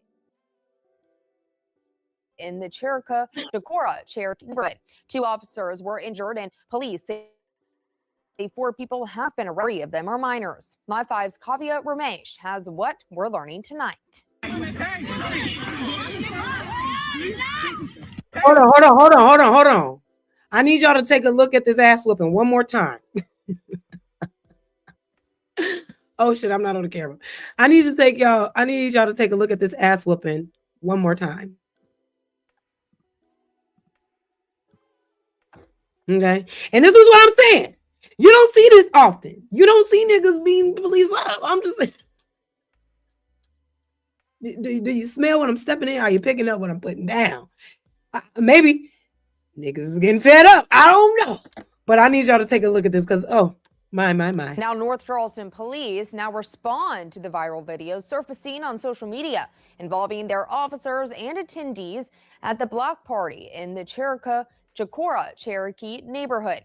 2 officers were injured, and police say 4 people have been arrested so far. 3 of them are minors. My 5's Kavya Ramesh has what we're learning tonight. A neighborhood 4th of July celebration permitted by the city of North Charleston turned into what police are calling a civil disturbance. Police say around 8:30 p.m. officers started getting reports of gunfire and people firing fireworks toward passing cars. Officers made repeated public announcements advising that the event had ended and directing everyone to leave the area safely in an attempt to de-escalate the situation. But police say the crowd grew, fights broke out, and more shots were fired. Officers exited their patrol vehicles to intervene, separate the individuals involved in the fights, and work to restore order and protect the public. Police say several officers were assaulted but have already bounced back. The 2 female officers got whooped. 2 officers got their ass beat. that were injured are fine. They're working. I spoke to them. The mayor spoke to them. They're in good spirits. The young officer that's in the video, she's back working today. Police say they recovered 4 firearms, including 2 automatic weapons, along with a makeshift spear. Camacho says he's praising the involved officers for the restraint they had, knowing this could have been far worse. A community advocate who saw the video says the incident left him shaken, but felt relieved it didn't end worse. A lot of emotions. Ashamed, disgraced. It just a lot of emotions when I saw that video. You know, I'm very pleased that no one was seriously hurt. That could have gone really bad. Spite says from what he understands, the event itself wasn't the issue until it spiraled. You know, we just can't do that. That just can't happen. You know. Shit, I want to see more of it. Now, luckily in this situation, nobody was shot and killed. Thankfully, the police officers, you know, tried to fight back. But I'm just making fun of police officers getting beat up because we don't know what led to this incident. But it seemed like the black folks that day wasn't having it. Seemed like them black folks was trying to stand their motherfucking ground. and had to fight back because clearly they felt they were being wronged in some way, shape, or form, right? So I just thought it was funny. Fuck all the peaceful shit. Fuck all the, oh, we don't want that. We don't want that. Why not?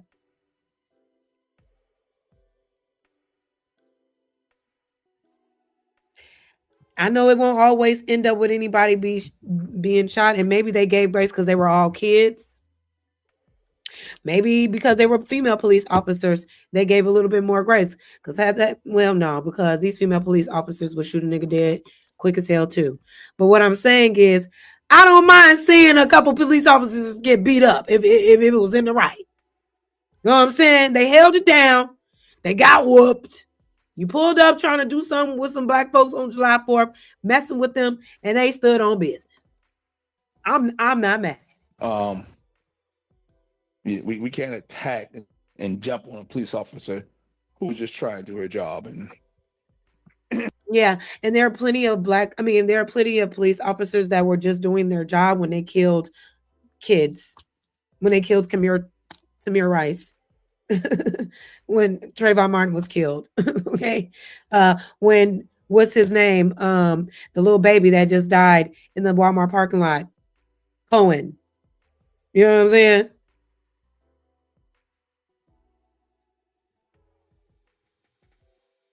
It is what it is. It is what it is.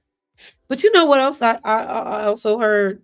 One way we can get back when it comes to like injustices against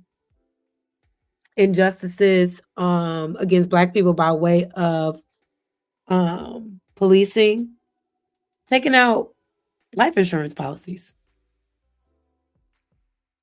So every time there's a wrongful death, we can somehow hit them where it really hurts, which is their pockets, and hold them accountable that way, instead of them being able to, get on, what do they call it, suspension, or, they're on paid time off after an incident happens. No, let's take out these insurance policies and file wrongful death suits and start getting money off of these bodies. Clearly, something got to happen. But yeah, I'm not saying that we need to be out here going around jumping a bunch of police officers or anything like that. What I'm saying is it's time to fight back. Is all I'm saying. It's time to fight back. And we can be strategic about it. We can be pragmatic about it. And we can definitely be sensible about it. But don't ever think that physically fighting back won't ever be on the docket when they use physical force from the jump.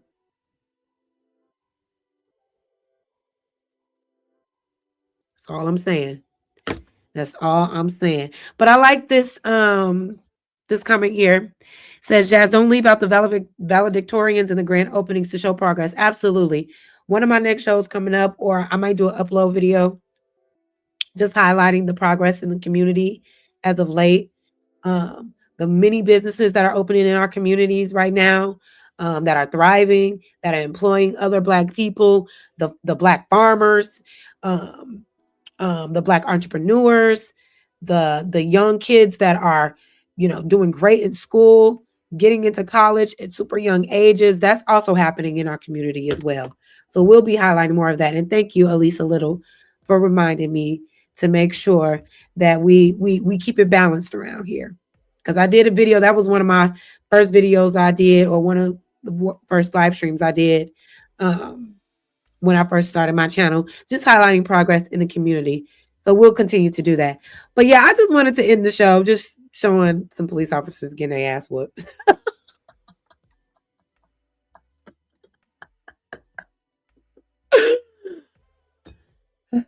Well, they live to tell about it. They'll be all right. They'll be all right. It's okay. And beat her like that, like a mob. That just can't happen. Chief Camacho says they do it. They do it. I mean, this isn't over. More arrests will be made as we go through our body camera footage. Youth violence has continued to be an issue in the community, and police are asking themselves, what more can they do after policy changes and community conversations. Reporting in What you can try to do is when you approach a group of Black folks, maybe not, villainize and criminalize them before you interact with them. Because I want to know more to that story. I want to know more about why y'all got y'all ass beat.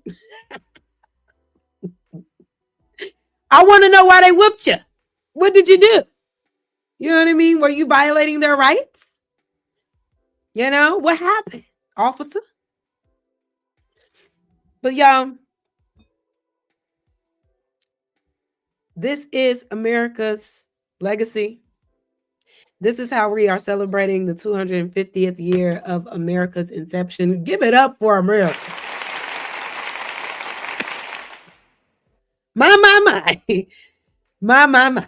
What a time to be alive in America, where in 2026, we have lieutenants sending racist ass messages to his partners on the police force, talking about don't aid any Black people in a collision crash because they're Black, wishing that he could still enslave people. We got Black folks being strung up from trees, being discovered in every last one of them. No foul play in any of them. All suicide. Yeah, totally believable. Yeah, we just have to be like, yeah, it's suicide. Yeah. Where we have police officer killing kids in Walmart parking lots over Pampers, where we have shop owners killing teenage boys who did not do anything at all, didn't even raise his motherfucking voice in that damn store, left out, ran for his life, and was gunned the fuck down, acquitted on all charges. You know what I mean? Carmelo Anthony, defended himself, right? And shit, according to all this evidence, he may not have been the one to even have done the thing that they said that they do. But see how they try to tell you, this is what we say that it is. This is what it's going to be, and you can't have any pushback on that. I'm here for the pushback. Enough is enough. So y'all, that's all I got for y'all tonight. I appreciate y'all for pulling up. Thank you so much for being here. And I understand wrong is wrong. Wrong is wrong. No, Max. You can't get along. You over there. You might be over there with them. And it's okay. Stay over there. We don't need you over here infiltrating, okay? So, you said what? The little girl shot that police officer with a bottle rocket too. They was on that with them. They was on that. They got beat because they were cops and were white. Period. We know this. So you mean to tell me? See, this is that propaganda that I will never believe in. I will never accept. Black people just don't sit around plotting on white people, whether they're officers or not, and go and then act on that plot. Sitting around waiting, like how that girl, remember in the last stream we were talking about, one of the last streams we was talking about, when that white girl came out and said some Black girls came out and whooped their ass, talking about we found the little girl, the smallest white girl we got, and this is for Carmelo Anthony. We don't do that. No. We may get right with you if you start some shit, but we don't just, oh, look, a white police officer, let's go beat their ass. That ain't never been a thing, so let's stop it. That's why I want to know more to the story. How did it get to that? Because like I said, if you're not bothering us, we're not bothering you. That's never been a thing. That's their thing. They like to come bothering us when we're not bothering them. We've never bothered them. That's the gag. The hate that we are given, like we never earned it. We never did anything to harm them as a community, but yet they always in our business, always trying to keep us down, always trying to do some weird ass shit. And this shit is systemic, all right? And all I'm saying is, just like them kids gave them a little tussle, fight back, niggas, we gotta fight back, all right? By any means necessary. And I'll die on that hill. Okay? Be willing to sacrifice a little bit of your own convenience for the future, for change. That's being a part of the change you want to see. Our ancestors were able to make the changes they were able to see because they stood 10 toes down and was willing to get beat the fuck up and not even fight back. I'm not advocating for that. I am definitely Team Malcolm X. You know what I mean? I understand Martin Luther King's heart, but I'm also Team Malcolm X by any means necessary, baby. Don't fuck with me if you don't want to get fucked with. You know what I'm saying? Don't come around here clowning unless you don't want to come to my circus. All right? Because I'll give you a show. And all I'm asking is for more of us to stay on code together. Stop looking at each other as the enemy and focus on who the true enemy is, because this 250th birthday just revealed that we are still victims of systemic racism, and the enemy is rearing its head bigger than ever. And we can't be quiet about it. So y'all, I hope you liked the video. Make sure you let me know what you think about it in the comments. I'm glad I started drinking towards the end. You saw my man come down here and give me a little cocktail. It's time for me to go, y'all. I appreciate y'all. Oh, let me read this one last super chat. Of course, you can get a round of applause. Thank you, Shiesty Avengers, Ashton, for the $2 super chat before we leave. Right? Yeah, let's see. Let's see what happened. Make that call. Round of applause to everybody that was sitting there. Yes. And like you said, Biz, we're going to figure out a name. We got to find a name. You know, we got to find us a name. The Jasminites. I don't know. We got to find something. I don't know. We got to figure it out. But until then, until the next stream, y'all, stay down, stay black, stay loving on yourself and loving on each other. Fuck the system. Fuck these people. Move smart. Be safe. I know we need a name and we're going to figure it out. Be smart, be safe. And until next time, y'all, we out.